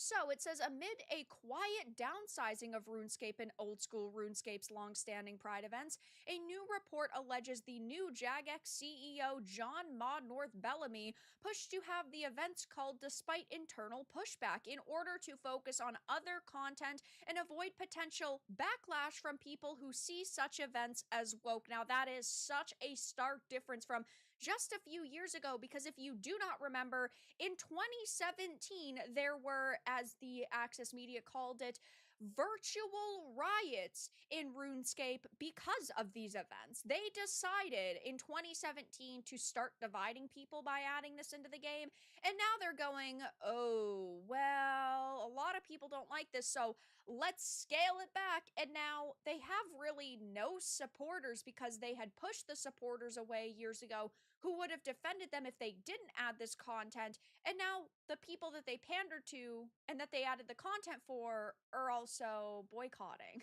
So this article is from 2017.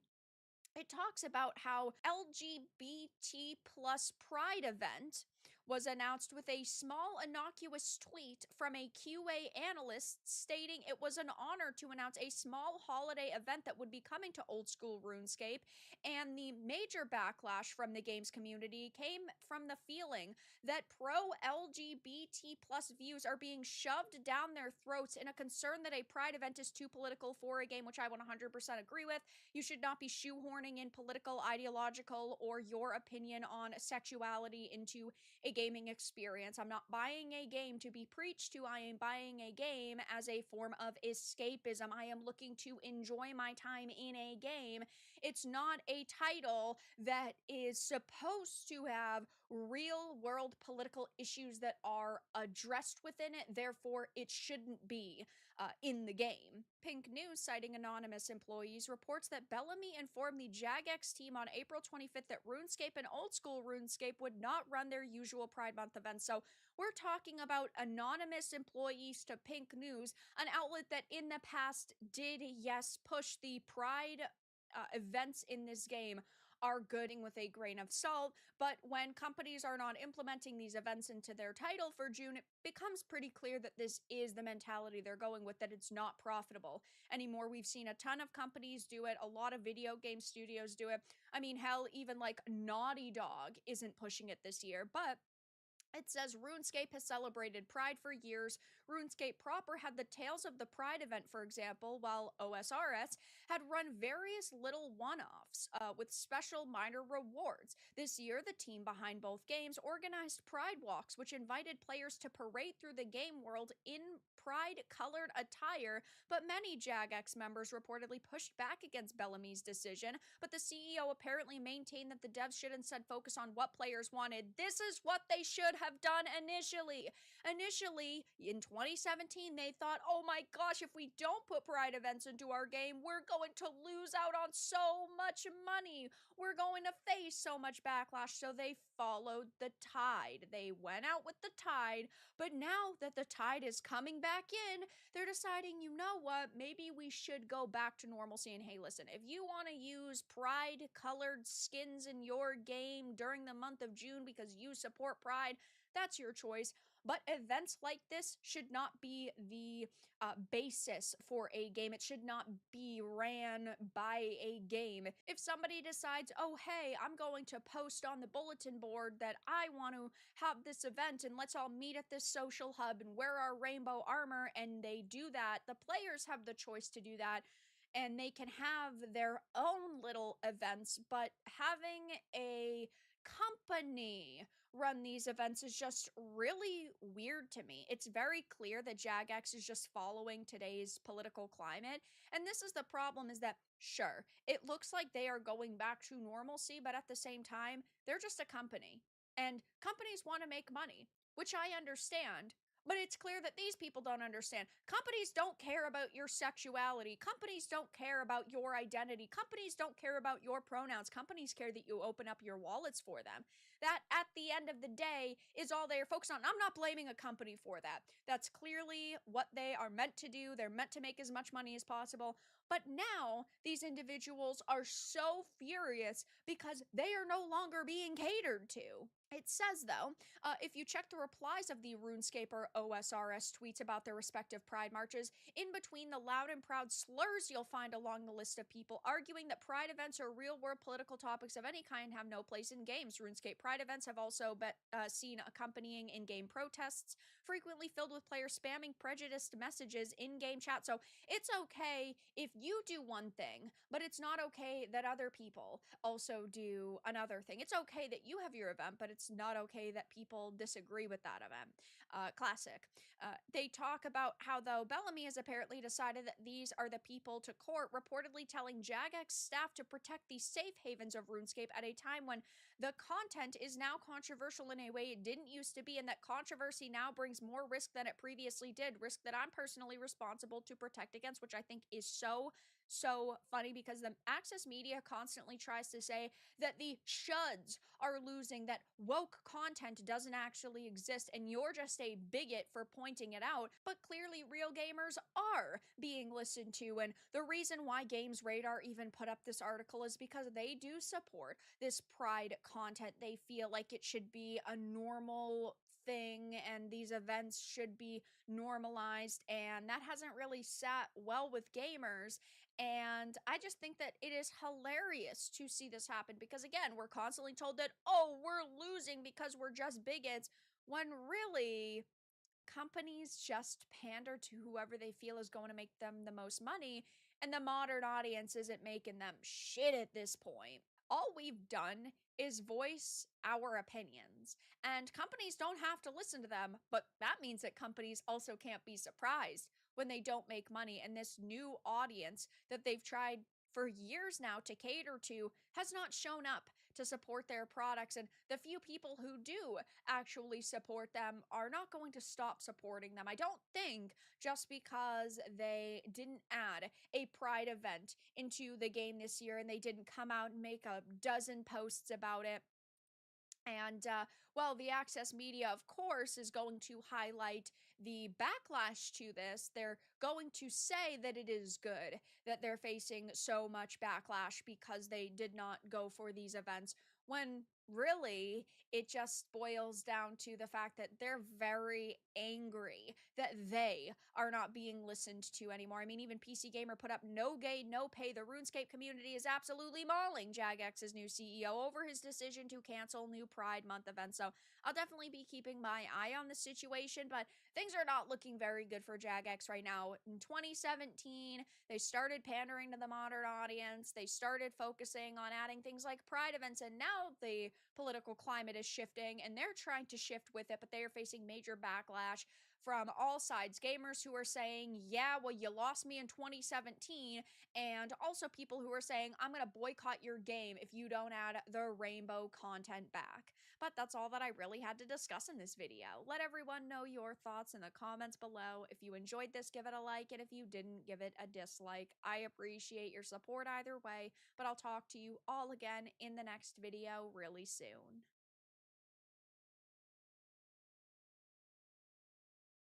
So it's been about 6 months since the release of Stalker 2, and the game launched to a mixed reception to say the least, and it hasn't exactly been getting much better over time. While myself and many others had initially praised the game for its expansive open world, detailed animations, and immersive atmosphere, it wasn't long after that the cracks began to show. Before I get into it, I want to note that I am keeping this review spoiler-free for those of you who haven't played or completed the game yet. If you do end up enjoying this video, or agree with what I say here, please leave a like on the video, as it helps me out a lot and lets me keep making videos like this and others. With that out of the way, let's get right into it. So Stalker 2 is, well, an impressive game on the surface, also mired in issues that far surpass the shortcomings of even the original games, which are well known for their bugginess and lack of polish. See, for the first many hours I played, I encountered little to no issues aside from the performance being a bit choppy in places, but this was mainly for two reasons. One, I stayed on the path of the scripted main quest, and two, because it seems like the developers intentionally put more focus on the early part of the game, which is something I'm going to speculate on in a little bit. But first, let's talk about Stalker 2's iteration of the zone. So, the Lesser Zone. The first area the player will visit is packed full of interesting NPCs, side quests, and detailed locations with lots of things to do. For me at least, it seemed like a dream come true, at least at first. But then I got to the Cordon, which of course I had to visit since it was such an iconic area from the original game. The first thing I noticed was how lackluster the level felt, and just how empty everything was. There really wasn't anything to do there aside from one or two very simple side quests. I thought that perhaps I just explored the area too quickly since the game didn't actually tell me to go there yet, I just went on my own. But still, for an open world game it felt uncannily barren. But I shrugged it off. The rest of the game was pretty cool thus far, so I thought surely the Cordon must be the exception and not the rule. I regret to inform you that I couldn't have been more wrong. Stalker 2 is an empty game. Take a look at this image here, which shows how many side quests exist in each region. Note how the Lesser Zone, which again is the first area the player visits, has 13 side quests, by far the most, with the garbage being the second major area the player visits, boasting 10 coming in close behind. Then you have the rest of the map. There are hardly any in the other central areas of the zone. There's 6 in the Zaton region, which really isn't a lot when you consider how big it is, and then 0 in the northern parts of the zone as well as many others. There's also a very finite amount of dynamic quests to be received from traders. In fact, most traders won't give you any dynamic quests at all for some reason. Stalker 2, unfortunately, is yet another entry into modern gaming that uses the concept of open world as an excuse for the game to be quite empty. It has massive play spaces with little actual content. What really ashames me though is that unlike other newer open world games like Halo Infinite for example, Stalker 2's open world actually has many parts of it that are genuinely interesting. Abandoned shacks, industrial facilities, former military bases, unique geographical features created by the ravages of the zone. All of them are criminally underused. Take the Poppy Field for example.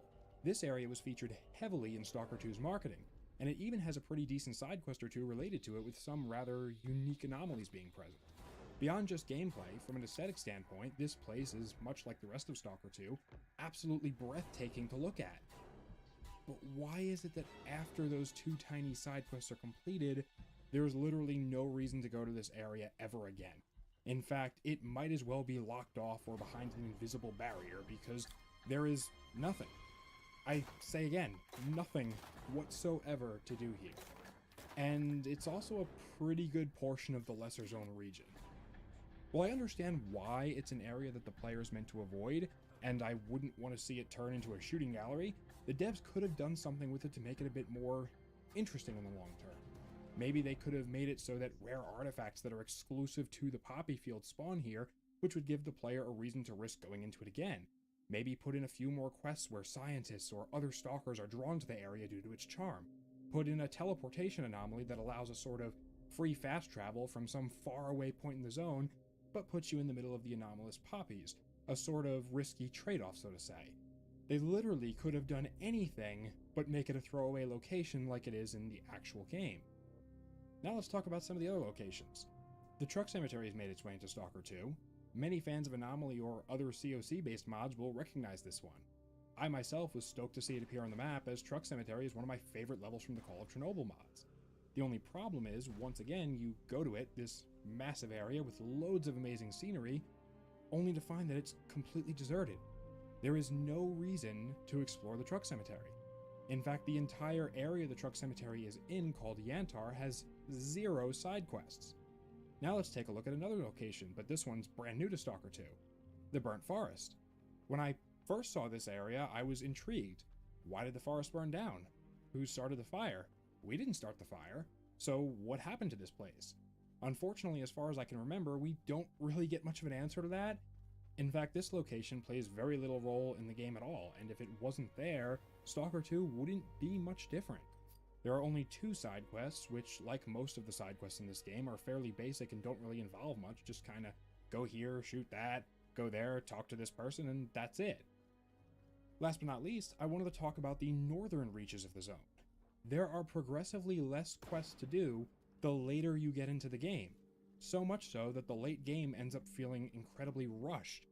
Both Pripyat and Jupiter have a combined total of 0 side quests, Yanov only has 1, and the Red Forest supposedly has 2, but despite the map marker telling me there was a side activity available, I couldn't get it to work no matter what I tried. It's such a shame because, like a lot of the rest of the zone, there is so much detail in these locations. So many buildings to search in, stashes to find, bodies to loot, and just different locations to explore. But there's absolutely no purpose to any of it at all. Stashes contain the same type of loot. For the most part, unique items in said stashes are, unlike the original Stalker games, few and far between. While the different traps and puzzles required to get to some of those stashes are definitely a really cool new feature, they all end up feeling relatively pointless in the end, which is a huge takeaway.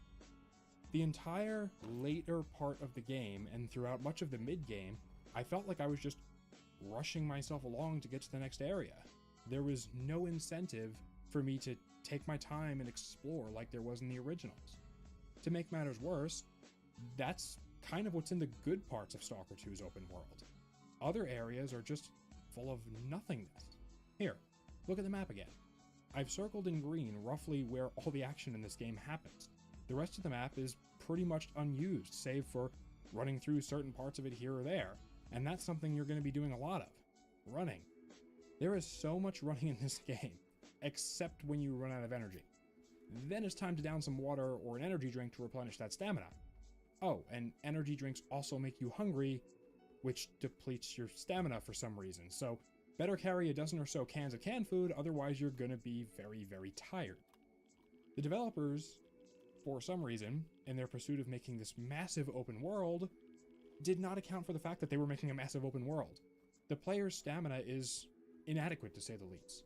I actually did a test where I went on the Rookie Village in Stalker 2, and then I went to the same exact spot in the original game.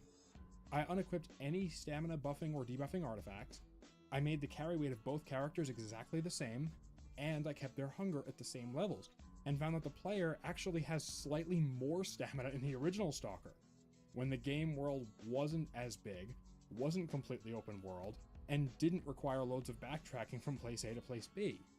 Needless to say, Stalker 2 is a giant walking simulator. So If you were to make I a highlighted places on the map with a lot going on. Now I'm going If you were to make a game with a controllable main character, then your game development begins with the main character. How he moves, how he controls, what he does, and how he looks. I've gone through 3 iterations of character design before I landed on what I am satisfied with. The process of that will be the talking point today. Designing, modeling, animating, and programming everything to kick the main character into gear. This is the 3rd and final iteration of the character design.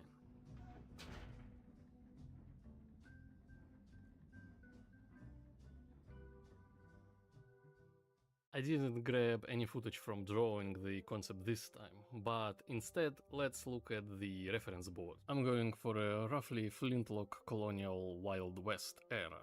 I've grabbed a bunch of references of pirates, highwaymen, there's some Bloodborne, this guy is from Dark Souls 3, this is Hugh Jackman, the code that is open in the front came from the Darkest Dungeon's Grave Robber character, the head came from this kinda like explorer type guy aesthetic, but like not entirely. The mask and the chest armor piece came from this asshole from Dark Souls 3. Also notice how From Software artists have this tendency to put engravings just fucking everywhere. You pinch this here, that there, and then suddenly you'll have a character Frankenstein made out of a bunch of references. Or, how I like to call it, an original design. For the 3rd iteration I have just sat down and drew the concept without any second thoughts about how I'm going to represent it in 3D. I didn't think ahead and just went with the drawing I would have done as a warm-up. It turned out fine. Kinda rough, but fine. I load this bastard into Blender and I start building. Earlier, I was building a character's rough shape out of low poly blocks. This time I use spheres to construct this approximate puppet man. Surprisingly, this is actually faster and allows me to see and feel the proportions much better. I rely on a thing called proportional editing in Blender to quickly morph shapes back and forth until they feel just right. For the first iteration I went with 4-sided legs, for the second with the 6-sided legs. Now I choose 5-sided legs. It feels right, you know? I can't really put into words why. This idea came to me after Bone Blaster project, where I also used 5-sided cylinders. I think it gives the shape enough asymmetry to pass for an organic object from any viewing angle. I try to keep my poly count as low as possible while retaining any details of the design I deem valuable enough to represent with geometry. The chest armor piece could be represented like this, but if I make it like this, it will flow better, and let me add the color ridge. The rest of the torso I model around the armor shape. Pauldron is more rounded and form-fitting than previous iterations. It is now less of a mechanical piece and more like an armor piece. I need the arm to not clip into the opening hole over here. Adding the familiar hat, the scarf collar thingy and the mask. Add some hairs to stick out from under the head. I've tried different versions of the arm topology. In the end, I went with the 5-sided arm that morphs into a 4-sided forearm, where it narrows down into a wrist. It kinda makes sense, so the wider the shape, the more sides your cylinder should have. Yeah, that makes sense. I'm setting up the armature early to let it dictate how my edges will land to provide good deformations. Having some second thoughts on the placement of the shoulder girdle. Weapon bones are a must. You should never skip adding weapon bones. One bone for the hair, because I'm still not dealing with physics or cloth simulations. No thank you. For the coat skirt, I add a simple 2-bone chain. I don't need any more bones, as you will see in the animation stage. This time around I don't deal with automatic weight paints at all, and go manual from scratch. There's enough bizarre shit going around already. Like this. Is it this one? No. This one? Oh yeah, this happens because I've literally copied the fist from the previous model, and the vertex groups carried over. Oh, silly me. It is still surprising to me how much complexity you can get from proper weight painting alone, even when you have only 1 or 2 bones to work with. Weight painting the pistol hand parts without deformations. Just paint it all red. How did this even happen? The toes? Really? Jesus. Adding a simple triangular knee pad to the knee. Now I'm gonna add an elbow guard to the pistol hand design. Once again moving away from the contraption look and towards the armor piece look. An ideal approach should be somewhere in the middle, so I look for it. I don't have to find it right this instant, though. It would be a good idea to add a separate bone for the elbow guard too, but I think that's a bit too much, so for now I'll just fake the complexity instead with this 2-piece solution. I think that's all for the modeling part for now. Moving on to UV and texturing. This time I UV unwrap much quicker. Unless you're working on an RPG where the same character must wear a lot of different attires, you probably don't have to spend much time on uniformity, on trying to develop a principle or a distribution system for your UVs. What I'm saying is, each character will probably unwrap in a different way. I've made my peace with it by this point. One of the benefits, or curses, of being a one-man band is that you can adjust everything at any stage, so you are never really done with anything. You are never really done modeling, never really done UV unwrapping, never really done texturing. It is always work in progress, always, up until you release the game. Begin the texturing process as soon as possible to lure out any mistakes I've made in previous stages. The longer I work in 3D, the more I move towards this back and forth, jumping around pipeline. At first I went with this UV for the coat because the only place I could get a straight seam was the middle of the back flap, also the front of the coat, but you shouldn't put seams in in highly visible places if you can help it. But this won't do. You see, I do need straight seams on either side of the island because I'm not working in Substance Painter or the like, so my symmetries have to stay simple and straight.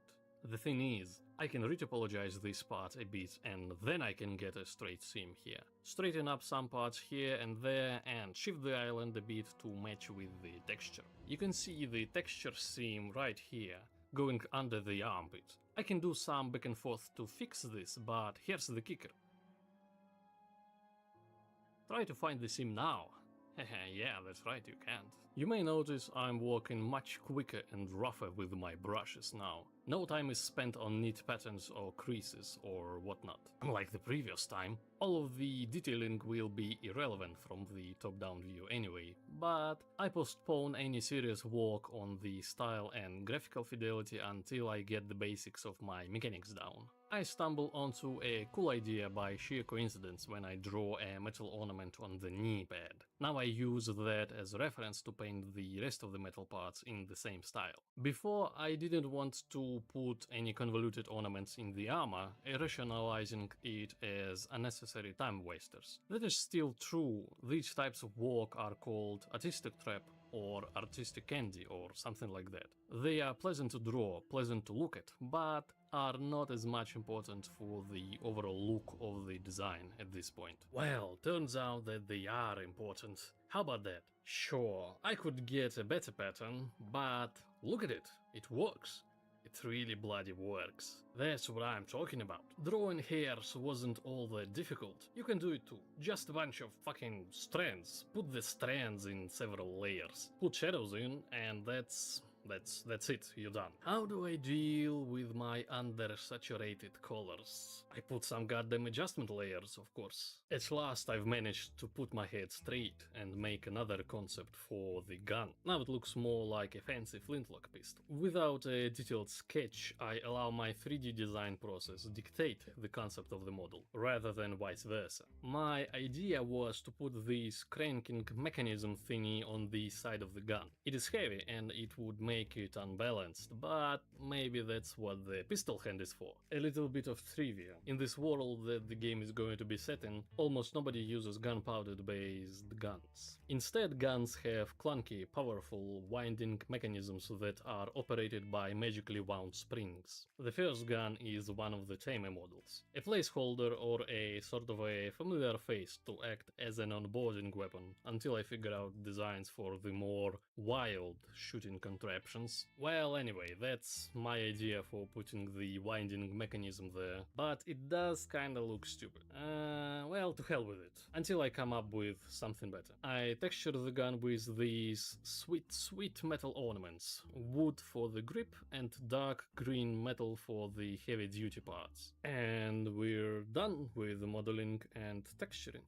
Let's get this ball rolling. Moving on to the animations. Quickly import the model into Cascadeur to see where I've made mistakes in weight painting and armature setup. All is well? Good. Let's do some animating. If you recall, the previous time I fussed over trying to make animations look more organic, natural, with lots of additional small movements, and I did that right away. After working on Bone Blaster for a bit, I am of an opinion that even a simple, more robotic looking animation could look surprisingly fine. A quick reminder, I need an 8-directional running system, for which I need to make 6 animations.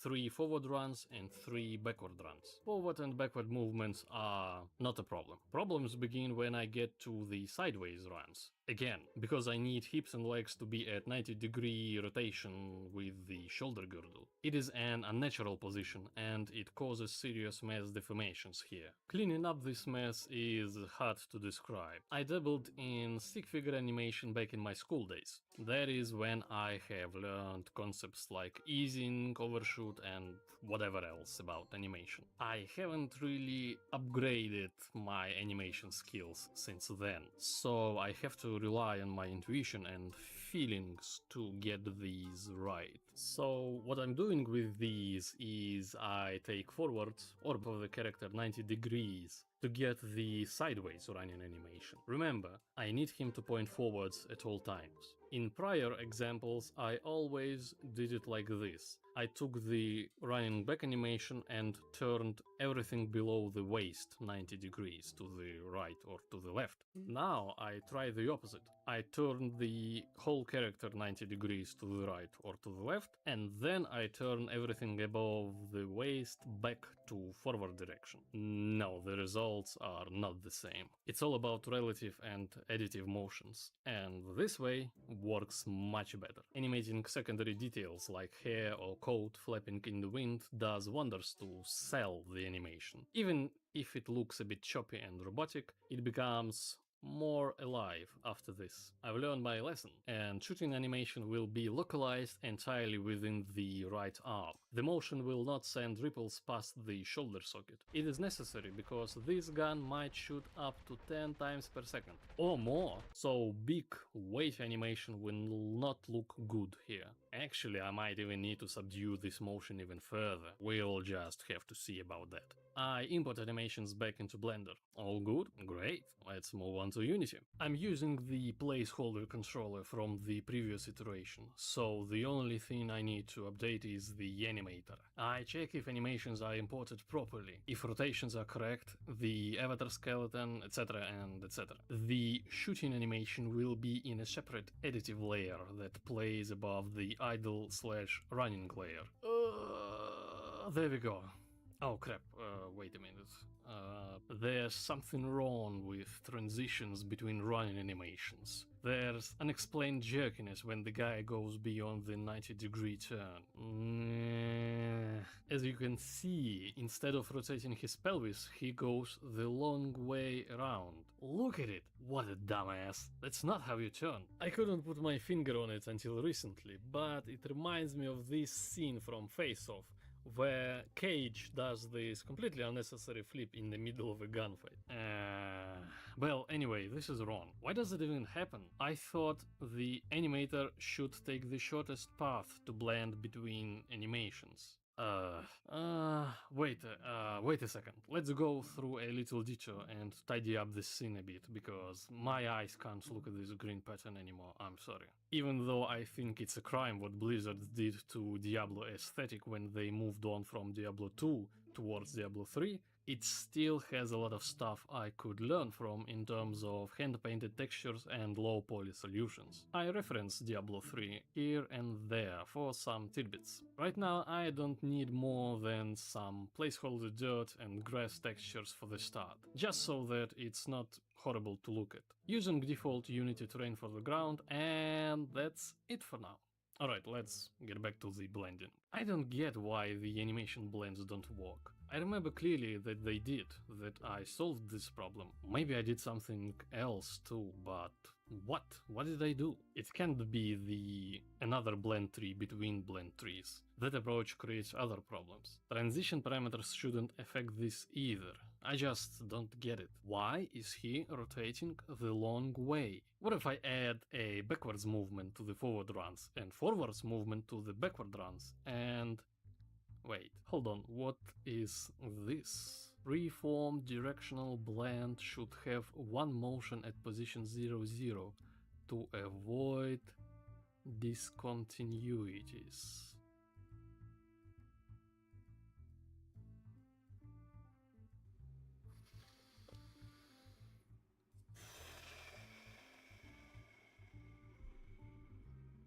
Let us never speak of this again.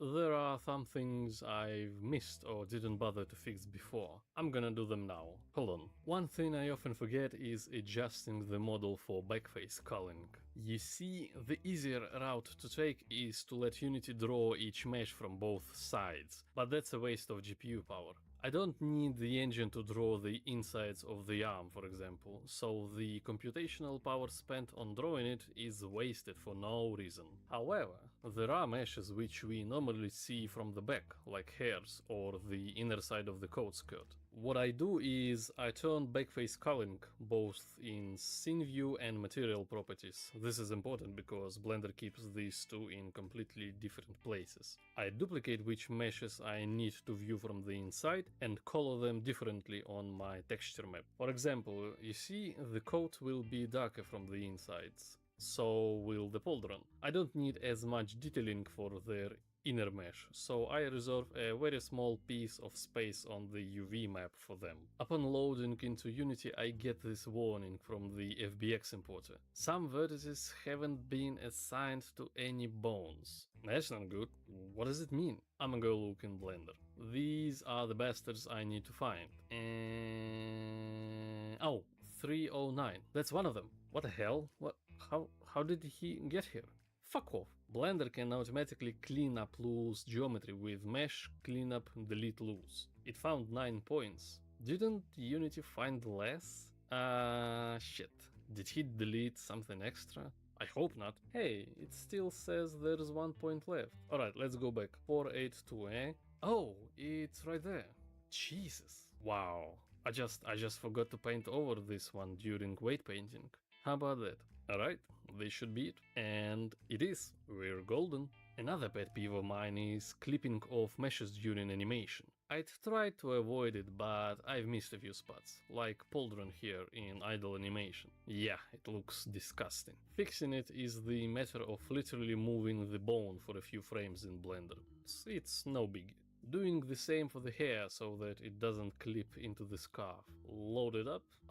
Yep, it's good. If you look closely, there is more clipping across different running animations. Listen, I only need to deal with the worst cases. Everything else is tolerable, so I leave it as is for now. Oh damn, wait.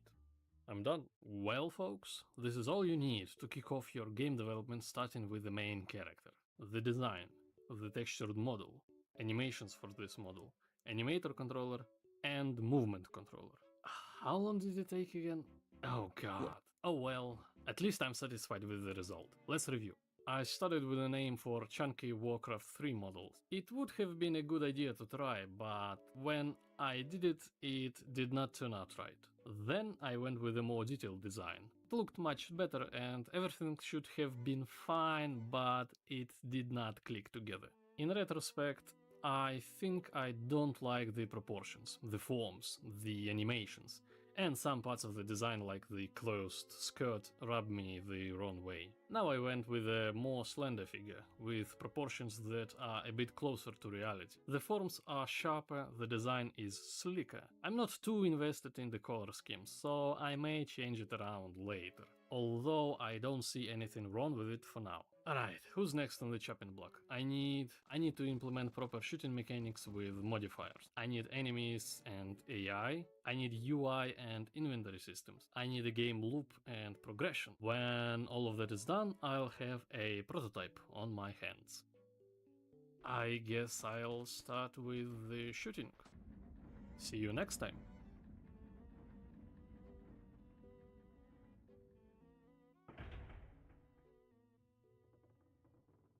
If I'm being completely honest, I think this is too many bullets, guys.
Like, if I want to see somebody else, I'm going.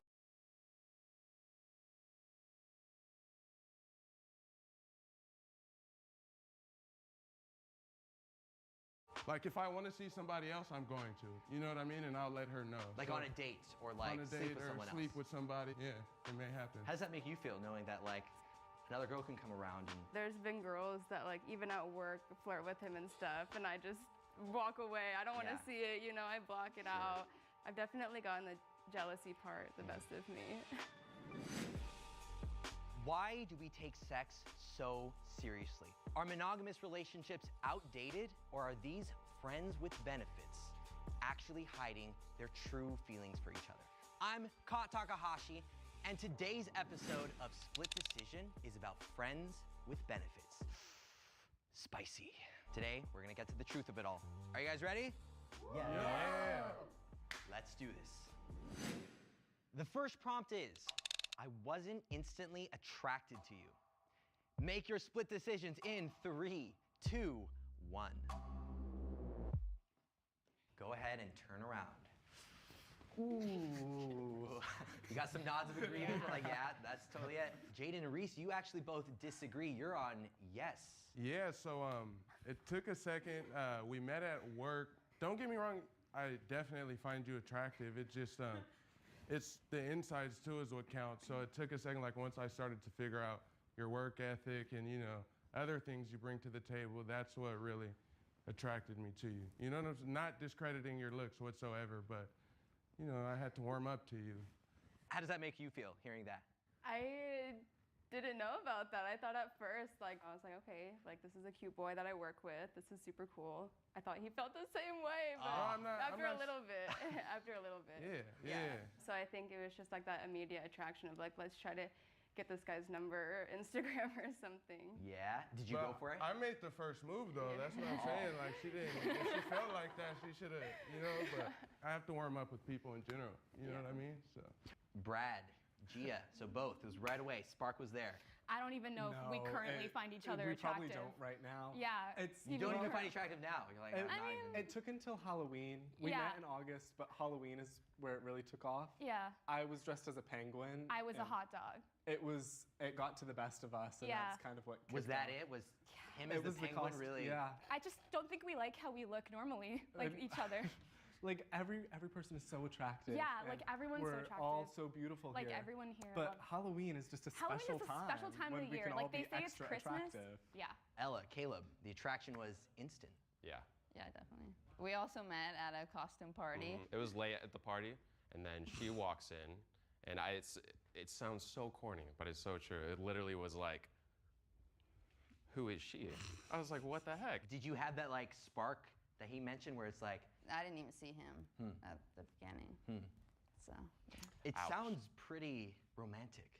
It sounds pretty. It was. Like. I think so. Like love at first sight kind of thing. I'm not saying that you love her, but that's what it sounds like. So how do you go from such a strong like spark, but then y'all are just I think this friends? Is the craziest part is that we didn't exchange phone numbers or anything, and then we're both on dating sites, and then we both liked each other on Tinder. Get out. And I was like, you're the girl from the party.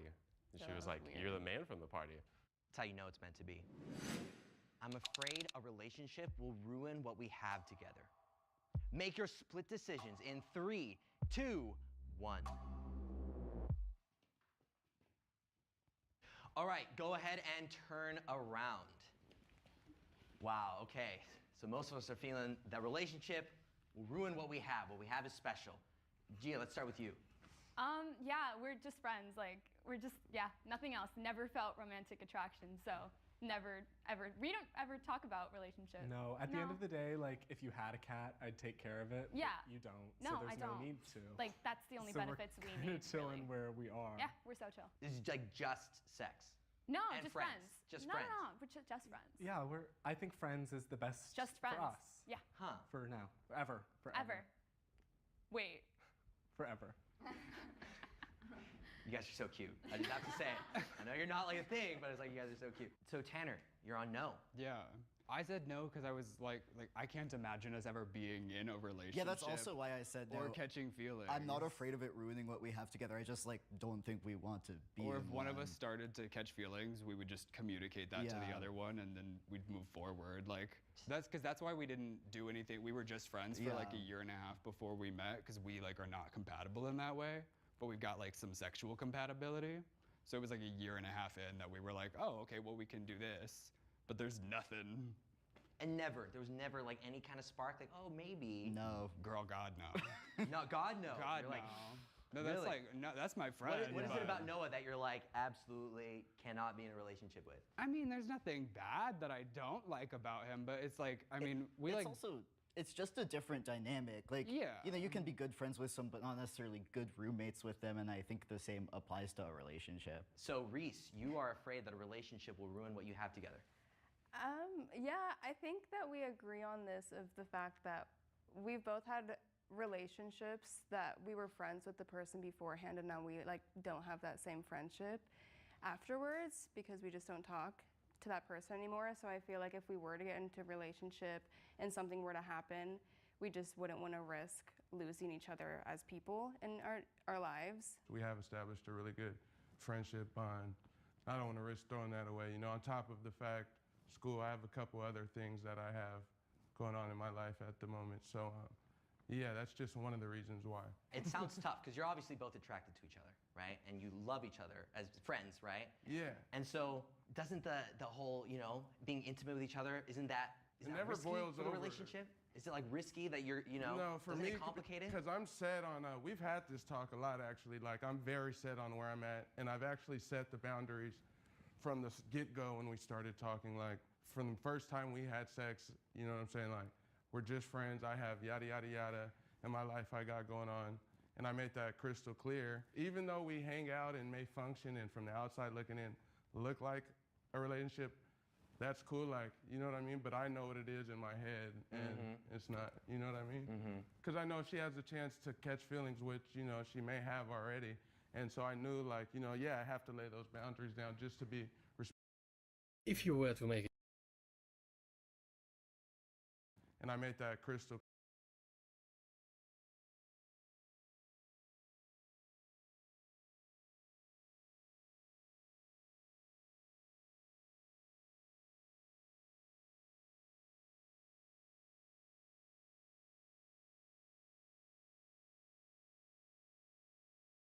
I feel so nervous to look around. I feel like it's not right. Looking at myself, it's really difficult. I know the perception is like, oh, she's in fitness. She probably loves herself. That was so hard to hear because, like, you look so banging. You look so good. Yeah. Every Body is a social experiment that challenges participants to confront their relationship with their bodies, layer by layer. Through guided prompts, perception box questions, and voluntary undressing, we explore vulnerability and the personal narratives we attach to our physical form. By stripping away the layers we don't need, Every Body creates space to look inward and untangle the stories we've told ourselves about our bodies. Take off your outer layer and look in the mirror.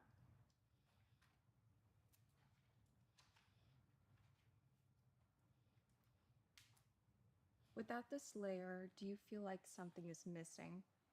And does this change how you see yourself? Yeah, it's exposing my shoulders. I think my upper body is a little too skinny for the rest of my body, and I feel like I could hide behind a stop sign. So it's kind of annoying. I feel disproportionate. Plus, I have like kind of a long face. So I feel like a lollipop. And I'm laughing, but it's just, I don't like it.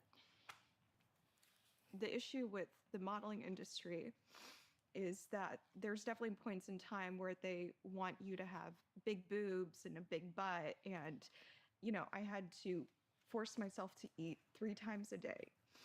Otherwise, I was going to get comments and bullying, even from my photographers, saying, you know, eat a hamburger, which is so cliche. One day I said, you know, screw that. And I want to be happy. And so it's been a relationship between my body and my mind, really, that has improved. I'm proud of what I've overcome and the fact that I haven't allowed my toxic patterns of coping to really depict how I allow men and other people treat me. And that's what I see when I look at myself now. I feel very proud of that. And even though I still struggle, I have a lot of growing room, and I know I haven't locked myself in some sort of jail, mental prison. I like my body skinny, and I feel healthy like this. Now I'm going to ask you to turn around. If the rest of you feel comfortable and you're ready to continue, you may remove this layer. If not, feel free to step out and head back into holding.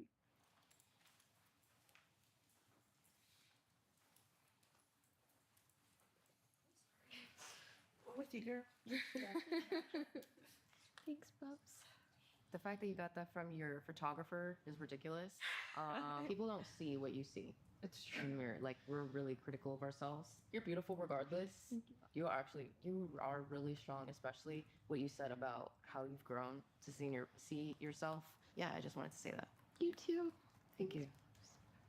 I just want to say it's really brave for you to say, like, talking about how he told you to eat a hamburger. I think it's really brave because not a lot of people talk about being thin shamed versus being fat shamed. Fat shame is such a huge thing. But I think people who are very, like, who are insecure about their size, if they're smaller, I feel like they don't get that much awareness. Saying, like, people think it's like, it's not an insult if you get called skinny. Like, no, some people can have insecurities about that. So thank you so much for sharing your story. Thank you. Every stereotype, every image has had its bullying phase depending on the generation and the style trends going around. Everyone's going to hate you if you're too tiny, if you're too big. You can't make anyone happy. Yeah, you can never win. I felt like it would be therapeutic, and it was a good time to take an honest look at myself. And instead of just erasing the past and shutting it down and avoiding it like I normally do for many years, I think I'd like to be as honest with myself as possible, and this was a good way to. Look in the mirror. If the people who love you most could see the way you talk to yourself, what would they be most heartbroken to hear? People who know me would be really surprised the way that I think about myself and my appearance. I kind of view myself as like just this like big man, and I don't want to be that.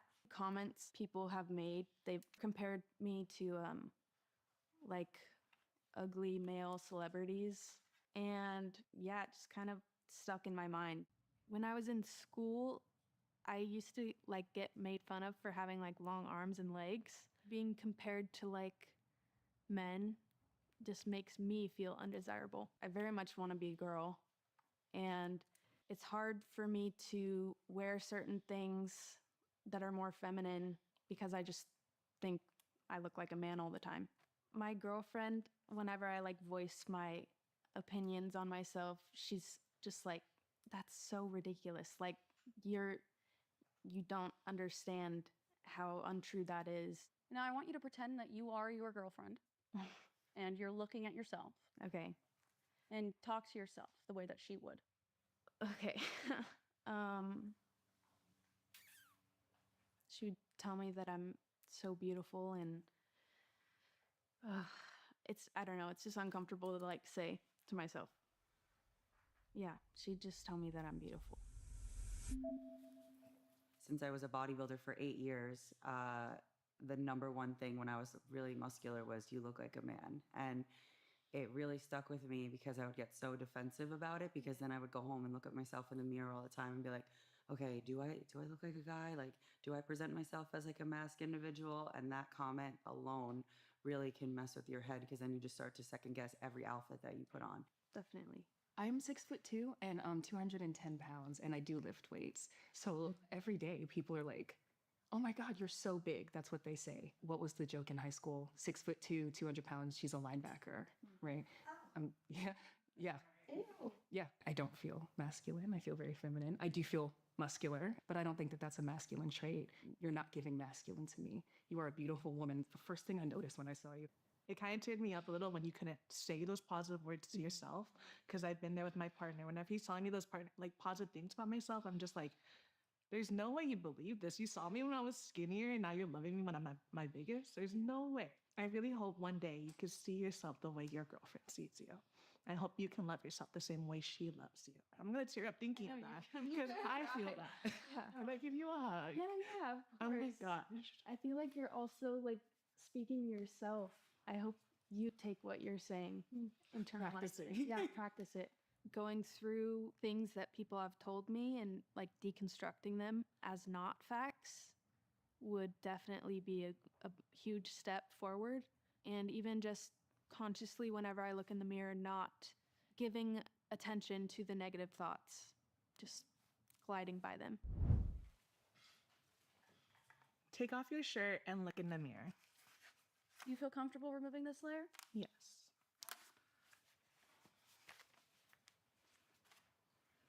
When you see your bare arms, your shoulders, your stomach, what is the first thing your mind attacks? Why do you think that voice is so loud?